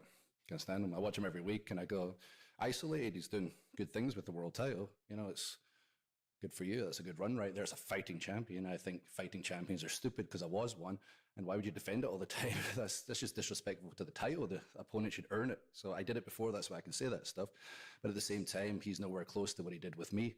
And it pains me to admit, I'm still chasing the dragon for what I did with him. So opposites freaking attract. Okay, let's be honest. The cost of living isn't just high, it can be exhausting. And if you've been leaning on credit cards lately just to cover the basics like groceries, gas, and utility bills, you're essentially paying a survival tax of 20% interest or more. Our friends at American Financing have a better way. They're helping homeowners tap into their equity to pay off high interest debt with mortgage rates currently in the 5s. On average, American Financing is saving their customers $800 a month. That's nearly $10,000 a year back in your pocket. It takes just 10 minutes to find out what you could save. There's no upfront fees and no obligation to talk to a salary-based mortgage consultant. And here's the kicker. Start today and you could even delay 2 mortgage payments. American Financing, America's home for home loans. Call 866-721-3300. That's 866-721-3300, or visit americanfinancing.net/Chris. That Hell in a Cell match with CM Punk was magic. It was so special, and there have been so many Hell in a Cell matches before. Hell, they had a pay-per-view called Hell in a Cell, where there was a Hell in a Cell every single year just for the sake of I was in a bunch of them. Lost them all. I was basically the reverse streak, but it's technically a streak if you lose them all. you haven't won in a Hell in a Cell? Never, no. Yet. Lost them all. Yet. Yes. Yet. Yes, there will be one eventually, and I'm going to make sure I win that thing. I don't know how yet, because I've such tragic luck and suffered such physical pain in every single one. It's been unbelievable. I fell off halfway up the Hell in the Cell against Randy one time. Worst fall of my life. I saw Seth talk about it one time. He said it was the thing you wish you could take back. I wish I could take it back too. I genuinely thought I broke my back, my neck. I bit through my tongue. I had a snake tongue afterwards. I was spitting up blood. Terrible, awful. And no one will ever watch that again because it was during the pandemic. How was that spot supposed to go? Fall through the table and not feel as bad. So same spot, just different outcome. Yeah, I was under the impression it wasn't going to hurt half as much, and I was lied to. No one in the office's fault. A particular person fed me a bunch of nonsense. So there have been so many Hell in a Cell matches before, so many iconic moments. How do you go into this match with CM Punk and try to create something different? I just knew we had the story. We both knew we had the story going into it, and as much as we didn't spend a great deal of time together, We both knew there's no limits here. I feel like sometimes there's limits when I watch people, and I feel like I don't really put limits on myself now, but with him, like I knew there was no limit. He knew there was no limit when it came to verbal attacks or physical attacks. We would do anything, take anything to make it what it needed to be and get out our genuine disdain for each other. And the match itself, there's one thing we agreed on, the agent agreed on. The agent was somewhat of a middleman putting this match together. It wasn't, I was sitting there like, hey, buddy, old pal, what do you want to do? Like, it was more, I think this, well, I think this. And, you know, Chris Abyss, oh yeah, what's that show called? I never watch. Unreal. Yeah. He's a star of that show, I believe. I know Cody keeps mentioning it every 2 seconds. You don't watch it? I mean, I watch all the time. I understand why we have it. I'm just not quite on it yet. But yeah, he was the middleman there, and he's always great ideas. He knows me and my game better than just about anybody. And we had a pretty simple agreement. No crazy stuff. The story has already been told. The cell is the weapon. Let's make the Hell in the Cell what it used to be. And let's make people care about Hell in the Cell, and let's just bring the violence with our physicality and minimal shenanigans. It turned into maximum shenanigans, but it wasn't planned that way. The spot with the steel steps is just scary to watch. Yeah. It's like spine first onto the steps. Yeah. I've seen a few people talk about that. I was like, oh God, yeah, Drew's not quite moved the same since that fall in the steps. I'm like, what are you talking about? I've moved better than I've ever moved in the past 10 years, but I can understand why people would think that's a career ender right there, because it was very dangerous to even attempt something like that, to land that way. I'm not saying I needed a massive out to lose to someone like CM Punk, because blood loss defeated me that night, not him. But I wanted something memorable, and I know myself, I know my body control, and I know I could do something that I would never ever do again. And after doing it, I would never do it again. But yeah, that whole match from beginning to end is my masterpiece. Whether he admits it or not, it's his masterpiece, as both are Mona Lisa's. And that restored Hell in the Cell to its former glory. And I know when we're long retired and long gone, people will still talk about that feud and that match. At what point during that match did you realize that it was on another level? When I wasn't unconscious from blood loss. It was a little fright when I started bleeding initially, and the blood was legitimately spurting out of my head and landing a couple of feet in front of me, which I've never seen before and was obviously not supposed to happen. And I was worried that one, I would go out, and two, the match would be stopped. But thankfully, we got everyone in the back on the headpiece, like Hunter leading the charge. He's been in the ring, so he's somebody that he will stop the match these days if he has to, considering what we know now and the medical protocols. But he's also understands what it's like to be a performer. So it was very much a back and forth between the referee, myself, the doctor, and Triple H, like how I was feeling, how I was doing, and making sure I was with it.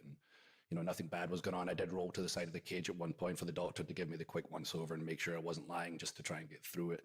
But it was legitimately scary for a second, because I was like, my God, after all this work, this could potentially be stopped, and I just need to stay conscious and get through this match. And it made the match what it was. It was the match I dreamed about as a kid. I remember watching the blood feuds ending with the crimson masks. And I mentioned Hunter, he was always the one back in the day I would watch with a big bloody face. And like, this is the match. Himself and Mick Foley, for example, both of them bleeding. Like, I want to have one of those one day. And in this world we're in now, and it's a lot safer, I get it, but I really wanted one of those matches. And that night, Punk and I got one of those matches, and I'll remember it forever. When you got to the back, were you like, that was it? That was the match? Yep. I pretty much knew that night. After the doctors freaked out and checked me over once to make sure I was okay, and they were amazed that I was like completely fine aside the gash. aside from the giant gash in your skull. 17 staples I needed to get in my head, but I knew. I love that that's okay. Yeah, it was great. No, it was far from okay. But once all that calmed down, I knew. I was like, my God, that's it. I'm going to be chasing the dragon for the rest of my career, the Dragon's Tail, and I am. And it's a fun game. But like, he knew as well, and I knew. And I think a lot of fans knew, like, that is pro wrestling at its finest. Is that like the moment? Like, you've had amazing WrestleMania moments, but is this the moment that for now you go back to? Yeah, there's a lot of amazing moments of winning the title, obviously in Berlin and bringing it out in Glasgow, and the Rumble moments with Brock, etc. And Seth and I having a moment when I won the world title before it went into the story piece with Punk and I got to present the title to my wife as well. Try to think of more. There's just so many very special moments to me. But when it comes to professional wrestling, like how I like it and how I grew up on it, that was it. We talked earlier about how, like, Cody Rhodes got this rematch. Nick Aldis made this thing happen. It's a lot of animosity with Nick Aldis. Yeah, there is. A lot of fans calling for maybe a match with Drew McIntyre and Nick Aldis. Would you love to go in there and have a match with him? Oh yeah, I would. Yeah, I can feel it when I'm out there with him. Whenever we go back and forth on the microphone, I can feel the people starting to get into it. I don't feel it with Jacob, and I think Jacob and I turned a big corner after fighting like Peter Griffin and the Giant Chicken for 3 straight hours before almost killing each other, falling off the giant platform where I dragged him to hell with me. So we turned a big corner for our feud, even though, Jacob and I have, you look at the basics of it, it could just be Godzilla, Kong, 2 big guys fighting. People are happy to see it. But we have this story. We've screwed each other along the way. He took away the biggest moment for me, being champion at WrestleMania. We have this story built in. And then we have the physicality and how good the match is going to be and how good the people know the match is going to be.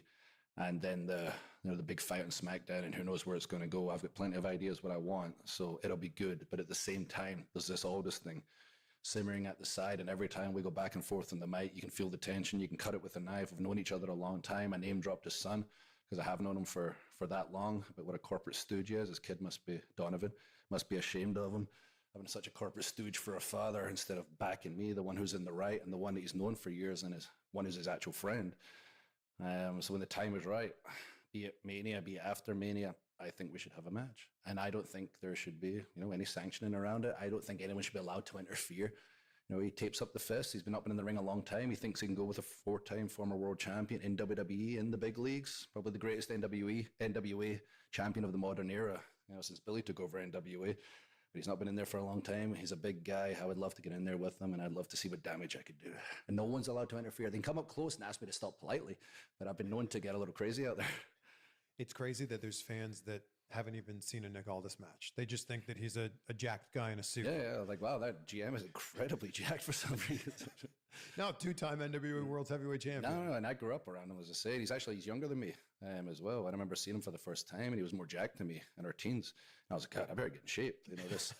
This oldest guy is pretty jacked, and I met Sheamus about that time, and that was when I was like, okay, in ring-wise, I feel pretty confident. But I was at university at the time, no money, probably. That's a common theme for me throughout my life. Drinking too much, partying too much, having a good old time. I really have to start putting on some weight because I was a naturally tall, skinny guy. And Nick's one of the ones I saw, and I was like, right, I got to start putting on the weight. And now, fast forward, God, 21 years later, 22 years later. Now he's the GM. Now we're each other's throat, and I think it'd be a shame if it didn't inevitably lead to some kind of match with him in a bloody mess. You talk about winning the Rumble in 2020, which leads to the WrestleMania match, which right before they decide there can't be any fans there. I've always wondered, why was there this extra match with Big Show? Like a dark match main event. What was the story behind that? I mean, I guess I do know that the story is, but we're just trying to throw things against the wall and see what sticks. I guess it was some kind of hook for the next Raw, rather than just I come out as champion and here's a promo in an empty warehouse with 0 people reacting. Oh, by the way, there was also this match that happened once the cameras went off the air. I'll never quite know, but it does allow me to say I beat Brock Lesnar and the Big Show in one night within about 15 minutes. That's pretty cool. Did that at that moment feel like your WrestleMania moment? More the Brock part, but well, that's what I mean. But like winning the championship. And I love show, and I appreciate. We actually did like a 30-minute match for real, and they cut it down, way down.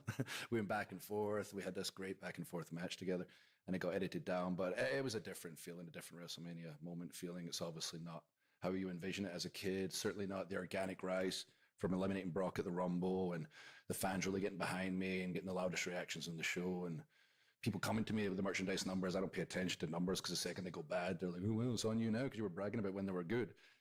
Whatever. People telling me, your shirt's the number 1 and whatever. And I was like, wow, it's going to be in Tampa, WrestleMania. That's my American hometown. I've been there for 12 years. My family are coming. My friends are coming. This can't possibly go wrong. Then the world shuts down. So it wasn't quite as I imagined. Well, the people going crazy, my family there, but I knew people are scared. We don't know what we know right now. This is their escape. I'm the main event. I'm the feel-good story. And I had a personal moment with the title, a moment of reflection, the people that were on this journey and sacrificed to get me to that moment, and was able to reach through the screen and thank everybody that was on that journey with me. And it wasn't edited. And that was the first time I think someone broke the 4th wall during that period and became a regular occurrence, because it was the only way we could, touch the fans and connect emotionally with the fans because they weren't live there in attendance. And there's not a lot of people that have beat Brock Lesnar. Certainly not in the last 10 years or so. Not in 5 minutes and kick out the F5 and a That's one funny. count. Say it's a 30-minute match that got cut down to 5 minutes. Yeah, that was Big Show. Oh. The Brock match, no, that certainly was not. I don't think Brock would be doing that one over there. But no, he went out of his way. He's a bit more open these days, so it's easier to talk about when he's doing interviews and being more the real person. But he doesn't like people. And once you kind of get to know him a little bit, and he realizes you're a stand-up person and you're in it for the right reasons, he'll go out of his way to make you look good, just like what he's doing with Oba right now. It's pretty much the same treatment that I got, one-upping him every step of the way. Brock never one-upped me one time, all the way till I beat him. What was the first moment where you went, oh, Brock's actually he must like me? There was a few moments, but certainly when I was claymoring him over and over, and I want to say it was New York. Someone might correct me, it might be Chicago, but I believe it was New York. It was somewhere lively fans for sure, where I claymored him a couple of times in the ring, I think, and I claymored him on the stage, and they were chanting one more time. And I just stepped back hoping he would react to it, and he started feeding up. I didn't have to tell him, he would be the one to tell me. But he fed back up and he took another one because the fans wanted another one, and it's out there now, so I can talk about it. He told me, pick up the title, the same as he told Oba, put the foot on me or whatever, because he wanted to make sure, this is the guy. And if Brock Lesnar is able to be dominated by somebody, this is a force to be reckoned with. So fast forward 4 years, WrestleMania 40. You get the moment in front of fans. Finally. Seth even says to you, you effing deserve it. What did that mean when Seth's saying to you, hell yeah, man? It was awesome. I mean, I got to tell him as well, you're the effing man, because he is. Seth's not so much a personal rival, like a Punk or whatever. He's a professional rival. We both just want to be the best and show the world we're the best. And I gave him a hard time on the way to Mania, especially socially. I was going, I go overboard all the time, but I was going especially overboard. He caught something he probably didn't deserve. He was caught in the Punk like a fire. But he knew what I was trying to do, and he was such a pro about it. And we went into that match. It wasn't one of our 30-minute bangers, with the wrestling and the ups and downs, and then the near falls. It was OK Corral. I hit my Claymore at the start, stomp, Claymore, stomp. It's just who's going to get up last. And I was able to finally have that moment, and that moment was Seth afterwards, and present the title to my wife, and the fans, holding the title in the ring and chanting, you deserve it. That was, very cool to have that moment, and knowing what was going to happen next. I was like, all right, enjoy that, bank it. That's one for the memory books. You'll be sitting on the rocker one day, because you got to take mental pictures. The young, superstars out there that are sometimes my age when they first show up in WWE. So enjoy it quick. Bank those memories, take snapshots, because I didn't do it when I was younger, and I can't remember how it felt, but I remember everything. I remember everything about that night, and I remember how it felt afterwards, and I remember how it felt when Priest beat me. As much as it pains me to say, I was kind of happy for him. He was a friend of mine, and that was cool to have that moment, and all within 5 minutes for myself and then for him. You were such a savage on social media. I am. You're not on Twitter anymore, right? Yeah. You are? Yeah. I'm just, not much to say right now. Oh, okay. Yeah. If someone just prods me a little bit, I go off.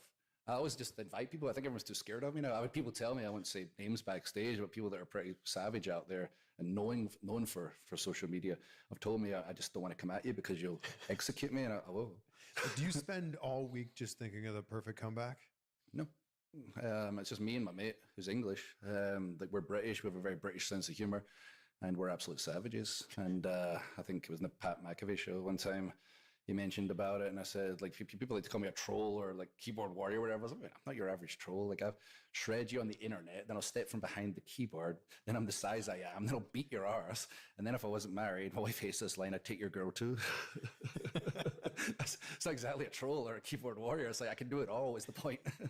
We all have non-negotiables in life. For me, getting quality sleep is absolutely non-negotiable. Ever since I switched to a Helix Midnight Lux mattress, my sleep has completely changed. I'm falling asleep faster, staying asleep longer, and waking up amazing. Heard the shirt. CVV. Coming strong. BV. Oh, you were never, and I mean this with great respect, you were never really a promo guy coming up. Now you are one of the promo guys. Yeah. I mean, which part coming up? My first run? But did you miss my indie run? Because that's where I think things started to change. That's where I got comfortable. Sorry, I'll let you finish the question in case that was it. And when do you feel like you turned the corner? The indie run, for sure. When the microscope wasn't on me anymore, when I was released from WWE for the first time and the last time. I like knew I was okay. I'm gonna get out there. I'm gonna start improving my game. I don't know what the future holds, but I know I'm gonna be a better talent because of this experience. I'm gonna get on the mic as often as I can. I'm gonna get as many reps in the ring as I can. I'm gonna truly find myself because I felt like I've been in 3MB for a long time, so it's hard to find yourself as a top level performer within that role. But I'm gonna just get in those main event matches, find my style, find who I am, find my voice.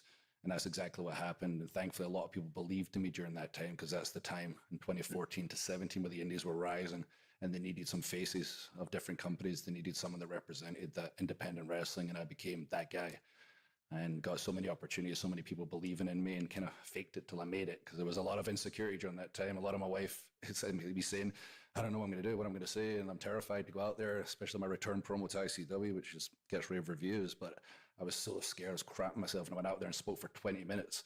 Then Mick Foley, told me, hey, I was going to do a post about this. She seemed like a different guy. I need to do something bigger, and he went on Stone Cold's radio show and said, have you seen Drew McIntyre recently? He seems like a whole new different person. And he told me to text Triple H, keep an eye on Drew. And I was like, yeah, it's been 3 weeks. I had envy the whole time, but I needed to get away from under the microscope to truly find myself and find my voice during that time. Do you feel like you always had that in you and you just didn't get the chance during your first WWE run? I don't know. It's hard to say. I really don't think so because I'd kind of come up in the system and felt like things needed to be done a certain way and was scared to take chances. Was kind of walking on eggshells a lot of the time, and maybe for backstage reasons, but maybe also for personal reasons. Like a very shy, introverted person, which is hilarious considering I run around in underpants for a job since I was like 15 years old, and I think I had to get away, truly find myself and gain that confidence that some people just get right away. I was very confident about a lot of things, but the talking was not something I was confident with. When I watched my old promos back, I wonder if I had a second puberty or something, that my voice is so high-pitched and the Scottish accent is so thick. So yeah, I'm Drew McIntyre and I'm applying for dual citizenship. So it'd be great to hear you say USA. And it's even higher than that. I can't even do an impression of it. So I'm pretty sure the second puberty, which might explain the 50 pounds again as well. I love that we just got a 3MB reunion recently at Jinder's wedding. Yeah, that was cool seeing the boys. I've seen them a couple of times at a couple of weddings now, actually, but the Jinder picture went absolutely massive. That was just so cool seeing you guys at Jinder's wedding, looking like you're just having a blast. Yeah, we really did. That was a fairy tale wedding. And my wife had outfits for like every single day. Yeah, how many days was it? It was a few at least. I mean, it might have been 4, but I definitely had about 1, 2, 3, minimum 3 costume changes throughout each day. It's like, his religion and her religion was combined as one. And it was just such an incredible spectacle. It was like a WWE event or something, watching it with all the colors and just all the love. It was unreal. And to get together with some of my closest friends and see how far they've come in life. And see someone like Dirty Dango, see how far he's come as well. He's just so happy now. And a lot of us when we were younger, we were having our personal struggles. Him and I went through a lot together, and just to see him lighten up and be at his wedding too, and just see everybody just winning in life made me happy. I just feel like maybe it's where you're at in your life personally, maybe it's where you're at in your life professionally, but I just feel like you have this lightness to you. Yeah, I do. I feel like I was carrying the weight of the world for a long time, and sometimes I still do, and sometimes I make things that are not a big deal bigger than they are, but not like I did when I was younger. I just why are you worrying about this? We're all here for a snap of the finger relative to time. Enjoy it, make the most of it, be happy when you can be happy, because we're not getting out of this life alive. So the St. Petersburg area, Tampa area was home for a while, was your U.S. home for a while. Now Nashville, where we are right now, is home. What brought you to Nashville? Bloody Sheamus, and he left. Sheamus isn't here anymore. No. Nick Aldis is here, though. He is. I need to go to his farm and torch it. Nah, I mean, hurt one of the animals, but I'll just torch him instead. But that's what happened. Miro moved here first, I believe. Yeah. And then Sheamus moved and kept chipping away to move. And I was like, I don't want to move. 1, I just hate the idea of moving. And 2, why would I want to go to Nashville? Like, I've got my routine in St. Petersburg. I've lived here for a while. I've got my gym, etc. Just didn't want to come. So he knew how to get through to me. He invited us, my wife and I, for Halloween, and then kind of focused on her. Like, look how nice it is here. Look at the houses here, and all the Halloween events, how cool it is. And I was like, yeah, it's pretty cool, whatever. But he's focused on her, and he's got his fiance, wife now, Izzy, kind of focused on her as well, and then invites us back for Christmas the next year. We stay at the house, starts chipping away again, and finally she says, I just feel like a fresh start. We're in Nashville. Damn it. You got through to her. I knew this, and eventually we moved. It was a whole to do. It was as bad as I thought it was going to be. We had a moving truck and the likes, and we got my truck, etc., driven down separately. But for the cats, we're worried about transporting them any way that wasn't the most convenient and safest way possible. Especially your one cat Chaz was sick a long time, so we got an RV, and I've never driven an RV in my life. America's insane. One, I got a license with basically no lessons in Tampa, and I learned on the job. I'm good now, ish. But also, you just get an RV, like a U-Haul truck. Remember the Family Guy episode, like he's moving houses? Like, Yes. I'm making a go of it. It's crazy that you get your driver's license driving whatever, a Honda Civic. Yeah. And then just Fly around a giant truck Good like for- a maniac. yeah. So my wife started. She drove the RV, got us as far as Perry, Georgia, from Tampa, St. Pete area, and then I just had to drive at the gas station. So I want to say it was probably 20 feet long at least. I start driving it out. Things are going fine. I take a little right to go to the gas station. I feel something against the side of the RV, and so I do this all the time. I've done it multiple times, more times than I care to mention. But instead of hitting the brake, I always push through. But sometimes, with the truck, I'll get a little scratch on the side or whatever. With this, I just kept pushing and pushing and pushing, and its sparks are coming out. She's like, "Stop!" I finally stopped, and thank God the gas station pump had those big metal barriers on the side. I'd ripped right through the side of it, and torn through the tire almost. And we get stuck at that gas station overnight. We couldn't get hold of anybody. I think it was a Sunday. Nothing was open. I called AAA, and they said you don't obviously have RV coverage or truck coverage wherever you need to fix an RV. I was okay. Can I get that sorted out? It was no problem. It'll be this much. Do this. Okay. Well, it takes a day or whatever to activate. I need it right now. That's gonna be pointless. But I don't have an RV anymore, so we got literally stuck there overnight. It was a dodgy gas station. A lot of people hanging out there, having themselves a little party at the gas station. Wife terrified, hugging the cats, just saying, "Drew, stay on guard, no problem." Falling asleep every 2 seconds because I've got, it's a gift in wrestling to have like mild narcolepsy. I'm falling asleep constantly, no matter the situation we're in. And yeah, we got the tire fixed the next day and finally made it there. But she was not very happy with me, and I am an amazing driver. Sparks at a gas station. Big sparks. I just wasn't even listening. She was saying stop. I was just pushing and pushing and pushing. I'm going to get through this thing, but there's still 10 feet of RV behind me trying to get through. Thank God the metal barriers work, because not every gas station has those in front of the pumps. Well, we're moving out here to Nashville now. You are? So, yeah. A lot easier to get one of these done. We've been talking about doing a full form interview forever. And then today, I've got the worst allergies in the world. I hope it's allergies. You're going to be sick in 2 days. Oh. The worst allergies in the world. I'm getting a lot of work done in the house right now. There's a little recovery center out back. And the tree pollen is at its highest possible level right now, and they're digging up the backyard, and I am dropped dead in the middle of the living room. She's like, "You okay?" Nope, but I gotta go talk about wrestling. That'll keep me alive, and it genuinely does. This is my passion, and like the wife, I'll put her over whenever I can, because sometimes when I do interviews, I kind of bury everybody and get into bad guy mode and bury her too. But she's brought balance to my life in a way where wrestling is my obsession, is my passion, but it's good to switch it off for a little bit when you're home, and you yield better results because everything can process in your brain. It took a long time to learn that, and it's thanks to her I'm able to find that balance-ish in my life. The last time we did an interview was the junket for Killer's Game, and they were kind enough to give us an extended period of time. Looks like I might be interviewing you again when Highlander comes out. So you're working with Dave Bautista once again. Is it just, does Dave Bautista just go, "If you need a giant Scottish man, I've got your guy"? I mean, that's certainly what happened the first time. I was described to a T. The director, J.J. Perry, had said, I've got an idea for these, brother hitmen for the Killer's Game. That was a theme, like a more comedic John Wick, which I enjoyed as a movie as a whole, not just because I was in it. They'll be Scottish. The little one will be a little crazier. A bit martial artist. Scott Adkins played him, and the bigger one has to look like he could conceivably beat you up, and be able to do the Scottish accent, and be obviously the accent unintelligible at times. And Dave said, "I know that guy. He exists. His name's Drew.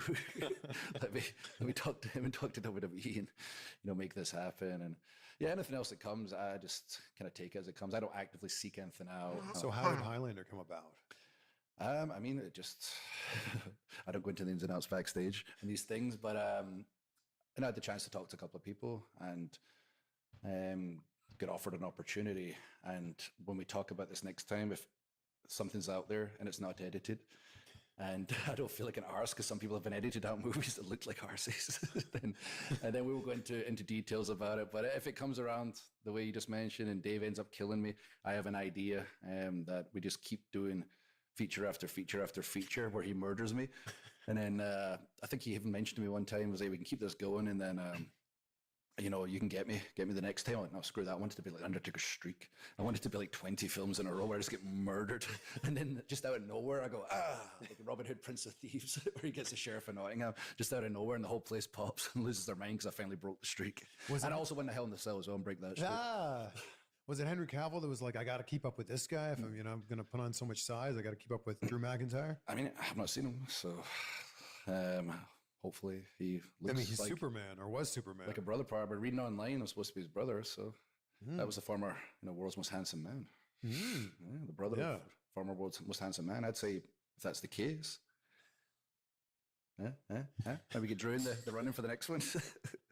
You had a match where not only did you beat Kurt Angle, but you made Kurt Angle tap out to his own finisher, the ankle lock. I did it twice. How did this come about? Well, the big one's obviously in WWE. Was it Manchester? I believe. Were they both in Manchester? That'd be crazy. Someone can fact check it for me and get it in the comments.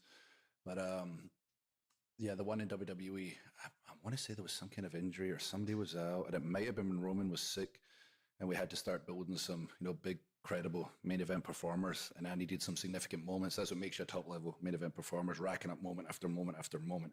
And I believe it was maybe when Roman went out sick initially, especially to build an opponent for when Roman came back. And that's what came of it, was I was going to not just beat Kurt Angle, I was going to annihilate Kurt Angle, and I was going to tap him out to his own submission, the ankle lock. And thankfully, Kurt was gracious enough to do it, because obviously he could tie me up like a pretzel if he wanted to. But, he was great. I was in his face. I was, mocking him, it was basically tears in his face. I was ripping on his family, his kids, beating his arse, and just being a terrible, terrible human being. And he did so much for me that night.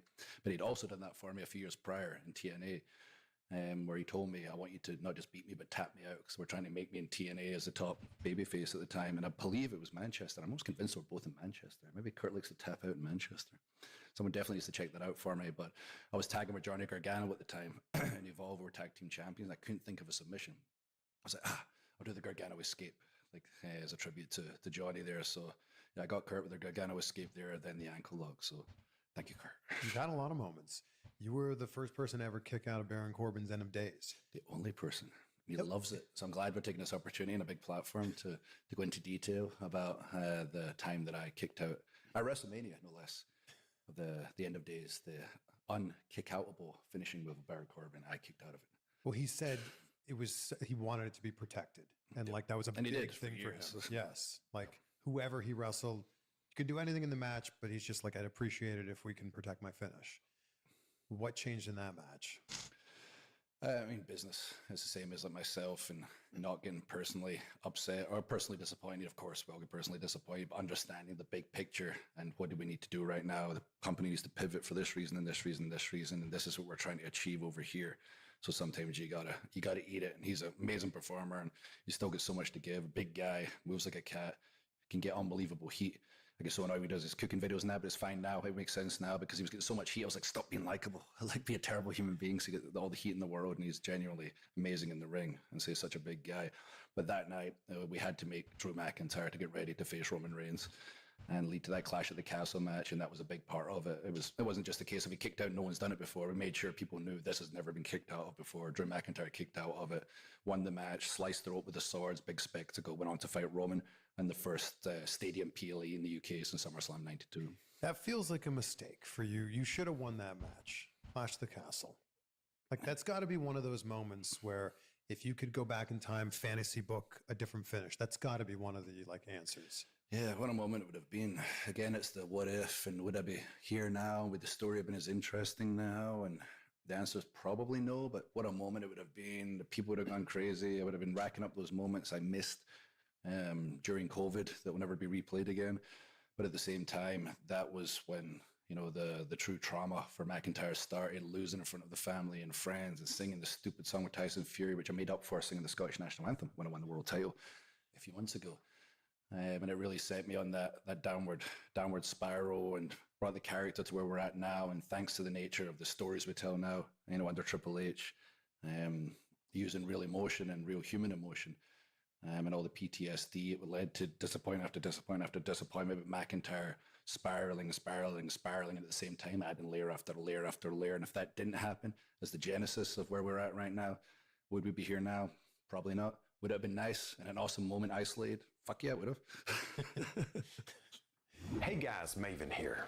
Is exactly what you'll hear if you go to the next Insight Live in Las Vegas. Yes, Maven is our special guest for Insight Live the Thursday of WrestleMania week, April 16th at Circa Resort and Casino, Las Vegas. Circa is also the place to watch WrestleMania if you're not going to the show. Yes, watch parties are back on. Watch night 1 and night 2 here at Stadium Swim on a 143-foot screen with the beautiful pools right in front of it. Grab your tickets now at cvvtix.com. That's cvvtix.com. And as an added bonus for anybody who buys a VIP ticket, Maven's sticking around for the meet and greet after the show. This never happens. So grab your VIP tickets now. Hang out with me and Maven at the meet and greet after the show in Las Vegas. Also grab tickets for the show in Tampa and New Orleans, all at cvvtix.com. And I will see you there. It feels like it's not just disappointment for the Drew McIntyre character. Like, fans seem to be disappointed with a lot of things over the last handful of years of like, Drew got his moment and then it got taken away.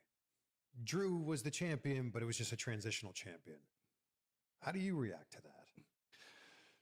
I mean, for the UK market, I was a little, worried at that time, but the product was so hot and is so hot right now. We were fine. We kept selling out over and over. And again, I don't make those decisions. You know, Triple H is in charge for a reason.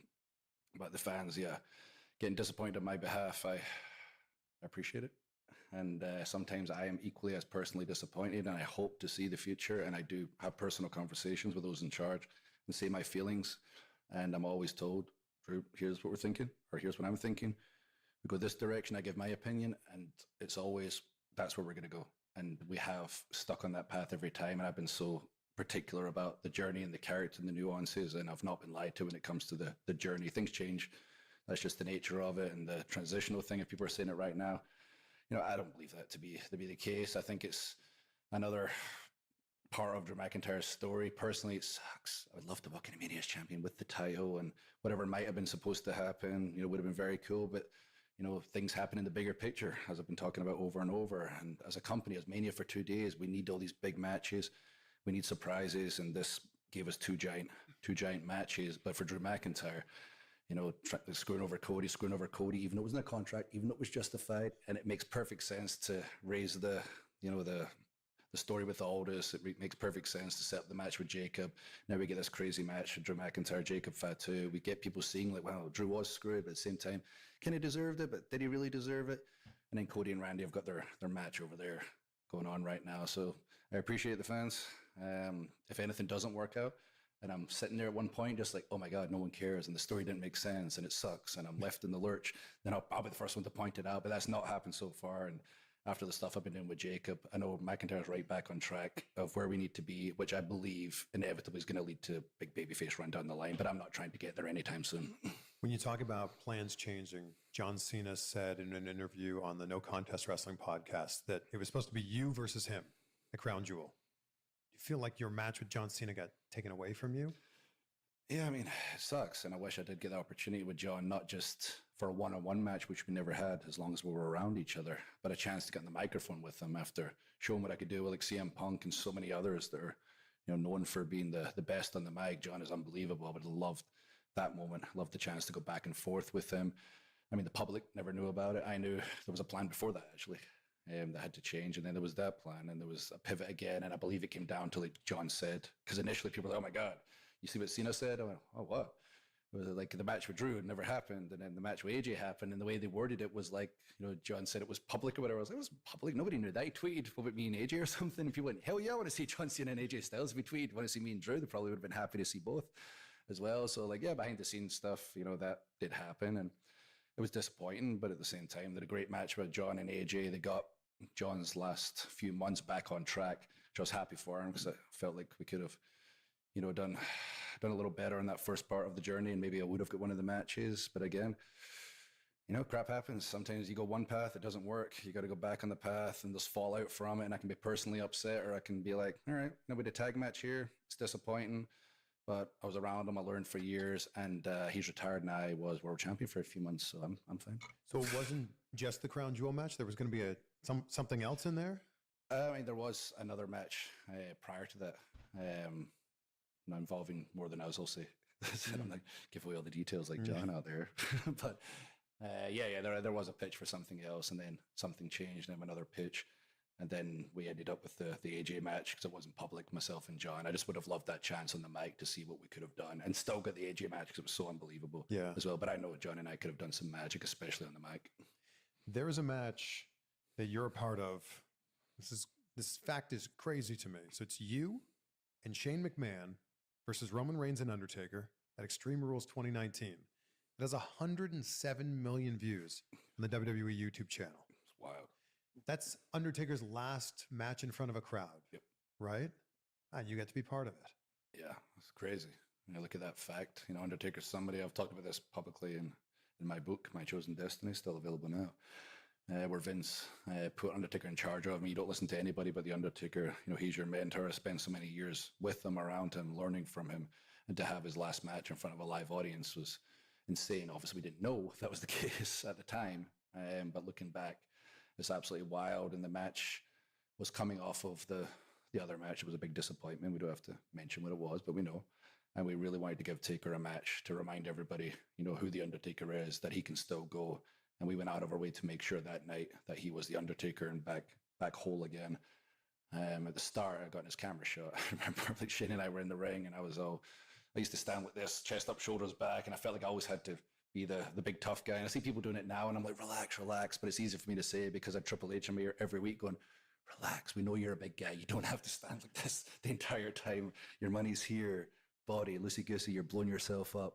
But I was standing there waiting for him to come in the ring. I didn't realize I was in his camera shot. He's doing the whole presentation, taking off the jacket, getting ready for the hat. Looks at me, he's back the fuck up. And I went, ooh. Got out of his camera shot. I didn't realize I was blocking his camera shot. So, that was my first. I'm like, so far, so bad.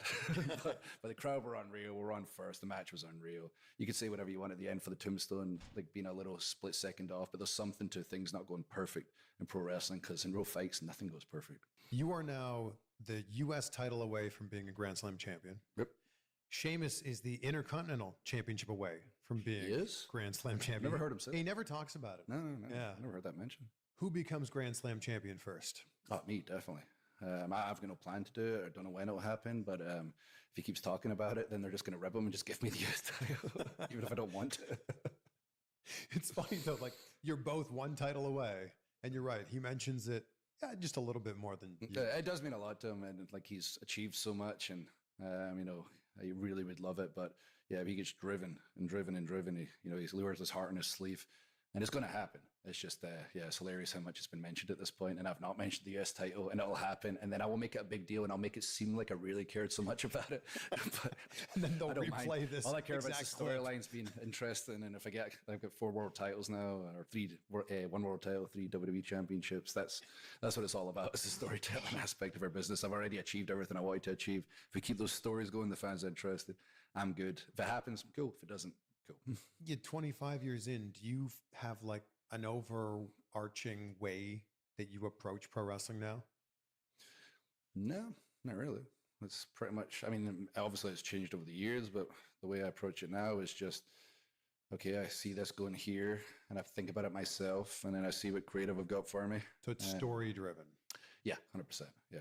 I mean, outside the ring, obviously we talked about looking after myself, being physically able to do everything to the top of my game, and I've never felt better in a long time for that aspect, and looking the part, and what can I do to, at 40 years old now, like, wow, Drew's never looked at this before because I've just never tried before. But very much like what's the best way to tell this story and get the fans as invested as possible. Because as far as I'm concerned, if it ends up Jacob and I at WrestleMania, if it ends up Aldous and I somehow at WrestleMania, I don't care what the title matches are. As far as I'm concerned, we're still in that show. And it's going to be through the story, then it's going to be through the banger match. It's like what you're doing now, I feel like, it doesn't feel like this isn't the guy that would have been sitting across from me 10 years ago. Oh, hell no. Yeah. Like whiny little bitch. So yeah, they're idiots. These people that are top, they weren't top themselves. They don't get it. I'm the man. I should have all the titles. Maybe not 10 years ago. That's more 15 years ago, Drew. When Cody and I won the tag titles, we were both laughing. There's a picture of us holding the titles in 2010. And we were so convinced in our heads, we should be fighting for the world title. This is silly, we're tag champions. That's how warped our views were at the time, rather than enjoy the journey. This is part of the journey of your young kids. We're really full of ourselves, actually, when I say it out loud. That is funny when you think about it. So it's 2010, you guys win the tag titles, and you're thinking, man, we're ready for the main event now. Yeah, I can't believe we're both not fighting for the world title. We're tag team champions. That's silly. Like, if we approached that in the right way, the mindset both of us have now, that could have been a legendary tag team and a legendary run. And then look how long it took both of you guys to win the world title. Yep. We had to get a few hard slaps in the head, like in a lot of ways, probably literally and, creatively, and, both of us have eaten banquets and banquets of crap to finally learn our lesson. I got fired. He had to, leave the company after, seeing what I was doing out there. I became a verb, my brother likes to say, to do a Drew, leave WWE, reinvent yourself, succeed. Then he left and did what he did and created a whole new place and stuff. And, it's very cool to see us both go in that journey, as much as I don't like the way he goes about things and wish he wasn't so corporate Cody about everything, because he is that good and he doesn't need it, but he still does it. Both of us have taken, the long way around and got what we've got to now, and both achieving massive success. You guys are always the example of someone who leaves WWE, proves themselves, gets better, and comes back a completely different version.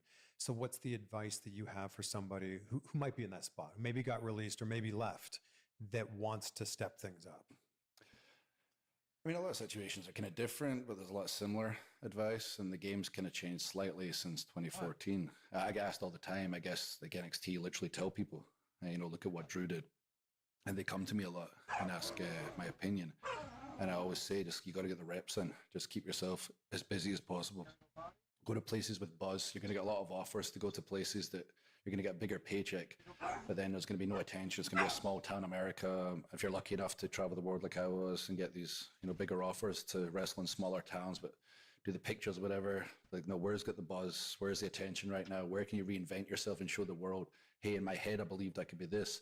Show them what you believe you could be, and keep getting reps and reps and get better on the mic, and look at your presentation and what's going to separate you from everybody else in the game right now, because there's so much going on in the world of wrestling and so much that's kind of similar. And I see so many guys, like, especially in Scotland, I get sent tapes a lot from my buddies back there. Can you look at this kid or whatever? And I watch the match and I go, okay, they're trying to be AJ Styles. He just retired, but there is an AJ Styles. So they're trying to be, like a Ricochet or whatever. And I was okay, unless you're as good as these particular flyers, like a Dragon Lee, for example, then that's not going to be helpful. But what's going to make people emotionally care about you? Stop trying to be the next, whatever your favorite wrestler is. Just figure out what's going to separate me from everybody else out there. It's not going to be instant. You got to get those reps. You got to figure it out. Like me, you got to find your voice, because this is such a big part of it. Being able to present yourself verbally in a 52-week-a-year show is very, very important. But you've got to believe you are that person, because if you don't believe it, no one else will believe it. And the only way that's going to happen is reps. You've really stepped up your fashion game here. Thank you. Were you always a Jordan guy? I was not. I was forced into it. I was shamed into it, actually, to be exact. Shamed into it? Shamed into it, yeah. I was at Fanatics Fest, I believe, 2 years ago. I think it was the first big one WWE was involved with, if it was not the first one ever. I was on stage wearing a pair of Jordans, very comfortable, and I've got big, wide feet. Jordans are very comfortable, and I had two pairs. I remember one pair I was wearing, and Omos was a bit of a sneakerhead. He said, cool shoes. I went, thank you, I have no idea, just comfortable. And I wore the other pair, the Fanatics Fest, and my buddy was looking at my social comments and told me, have you seen the comments by any chance? I was like, oh no, what are they saying?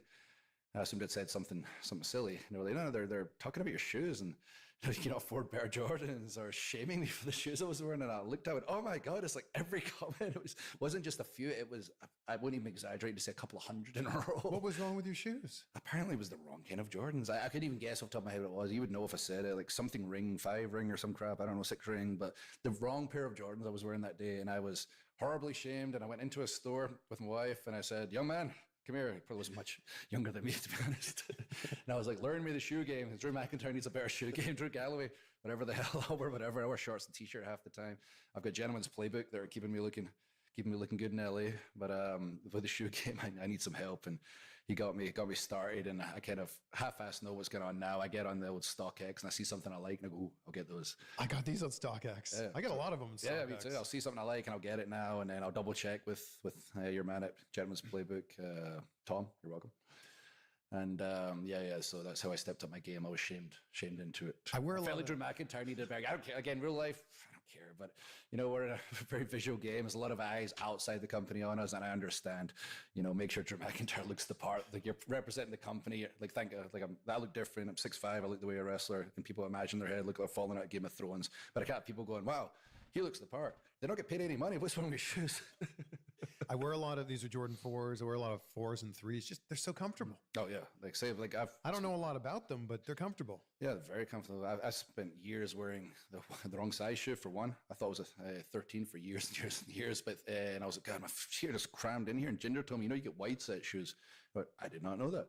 So I finally started wearing wide set 13s, and I was like, yeah, it's still more comfortable. Just I guess this is the way it's supposed to be. As a kid, I always wore the same size shoe. I'd never been into a shoe store, I guess, since I was really young, and I must have had some kind of foot spurt along with my second puberty I had. And then I found out I'm actually just a little bigger than 14, and you're really abnormally wide feet, and Jordans are the only things that are comfortable, basically. How's actually, I want to ask you this one. What is a match that nobody asks you about that you think more people should talk about? I don't think more people would talk about this one just because of the nature of the time during the pandemic, but a match that I'm very proud of. I want to say it was Fastlane right before WrestleMania when we first had the crowd back in limited capacity in Tampa. But it was myself and Sheamus. We'd been going hard, hoping to get the Mania match, the singles match that year. And I think I did myself and Lashley. I was in a big feud with Lashley at the time. But we had ourselves a Falls Count Anywhere match, no holds barred match. And right before the match, we'd been talking about our history, and they didn't really want to go deep into the history of our story. And for some reason, right before the match, they had this build-up video that was like our 20-year history knowing each other, old pictures together, and all the stuff we talked about. We're like, huh.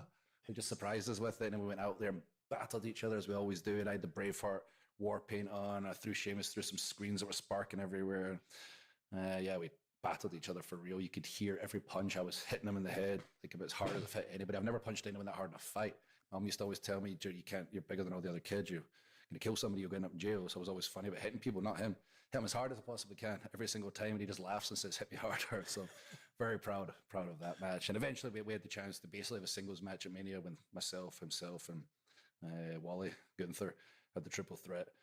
What a match that is. Oh yeah, something I'm so proud of. I think I've mentioned it before. Like, the one thing, like a nitpick, is the beginning I went for the Claymore, but Gunther, the style of wrestler he is, he kind of here and went out the ring, didn't catch the Claymore flush.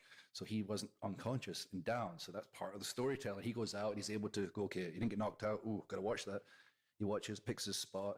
It's all very logical why that happened. And the rest of the match, you can poke a hole through if you tried. I remember at one point that This Is Awesome was going to give me 50 beats, and I was like, you guys have no idea what's coming. Because then Gunther was out the ring for 15 minutes. Then we had our singles match we always dreamed of, and then that was on us because the smart heel on the outside went, idiots, slid in and knocked us both down, pinned us once he saw the opportunity. So yeah, we finally did, I guess, have our singles match within that triple threat match, which is also one of my favorites. Well, great to see you. Thank you for making this happen in Nashville. We've been talking about having like a long sit down like this for years, possibly. Years. Yeah, literally years. Not to take away from the match, or the match, yeah, the verbal match here. Not to take away from the conversation we had for the Killers game, but like, it wasn't the same. No, it's not just a relaxed environment. It's one interview after another, and we're focused on something particular. Just I was probably your hanging out. 40th interview that day. All your other interviews. The most fun one, though. Thank you. All your other interviews were 4 or 5 minutes, and then I got you for like 40-ish, I think. It was supposed to be an hour, and then they were like, is it okay if you just do 40 with him? Oh, really? It must have been later on then. They were trying to do me a favor. I would have done whatever. I'm like, with yourself, we're just having a laugh talking. I'm just trying not to say anything that's going to get me a phone call right after, but I know you don't do that stuff, thank God. Because I've been better recently, right? I've not been causing drama, headlines, I don't know. Drew McIntyre doesn't stormed out many arenas or anything. I've been reading on the internet recently. Depends what you put on X next, if anybody pushes me enough, and I welcome it. It sells tickets. It gets attention. Real, making people feel like it's real. And if it is actually real, look what happened to me and Punk. I'm waiting for the next person to come at me and go, you know what, Drew? I don't care if you like me. bang, bang, bang, and nail me with some stuff, and I'll be like, ho, ho, ho, ho. I'm gonna talk crap to you, and I'm gonna beat your ass in the ring, and the people are gonna love it. So fair to say you're not bored at work anymore? I'm not. No, it's too exciting right now.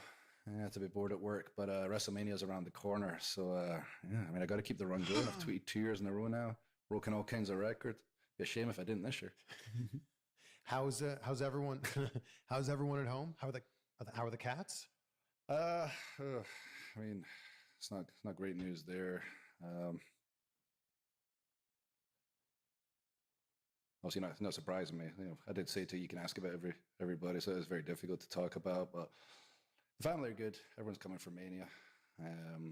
But we lost Chaz. I'm so sorry. It sucks. You know, he was our boy, and he had long-term liver disease for a long time, and you know, finally we knew it's getting to the point he's going to be gone soon. We had, you know, the pads down in the house, and he was, you know, going to the bathroom outside of them, but he was still lying with us and purring, and we just knew the end was close, and it really sucked. Like, you know, we'd lap of love come out and tried to do it like in the house to make it a little easier. It was not easier. It was the hardest thing. Yeah, I've ever done. There's one thing I'll never make fun of Punk for. When Larry was gone, and my heart broke for him and AJ. Because those little guys are just full of love and nothing else. But yeah, we've not posted about it because we just can't bear ourselves to talk about it. So it's the first time I've talked about it, and I don't care about getting emotional on camera. It really hurts that bad, and I miss the little guy, and we'll miss him forever. So sorry. Loss is never easy. No, especially with pets. Like, Yeah. I mean, you lose your family and friends. It freaking sucks. And they're always you can, there you can for talk to your friends about your mates and stuff. I can remember that time he was an idiot and he done this stupid crap and pissed us off, and you laugh with your mates. But with dogs and cats and the likes, they're just full of love, and They're so loyal. Yeah, especially if you earn the trust. Like, dogs are there, give you that love all the time. But cats, if you earn the trust of a cat, there's nothing like it. They're like a partner, and you know, he was her emotional support buddy for 14 years. Oh, wow. You know that I end every conversation with gratitude because it's such a huge part of my life, focusing on the things that I have. My wife and I say out loud 3 things we're grateful for before we go to bed every night. Fair to say that's probably one of the things you're grateful for. Yeah. But what are 3 things you're grateful for today, Drew? I'm grateful for the wife. I'm grateful for, I guess, health, you know, in the world we live in. And yeah, I'm grateful for Chaz. All the memories. Love it. Thank you again for making the time to do this. Thank you for being so open, so honest. Yeah, always. Appreciate it. I grew up in front of the world on camera. It'd be a shame if I suddenly shut down. Everybody knows all my shit. A lot of it negative, but hopefully some positive.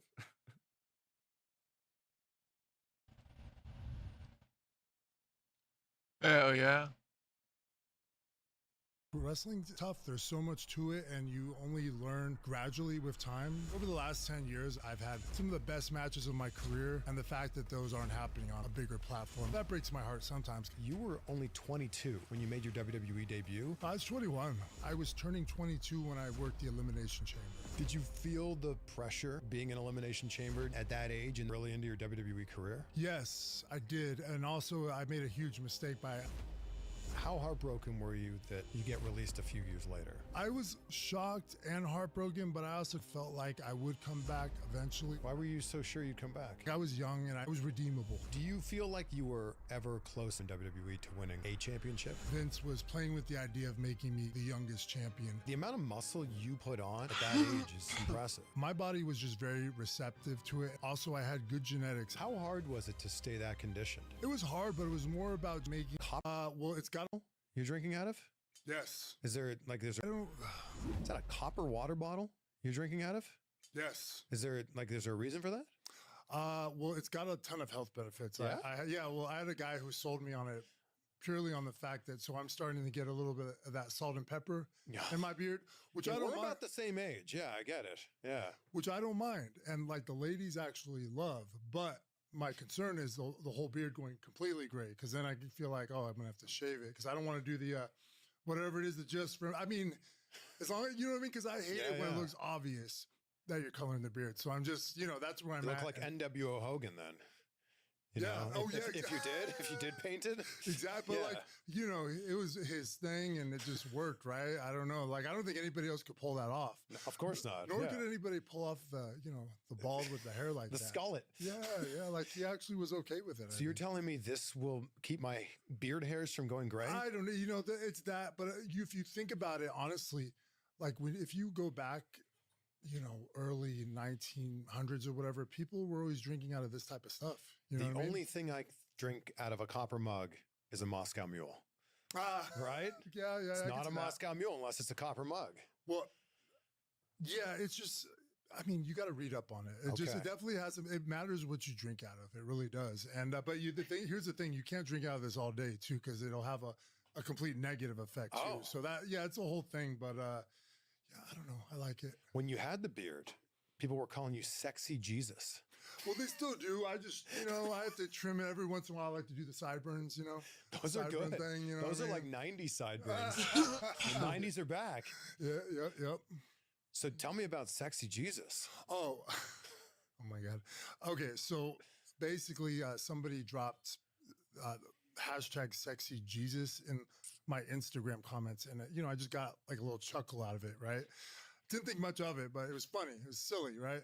And so fast forward to its NWA. What was the pay-per-view? Maybe NWA 77, something. I'm wrestling Tom Latimer, and I have the thought of like, I have a pre-tape, so I'm like, oh, like.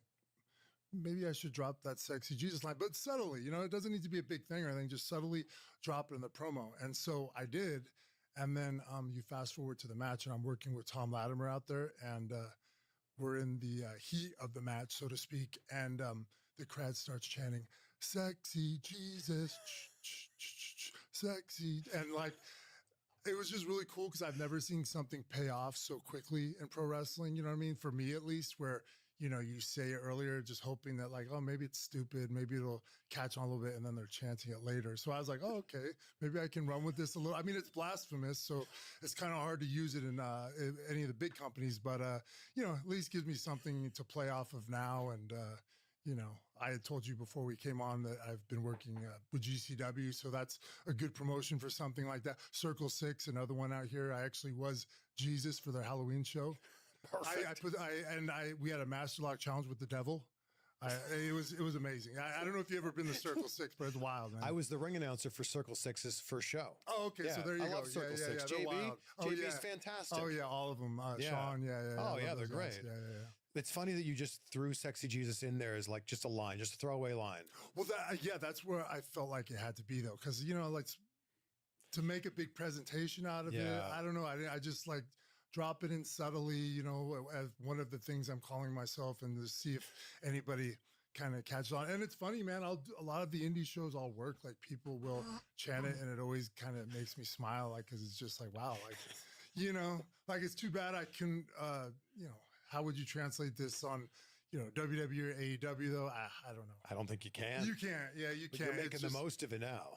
Exactly. Well, at least it gives me, like I said, it gives me something to work with as far as, you know, evolving. I just saw you putting a hockey mascot into the master lock. That was one of your mascots, Yeah. Fleaburn over in Canada. You don't think he deserved it? I don't think any hockey mascot would deserve this. I don't know. I hate mascots. God, you know, getting the guy's way, dancing around and stuff, all jolly. Yeah, he had that master lock coming. I love that you put it on and whoever else was with you was like, put that dog down. You know who was there was Rhino. And I was telling Rhino, like, dude, you should collapse at Fleaburn's body and like reach to the heavens. What? What? And like, I was just like, oh, that would have made me die if you did that. But yeah. But the mascots are so beloved. Like this is mega heel heat when you do this. Cause like, who would attack our beloved mascot? I love it. I love it. You know what's best? The best part about it, if I'm sure you'll probably roll the clip, is them picking him up to carry him to the back, how sad it was. And just the fact that the whole audience is just like, oh, and then there's a clip actually where they do it from a distance and you actually have the hockey commentators that are like kind of calling this thing. And it's freaking hilarious because they're not pro wrestling commentators. So they're just like, I don't even know. It's just, you know, they're like, what is going on out here? You got to see that.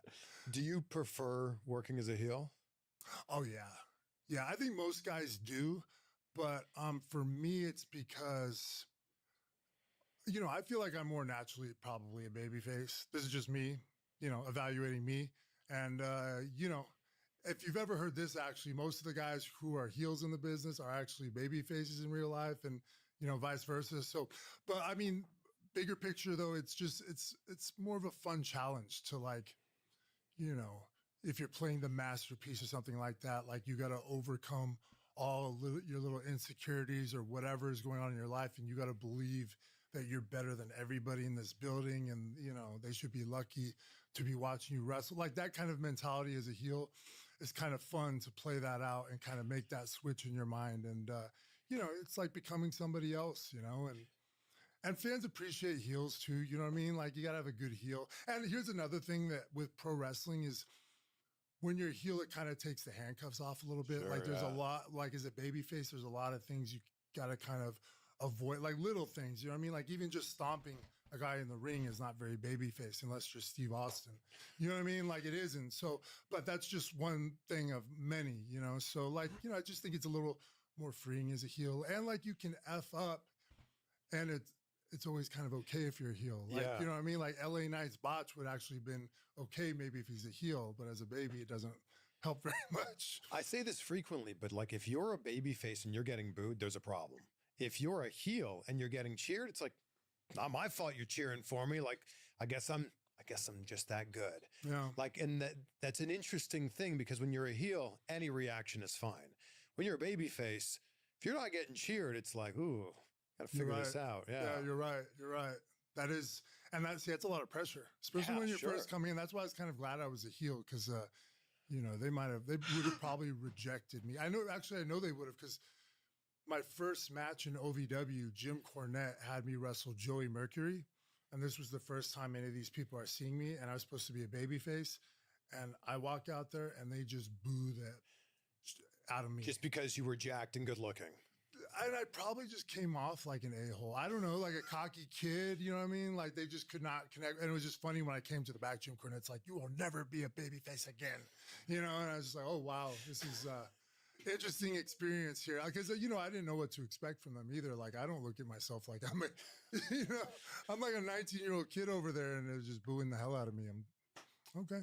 When you started in wrestling, you started out here, UPW, which is in Orange County, right? Yes.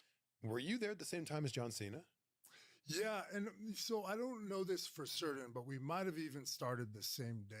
So yeah, like yeah, my earliest memories are with Cena, and there's another guy named Bad Boy Basil, UPW. I was only 16 years old, and I ended up Copper Cup. So you're 16. Cena would have been early 20s. Yeah, yeah. And what happened is, so I can remember some of our training together. I remember one practice specifically where, do you know Andrew Bernardsky from the program? No.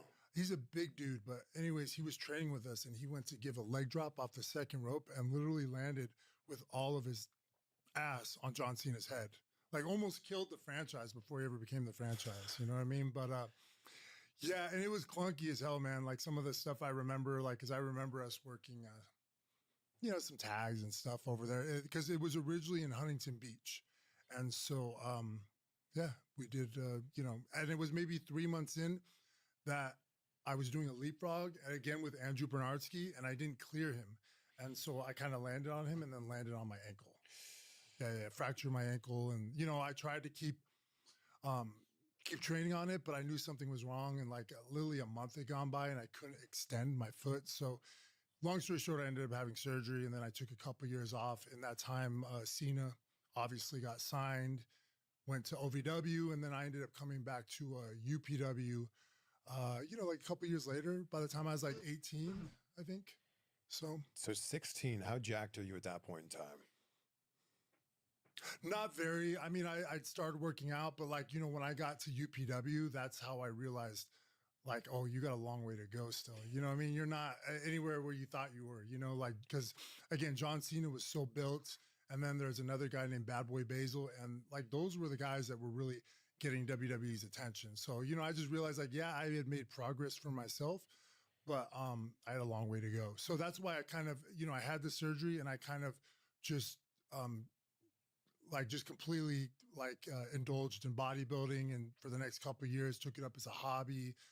Even, went to the Mr. Olympias, watched those and stuff like that. And, Flex Wheeler, Lee Priest, all those guys, that class. I just saw Lee Priest a couple weeks ago. Awesome. Yeah, well. Gold's Venice. Oh, wow. Oh, you still work out at Gold's Venice all the time, right? Like, we did a workout video there, which people can check out. Yep. The crazy thing about Gold's Venice is, like, you never know who you might see there. Like, Arnold works out there almost reason why Brock Lesnar got the sword tattoo. Now, after Brock Lesnar left WWE in 2004, he added the iconic tattoo of a sword on his chest. It was initially thought that the sword had a deep meaning behind it, as after leaving WWE, Lesnar's mental health spiraled out of control. He went into depression after the constant injuries suffered from his pro wrestling career, and this led to abusing alcohol and painkillers. He was having to deal with the IRS, a custody battle for his child, and he was also facing a lawsuit from Vince McMahon over a non-compete clause.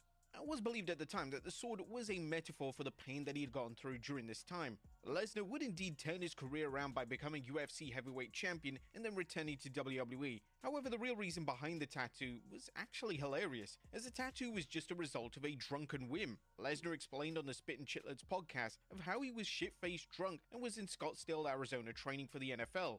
After being involved and, Flex Wheeler, Lee Priest, all those guys, that class. I just saw Lee Priest a couple weeks ago. Awesome dude. He's at Gold's Venice. Oh, wow. Spittin' Chicklets.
So I could feed my kids.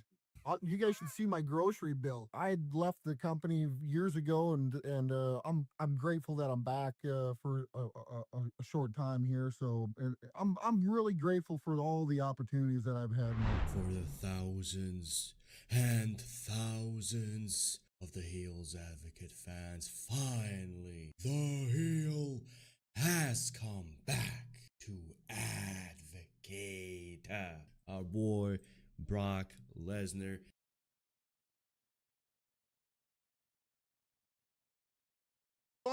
Joining us is a one of one, the alpha male of our species, former UFC heavyweight champion, current WWE icon and legend, college national champion wrestler, ladies and gentlemen, one-time NFL player, Brock fucking Lesnar.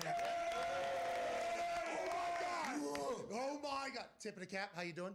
Hail Mary, full of grace. May the Lord be with you. And also with you, Brock. was a great start. That was a great start. So we were talking about the Rocks. And by the way, thank you for coming. Dude. Yeah. Thank you, Brock. Thank you so much Thanks for coming. for having me. No, Appreciate it. we appreciate it. I got to meet you, obviously, at a WWE event backstage, and you had obviously this aura around you backstage because you've been around for so long. You're OG over there, and everybody has the utmost respect. And I remember just going like, holy fuck, Brock Lesnar's here. And I remember walking over and introducing myself because I felt like it was the right thing to do. And you were fucking awesome. You have been. Yeah, so The nice Undertaker's this entire thing. like the And I appreciate you greatest stopping by before Raw tonight, boss. I characters appreciate of it, all man. time. It was just I was a big fan of yours, and it was an honor to meet you. And I just got a good vibe. You know how you get a good vibe when you get good handshakes and you know good people. And so I have to tell you though, like you make the show Friday nights. Like your color commentary is bar none like the best. Hey, So don't break the table, obviously.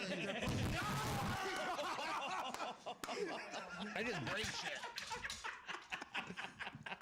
Sorry, man.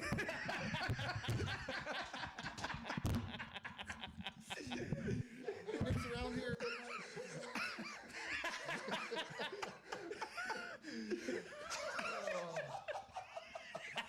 What do you make? You make like $50 million.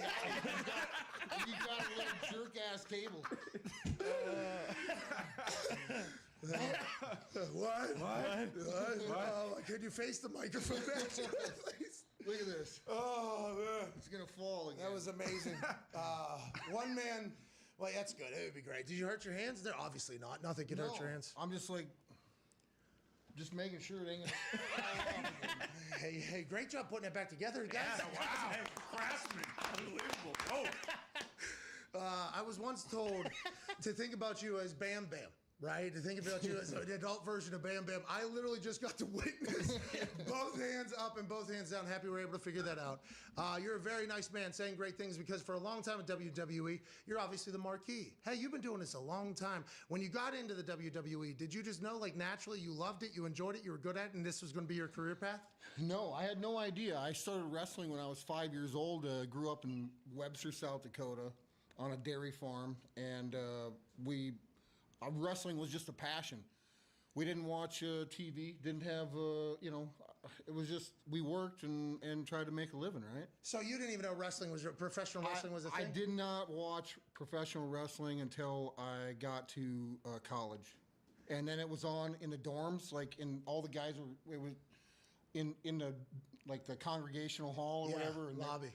Monday Night Raw was on, and there was the war, Monday Night Raw and Monday Night Nitro, and all that was That's going on. That's a great era. Yeah. And I was like, I'd watch it for a little bit, and then, and then I got recruited to the University of Minnesota and was there wrestling, and then next thing I know, I'm getting phone calls from the WWE, and it's like, well, that might be kind of cool. Well, yeah, I'd say. And by the way, the WWE heard about this. So let me get this straight. This guy's a college wrestler.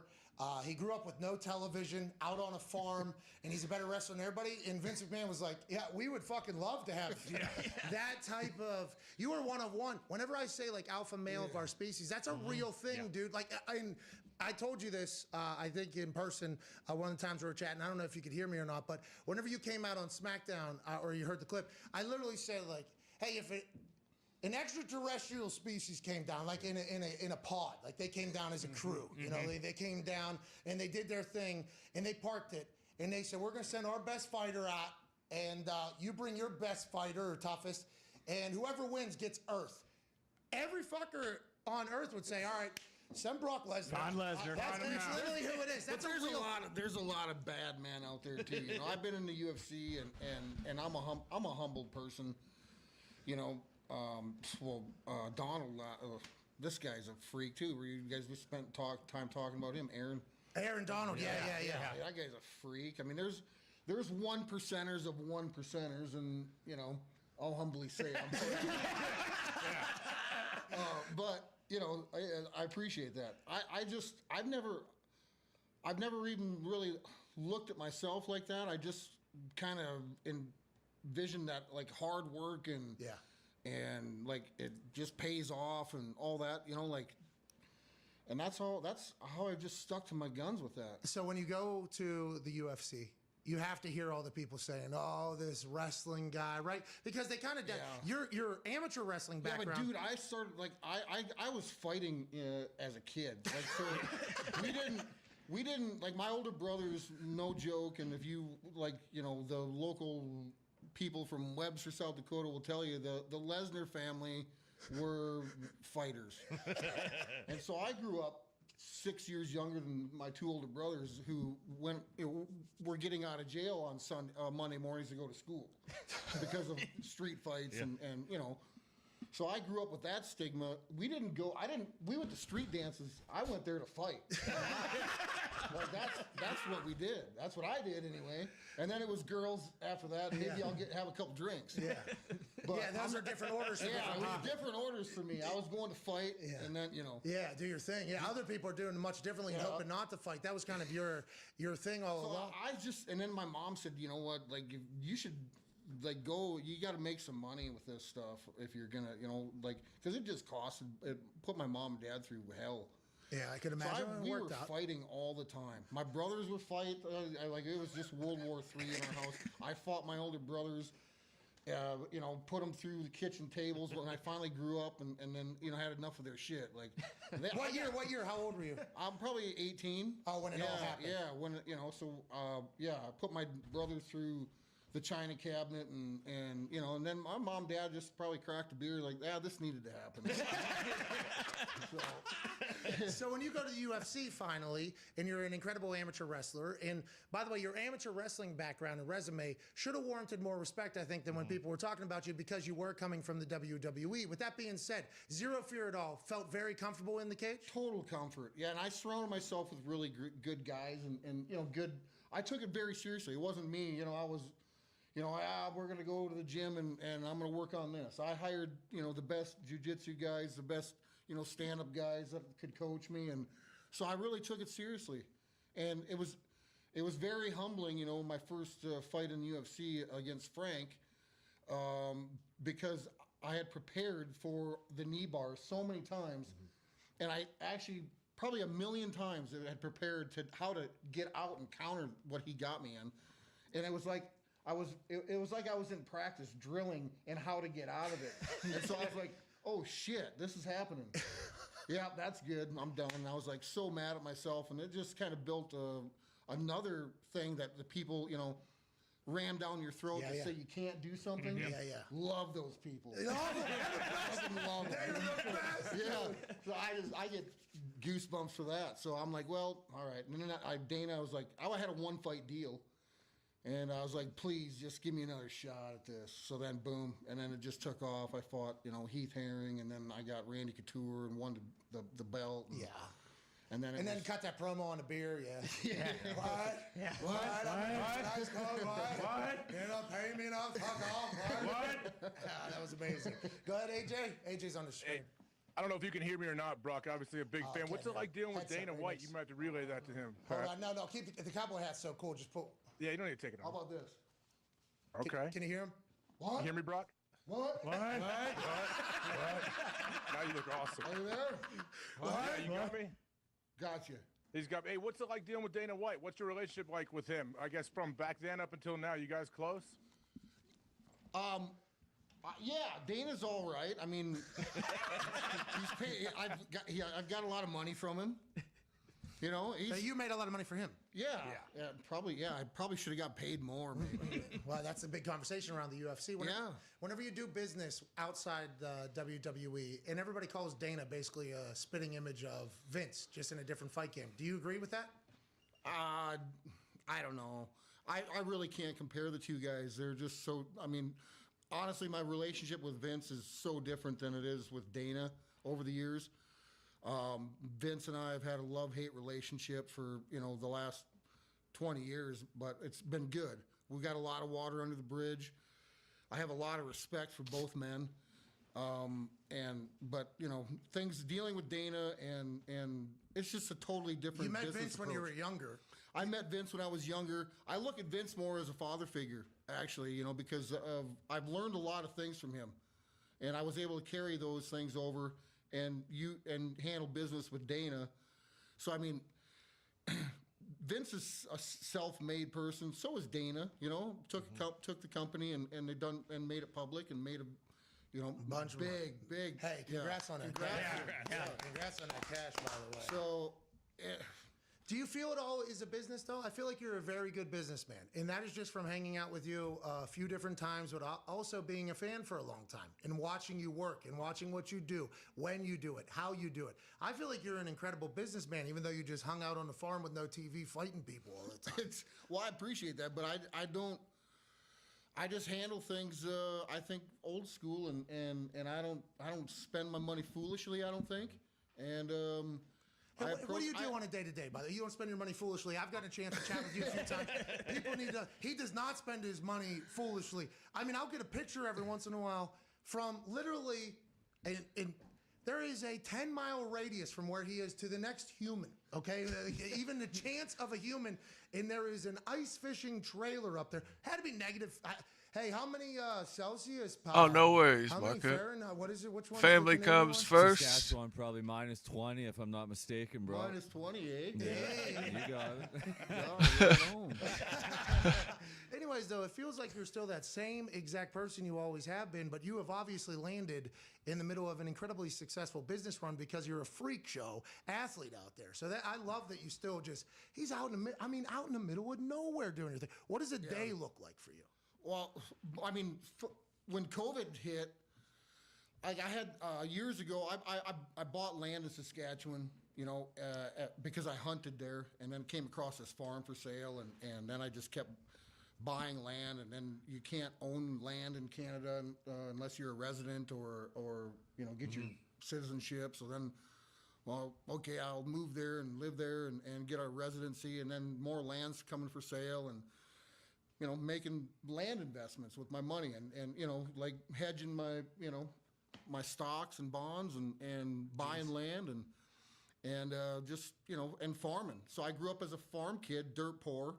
You know what? I'm gonna give a good crack at this farming thing now that I got some money, and so I'm gonna, what you would have done if you were able to. Yeah, and so then I got 2 boys, and I want them little bastards to know how to work. So they ain't getting no free ride. So get out there and fucking start picking some stones. So that's and that's what I do, and I have a full-time functioning farm. We farm small grains, 5,000 acres. I got great employees, and then when COVID hit, my contract was up with Vince, but prior to all that, I'm into hunting and fishing and spending time with the fam and just being low key, snowmobiling, ice fishing, bow hunting, rifle hunting. What? Yeah. What? Ass whooping. What? That's a leisure day. and then so then I got to, over the years, I'm butchering these animals and doing this stuff in my garage, and I'm like, I need a fucking butcher shop. Yeah, you do. And so then I build my butcher shop. I build a big ass butcher shop that needs to be bigger because I got more cool shit in it. So I'm like butchering these animals now, and then I'm, everything's on lockdown. I'm trying to learn butchering stuff, so I'm on YouTube. This thing called fucking YouTube comes out. Hey, a lot of money to be made there, bro. Right on, eh? Hey, real fucking cowboys out here, So I'm Googling butchers, and the bearded fucking butchers show up all the time. These guys, they're from Ohio. Oh, jeez. And they're professional, and they got all this cool stuff going on online. And I'm learning, my trade, helping, from... Yeah, learning. Yeah. From these guys. So I'm like, then another good buddy of mine, Zach Brown, says, hey, I know I've got some good friends that live down the street. Got a good looking woman with her arm around me. We might get a copyright strike because how close we fucking sounded there, bro. We're all in the same boat. Fishing in the same hole. So Zach's like, we're up in Alaska, and Zach's like, I gotta get you in touch with these bearded butchers. And I'm like, yeah, you do. I watch them guys. And then I just hit it off. These guys are like my long lost Viking brothers. You are a Viking, right? You would describe yourself as that? You think that is why Probably, you yeah. are bigger, stronger, faster than everybody else? I guess. I was born in the wrong century. So, way wrong.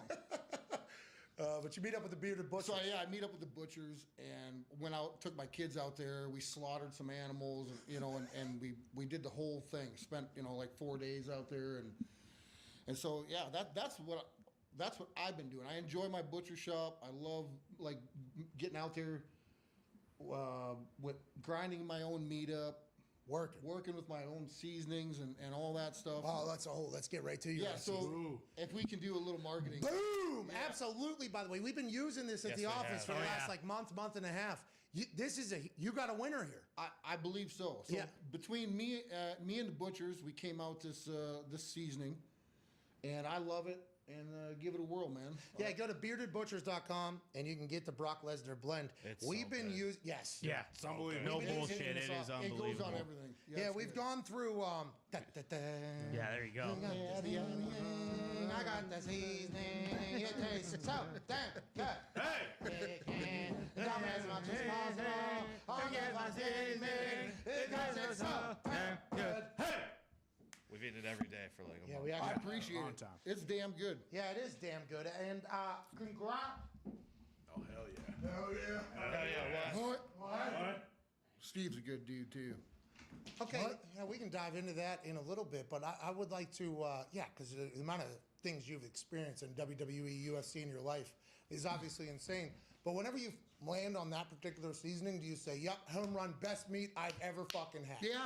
Yeah, it's it was just one of them things where we just put our mask. Thank you, man. Hey, there's a lot of seasoning on there. What? Look at that. I just dumped a lot. Hey, yeah, I'll take some of that. Is this all you eat? Just meat? You're a keto guy? Yeah, keto. Are you really? Yeah. All day, every day? All day. How long have you been doing it? 8 years. My God. How do you get past that first month? Bro. I'm struggling to get past that first. What?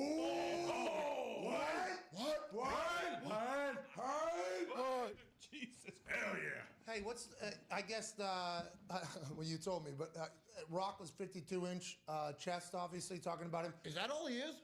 He's bigger than that. That's what he said. That was a couple years ago. Come on, Dwayne. Oh, come on.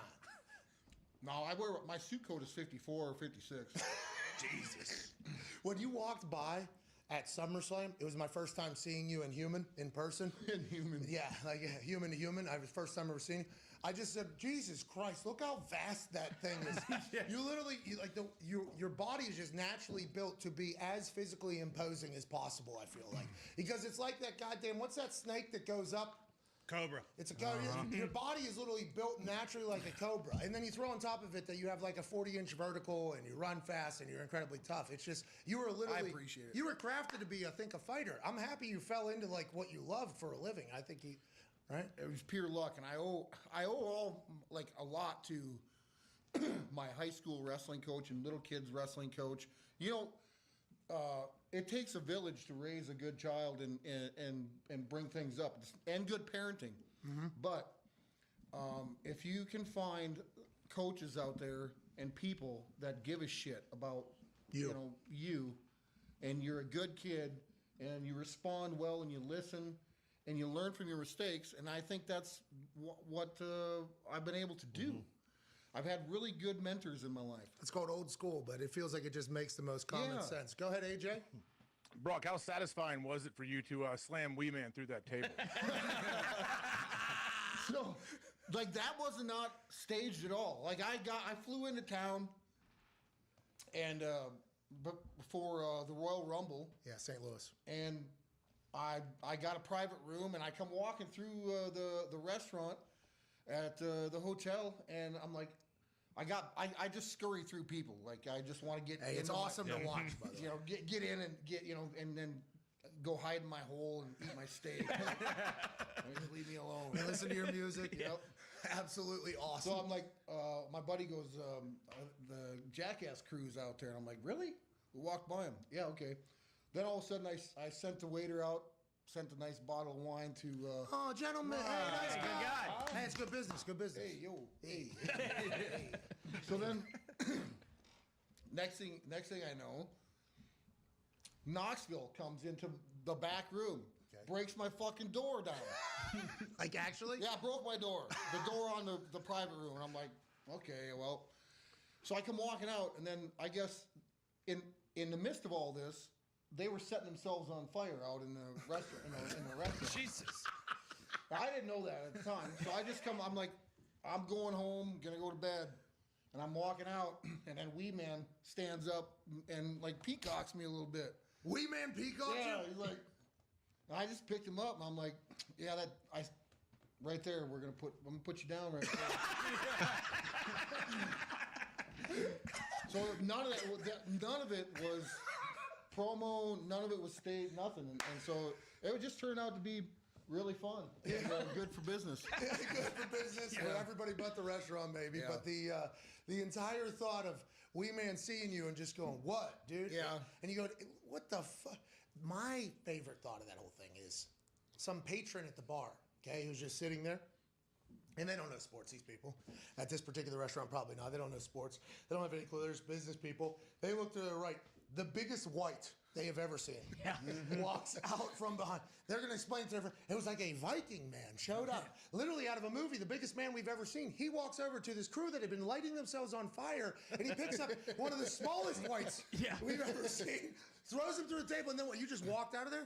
I'm like, I'm out. Because I wasn't sure if they were going to call the cops or what. Smart. I just threw cash out. I'm like, I'll take care of the table.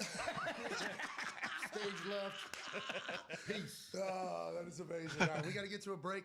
There'll be more with Brock Lesnar on the other side of the break. We're going to eat some of this steak. Oh, yeah. Hey, beardedbutchers.com. I'm not sure we know if is there a discount going on right now? Yeah, right now it's promo code Brock. Get 10% off your whole entire order. Here we go. Boom. There we go. Thanks, guys. Hey, no problem at all. Go to beardedbutchers.com. It is delicious. And by the way, I like buying people shit that I like as a human. Yes.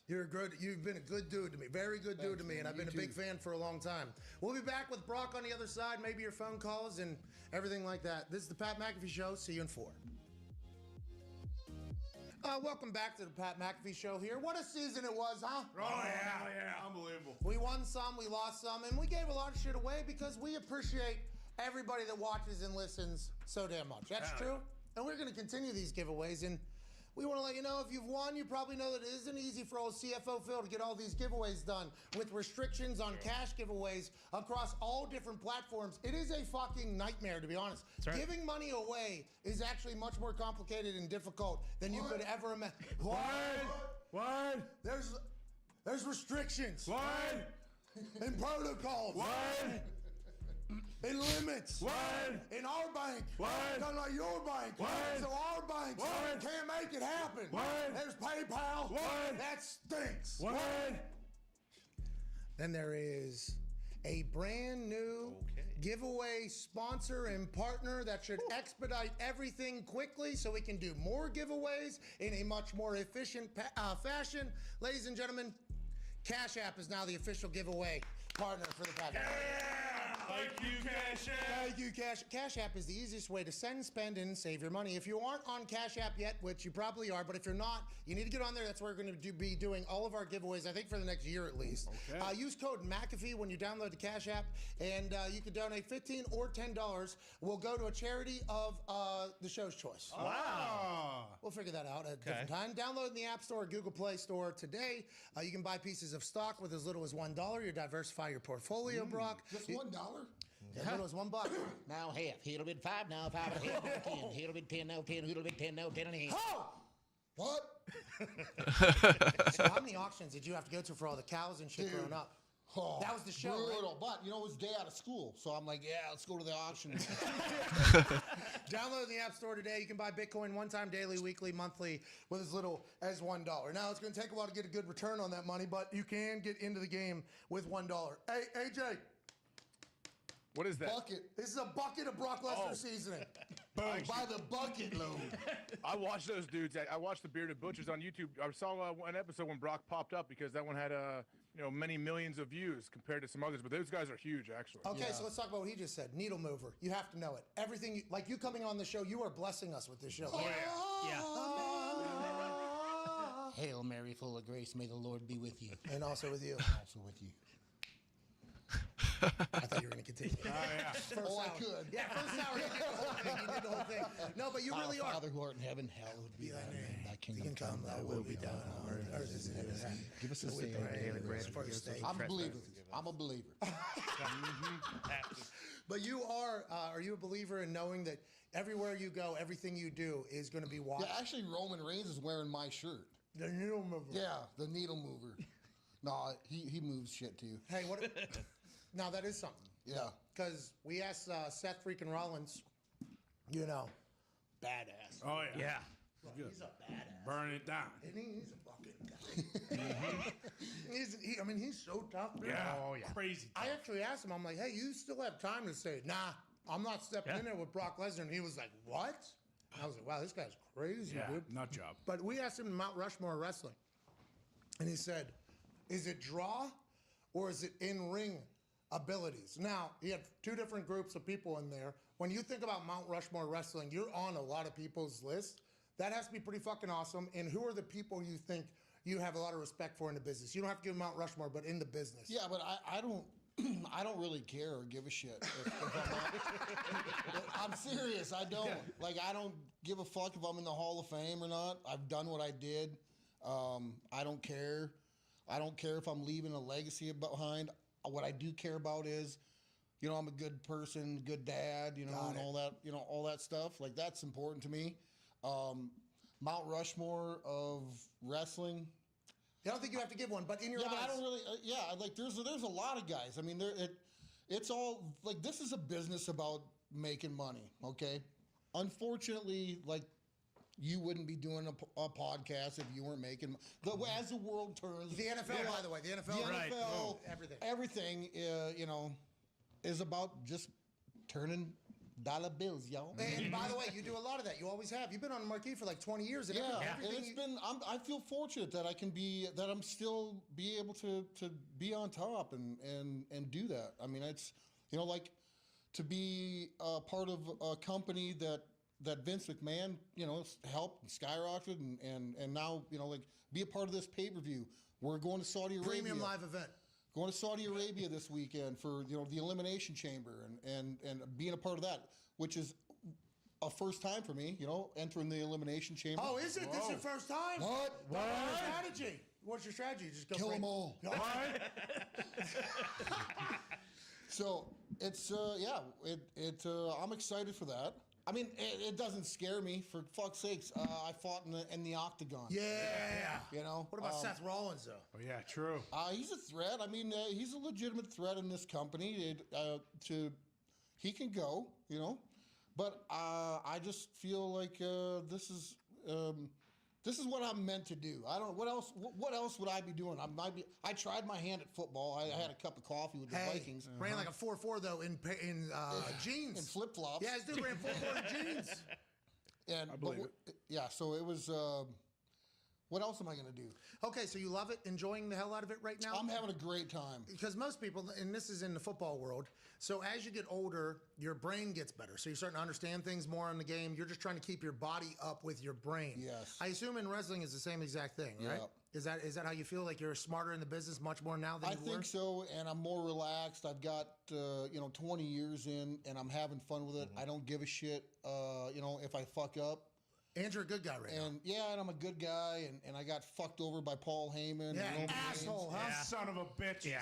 Roman's really good, though. I've said a lot of really nice things about him. Hey, it's I'm gonna enter the chamber in Saudi Arabia, and I'm gonna win that belt back. Yeah, get that thing back so we can go title at WrestleMania. That's what I want to do, and so we got to go all the way to Riyadh to do that. Yeah, of course. It's a long road to WrestleMania. Yes, sir. Yeah.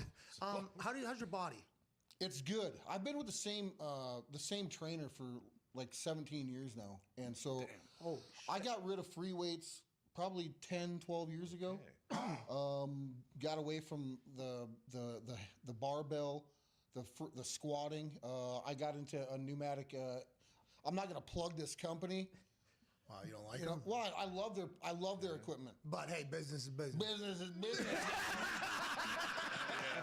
Now you can phone me at.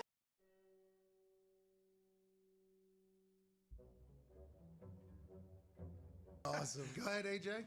I think I know the company you may be speaking about. They do good stuff, but you mentioned your body obviously feeling good. How long do you think you could see yourself potentially wrestling?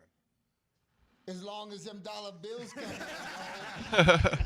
Have you thought about that though? Because the end of people's career is obviously one that's speculated, talked about, and especially in wrestling. That's something that's going to be talked. Well, you look better than ever right now, though. like I don't have to do this. Okay, like I've been really wise, and I'm doing it because I want to, and I'm not gloating. Like I've been really good with my money. 25 years of success. Yeah. So On top. It hasn't always been that way though. I learned from a lot of people. I was almost bankrupt my first run. You know, I just signed a big deal with Vince. I mean, a big deal. Like back then, 20 years ago. You know, was. We're talking, hey, lot of space. lot of guaranteed money, and Hell so yeah, then buddy. I'm like, Hell yeah. 6 months later, I'm like, yeah, go screw yourself, Vince. He was a little chap. You know?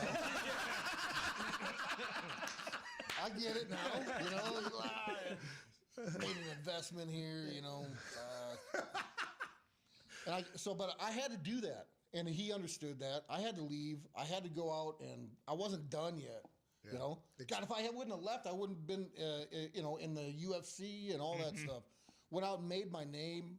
I paved my own road, you know, and so came back and established this is what I want. This is how I'm going to do it, and I'm very fortunate that you know. You jumped over. I think your first match back was against Roman. I believe it was in Saudi, right? Your first match, right? Oh man, Yeah, you my jumped first- over him. Yeah, anyways, I saw you jump up over him, and I was like very interested to see. I'm like, what's Brock going to look like? What's he going to do? You look better and are performing better than you ever had. Do you agree with that sentiment, or am I wrong in thinking Right now, Yes. Yeah, I feel good. I'm dialed my nutrition in. Yeah, you get older, you get wiser, you get smarter. Yeah, and as long as your body can, like, I feel great. I'll be 45 in July. Oh, you know, you know, Chicago runway. You're awesome. Go ahead, Ty. Brock, how big of a change in the mindset is it if you're going into headline like a UFC event as opposed to headlining WrestleMania, or is there not any different mindset? I'm going in I here, don't. I've always approached it very professionally and very, you know, I still get butterflies. You know, I still enjoy it. I enjoy the shit out of it, and it's a different game. You know, entering the octagon, and I'm telling you. You got to be half batshit crazy. Oh yeah. Not half, by the way. Probably 75%. You do when you could go through. I built or had ordered an octagon so I didn't have the first jitters of getting in an octagon. I'm like, Dana, I want an octagon. I'm like, you know, boom, ship an octagon across. So I could fight in it and practice in it, you know. But then you're in front of 20,000 people, and then they shut the door, and it's like. Okay. Here we go. It's Gladiator. This is the century you were supposed to be born in. Yeah. And I think that's why everybody enjoyed watching you go over there. And you did so damn well. Now, when you make the transition back to WWE, is there any hesitancy? Do you feel better about Brock Lesnar in WWE after you I'm win? having a good time now. And I'm really, I want to just portray and just have a really good time and show a different side, which I'm doing right now. And the Cowboy, you've been on the show, by the way. The Cowboy, you get a free cowboy hat from Saskatchewan when you buy 10,000 acres. Okay. So I'm like, this is thanks to, you know, thanks Saskatchewan. Thank you. No, but Canada, our home and native land. That's all we got. That's all I got. That's all I got. We should get a hat too, maybe. That'll baby go. Yeah. But I've been. I don't know. I'm not. I mean, I'm just. I like cowboys. I like. Hey, when that music hits, you still get a little. You said you get nervous. Hey, so every time you're expecting what? You don't know what to expect, or you know that people are going to go batshit crazy whenever it pops up? Yeah, I love it. There's nothing else like it. I mean, it's addictive. But I still that part to me, I can still go out there. I just want to put on a good show. Yeah. And that was the same thing in the UFC. I want to go out there and perform and do some ass kicking. Do you watch any of the younger wrestlers or fighters that you like? Yeah, I mean, I don't watch a lot of fighting anymore because it's just there's so many guys and so it's hard Stories. Yes. It's hard to follow. I agree. If I wish Dana could figure out how to book things different and like, come on, man, let's start getting behind some of these guys and maybe protect somebody for a while so that they can become a household name and you can cha-ching them. Yeah. I think Sugar Sean might be one of those guys. But I don't, but he's in the business of putting on super fights every week, and it's tough to do, and it's tough to stay on top. Yeah. How about wrestling? Any of the young people you like when you came back? Were you looking at the rosters? Did you know who was out there? Everybody, I've got to witness this. And I did it as well as soon as upon seeing him. Like, very nice to meet you, Mr. Lesnar. Literally, very nice to meet you, Mr. Lesnar. But everybody in the back, because you've been around 20 years, because you are Brock Lesnar, because you take time there, everybody comes up and shakes your hand. Is that awkward for you? You don't mind it? Because I assume that there was other guys that did that for a long, long time while you were working. It's just kind of weird how the whole the revolutionary door, because when I first came up, it was like, the Undertaker and Steve and I could go on and on with the guys, but so now I'm the old bastard walking down the hall. I'm looking at these young kids, and I don't know. Somebody needs to step up, and everybody says that. What does that mean? You think that means you get over, figure out how to fucking put asses in seats, not worry about your next high spot, figure out how the hell that I can be different. How can I make money? Yes. That's it. That's the business, That's the business. And a lot of old, I don't want to say old wrestlers, but that's all the old heads of wrestling who went through all that. They say the same exact thing, but it seems to be a real generational thing happening. Right? They think, the young generation thinks it's that if they go out and do a certain move and do it over and over, and that's not the business. There's a good guy and a bad guy, like Holyfield and Tyson, mega heavyweights, and I don't like that guy, and I like him. Pitting people against each other, storylines, and there's something, that's what was fun about me coming back this time was the storyline with Roman Reigns and being with Paul Heyman for 15 years, and now Paul's with Roman, and hey, he fucked you over too. Yeah, big time. What's that all about? You know him a long time. Long time. That fucking guy. He ain't never been on the forum, that fucking guy. All right, Marku, I'm about to go after this. Have a good one. I'll see you on Saturday. But yeah, the story with you and Roman is perfect because you are a good guy. Cowboy Brock. We're getting to learn actual Brock, I think. That's who I really am. I mean, I'm just, I've been wearing cowboy hats for a long time, and I just enjoy wearing them, and Hey, the top pony gets a lot of talk on here. Hey, you love it. Dude, that was all just a joke for me. My kids were cutting my hair, and they're like, I bet you won't wear a ponytail. I'm like, I bet you I will. Well, I think the first picture of it was when you were with the Bearded Butchers. Yeah. I think that was, you hit the internet, and you were holding up a cow, I think. I think you were actually holding a cow like this, and you had a top hat on, and it was like you were two other bearded men. It was like, where is Brock Lesnar right now? I was with the Bearded Butchers. Yeah. And that is, I think the whole comeback has been a smashing success. Go ahead, Frank. Brock, you mentioned all those guys that came before you in the locker room. Is there anyone you didn't get a chance to get into the ring with that you would have really liked to? I got to wrestle Hogan. I got to wrestle, Dwayne, The Rock, Dewey, The Undertaker, Ric Flair. But I didn't get to wrestle Steve. And I was thinking about this actually today, because you and I had dinner and talking about Steve and whatnot and doing the whats and Brock having a Stone Cold Steve Austin impression was, that was plus 10,000. I had no idea. We're sitting down having a couple beers, a little meat or whatever was sitting there. What? And all of a sudden I was like, I actually said, you want another beer? What? And then he said, can I get a hell yeah? What? And I was like, oh my God. And then he said, you what? What? I mean, it was. Yeah, we had some good times. Absolutely. But Steve, you never wrestled. Steve, yeah, I didn't, and you know, and Steve, we could have. I understand from business aspects at the time, Steve left and you know didn't want to work with me, and it was probably the right decision for him at the time. You know, I don't hold a grudge against it at all. Well, business is business. I got that right away. I had a lot of good mentors, you know, coming up in the business. Anybody ever, at what age did you stop fighting people in public? At what age did I stop fighting people in public? No, like amateur like fighting. street fighting. Yeah, like Oh, probably still in college. Because Wee Man's what, the first person to peacock to Brock Lesnar in what, how many, 2 decades? In 2 decades. He tried you, dude.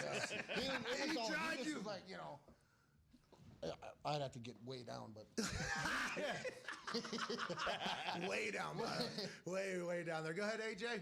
Hey, what all are you hunting up there on those 10,000 plus acres? Ah, man, I got moose, elk, mule deer, whitetail, black bear, Austin 316.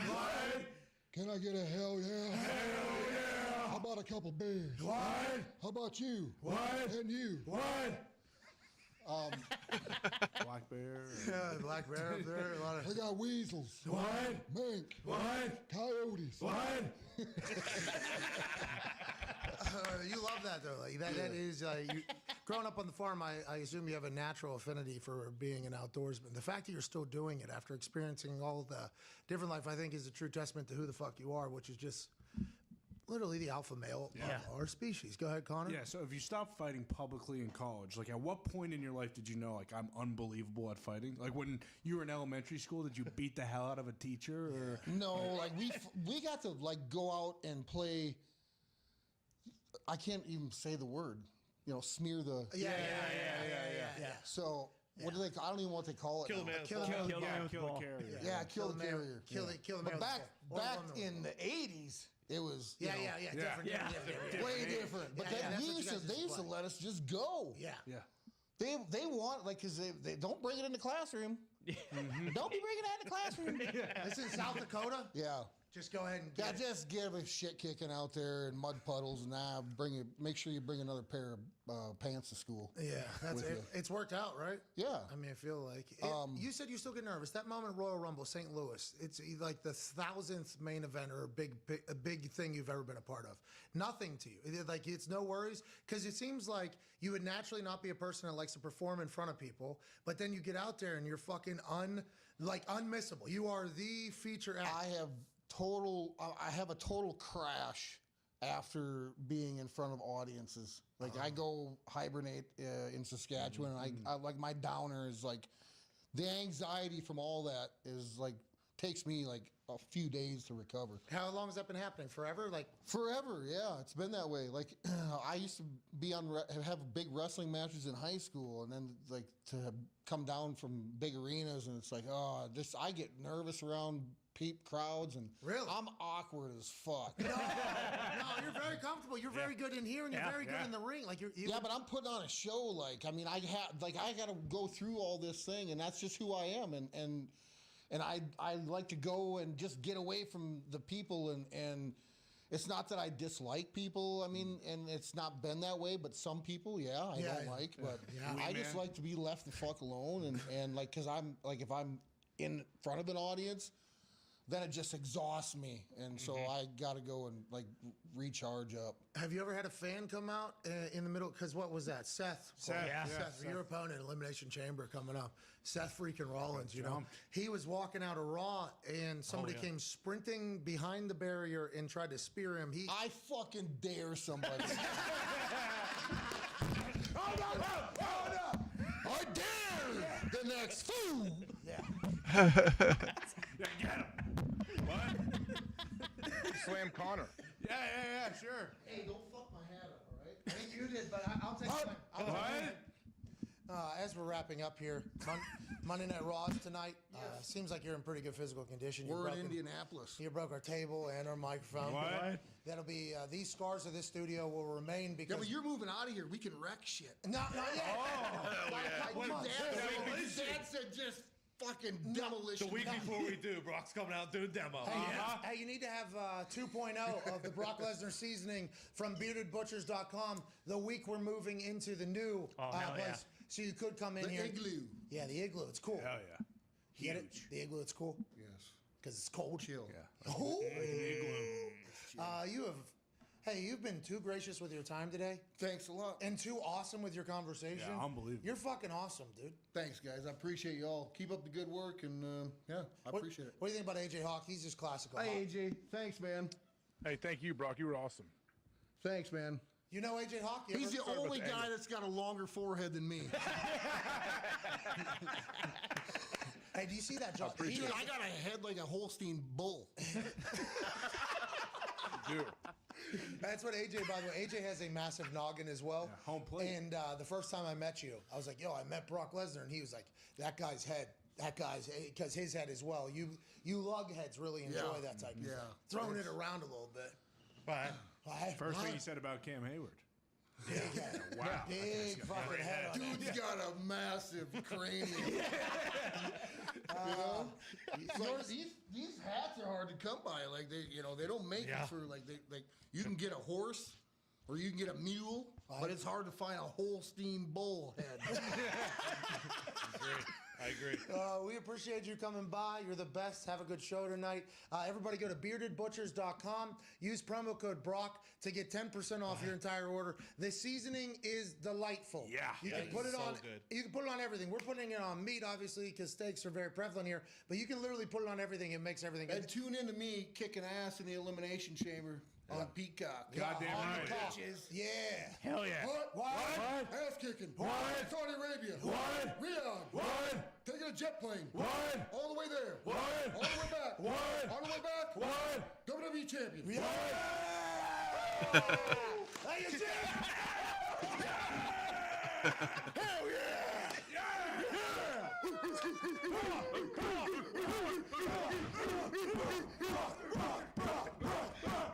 Guys destroyed our shit. We're never going to get that down. They're in the rafters Foxy, forever. can you please hang those headphones in the rafters? Yeah. Brock Lesnar tossed. I mean, I don't know if you're gonna be able to see this. Unbelievable. Asbestos falling on my head. Can you see it? I don't even know if you can see it. Yeah, down, Camera down, started down. shaking when he slammed the door, too. Right there. Is that them? Yeah. Yeah. So. Hey, thanks, Brock. Thank you, Brock. Jeez, Wee Man got better than our studio did. Yeah. How about him walking out and Wee Man peacocking on him and him just going and picking him up and going, well, yeah, I'm gonna put you right here, Yeah. pal. How you Just feel? throwing the money down afterwards. That's the show, man. Overreaction Monday. 2 hours of Super Bowl talk. 1 hour getting to know one of the greatest athletes ever exist, Brock Lesnar. He never does that, so I appreciate you. That's awesome. Thank you, Brock. Go to beardedbutchers.com and get yourself a bucket of the seasoning. Hell yeah. I'm telling you, you're going to need it. We powered through a couple bottles in the office. Dude, it does taste delicious. Especially if you're trying to get a little healthy on the keto diet. This helps out with everything. They got a 5-gallon option, like the Dole sunflower seeds. The coach would always sit on, put a bucket of baseballs in. It would be nice to be able to do that with the seasoning. That's what you're gonna need. Hour 3 is wrapping up here. We can't thank you enough. Big thanks to Brock. Thanks to you, AJ, for that big old brain of yours. Chris Mad Dog Russo's next. Cheers. Nailed it. No after hours, Foxy. No, yeah, sorry. What happened? Something? Oh, you had to move the camera back. Yeah. We're doing a lot back here. We weren't sure what was going How about that, dude? How about everything that just happened? That was incredible. He was awesome. He had fun. You could tell. Connor and Ty are covered in dust. Yeah. Really?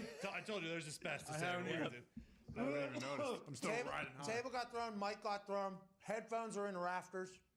I mean, that's Brock Lesnar interview, baby.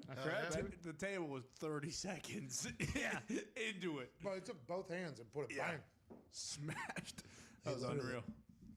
Listen, finally, a good businessman sponsored the tank top. Hell yeah. Smart. It's fine. That's been sitting here for 2 years. I 3 know. years. Who All is right. that? That's Bearded Butchers, dude. Beardedbutchers.com. Brock Lesnar season, bro. Have fucking Come on. I Wake have up, the- AJ. Get a clue. I have some of their. I probably knew about these guys way before you guys. I had some of these. I knew about Classic it. AJ. I never knew about the. I'm learning of the Brock Lesnar blend right now. I'll get some of that. Look at that.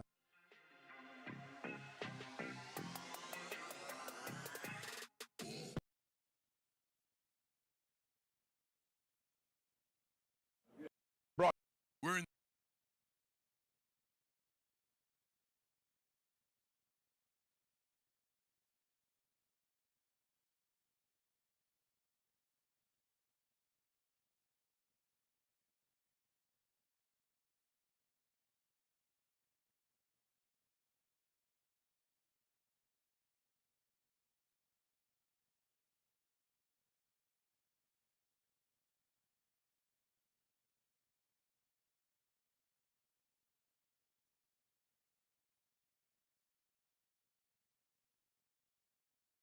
Last time we talked, you were training to be a pro wrestler. Yeah, I was trying to get into it, but then I kind of realized that, look, man, I have a lot of respect for guys in the pro wrestling industry. They have way more injuries, and there is a much more dangerous sport than mine. That being said, as far as the health of your body, you know what I mean? Look, the mental fortitude to walk out there and fight in front of a bunch of people, look, pro wrestling, do they have that? No, that's not the same, you know, because they're not nervous about outcomes and beating somebody and you know, but they're still going out there performing, and they got to go out there and get hurt and take dives and bumps, you know, that they know they're going to do backstage. In fact, you know, you can go into, you know, at least I can go into a fight and hope that I'm not that injured by the time. Yeah, the you fight's could come out of a fight unscathed. You could. Yeah, pretty much when you guys, those pro wrestlers are very scathed, you know? Yeah, you're always bumping. Oh, man. Yeah. Yeah, so I trained it for a little bit, and we got first part. I seemed very motivated at first because, you know, they said, oh, we got to learn how to tumble. I'm like, oh, watch this. I can do cartwheels and you know, the bumps, the front flip land on your back. I'm like, no problem. You know, from my wrestling and jiu-jitsu background, you know, the dexterity and the agility to roll around, yeah, no issues. And even taking bumps, just hitting the canvas was fun. I'm like, oh, this is fun. You know what I mean? But then when it started like taking shots and getting twisted on and giving up my limbs to open up, you know, it was just too difficult for me. And then, you know, watching Austin Aries, you know, just in the gym, he got injured training. You know, I mean, he did some. It was like I think it's one of his signature moves, like a 720. He like jumped off the rope where he does a front flip and 450, then 450, yeah. and then landed on his face. Right. In fact, he's such a good, like, so impressive to watch because so many times I didn't know what was real and what wasn't. Like, hey, wait a minute. Even then, I had to like about a minute pass. I'm like, hey, is this real now, or is this? Did you really? And sure enough, he ripped the top of his nose. Basically, the tissue, I don't know what that's called, that separates your two nostrils. He ripped it so bad that it basically had one large nostril when he looked up because he landed. Gosh. What is it? I don't know. I'm just saying, oh my gosh, that's crazy. Wow. Yeah. I don't know. Yeah. Wow. That is. Yeah, so that's why I realized, like, you know what? I've already had a long life of a career that has not been the best to my body. This might not be a second life for me. Speaking of pro wrestling, how close were you to Mir versus Lesnar 3? You know what? I wanted to put myself in position by, you know, going out there and being successful at it.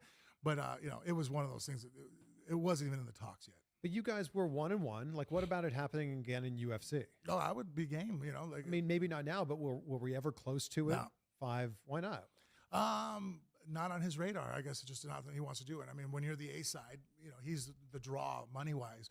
He gets to make more of the calls. And I guess he avenged the loss, and I guess I think he's that going good. out there, you know, from what I was told, that because of the way I responded after the second fight, that he truly felt that I was a little off. You know what I mean? Like, I think in Lesnar's mind, like, how could you want to fight me again? Like, you know, people don't, you know, so there's something wrong with you. And I think it kind of made him uneasy. You know what I mean? What's more memorable from UFC 100? Is it him beating you, or is it his speech after with the Coors Light and Bud Light and the whole thing there? I liked the speech afterwards. I thought that, you know, it was definitely, you know, home to his demographic, you know. I mean, he's not a guy that does a lot of promos. Like in WWE, he barely talks. For WWE fans now to go back and watch that promo, they're like, give us this Brock Lesnar. Yeah. Yeah, I don't know much about his pro wrestling. I don't watch that often, so I don't know how bad he is at it. But I think that he's definitely a guy, like, from what I understand, listening to other people in the industry, you know, he does the bare minimum of what he has to do to cash a check. And, you know, and I don't fault him for that. Like, hey, look, we all got to make money. And, you know, I think he's more naturally a fighter than he is a pro wrestler. And so I think that it's not his first love, but financially it pays better, and obviously he can continue to do it for a lot longer. Is he your number one rival? Is he the one person that people talk to you about the most, or is it someone else? No, definitely Lesnar would be the number one I get spoken to about. You know what I mean? And then who is it? Nogueira. Just because fans of the sport more Nogueira. Fans that are casual fans of the UFC, Brock is who they talk to me about. But if they're like a hardcore, if they know who Pride, they know about Pride, they know Fedor and all that, those times, when Vanderlei Silva was, the Axeman, or what was it called? What was Vanderlei's nickname? Yeah, well, the axe murderer was. Yeah, it? the axe murderers. Yeah. So they sit there and talk about. If they're fans that understand what that means, then then they talk to me about Nogueira. Yeah. I think I'm looking across and I go, man, I don't know if I can hang with these guys like this. You know what I mean? And I was feeling like I still had some athletic endeavors inside. So that's when I stepped away from it. And then I tried my hand in the NFL, had a cup of coffee there, maybe just a half a cup. We can't just glance over that either. I think it's fucking insane that you were the WWE champion at 24 years old. Youngest. And then you're like, I'm going to step away. And then you went to Minnesota Vikings training camp and you'd never played football in your entire life and you were the last cut on the team. I played high school ball, but that was it. I played high school ball. Like I said, I wasn't that great I was a late bloom kid, man. I didn't, so it is crazy. It was, I think more, they gave me the opportunity because I was a hometown hero there already.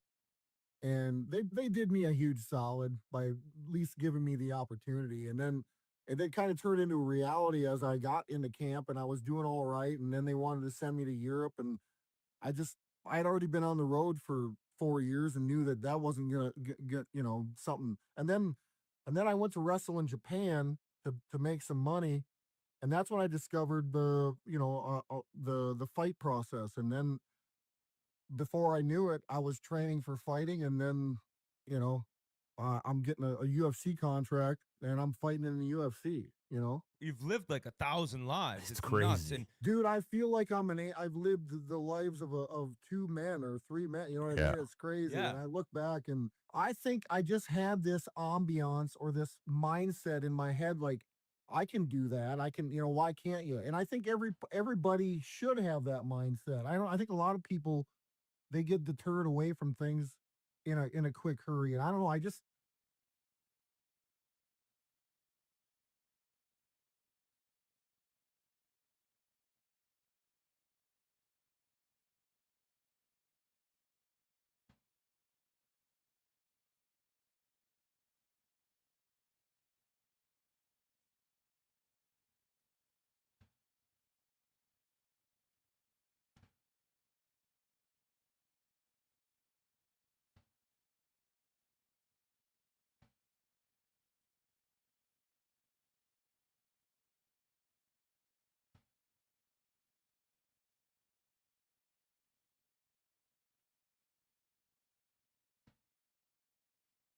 All right, I'm about to go to sleep.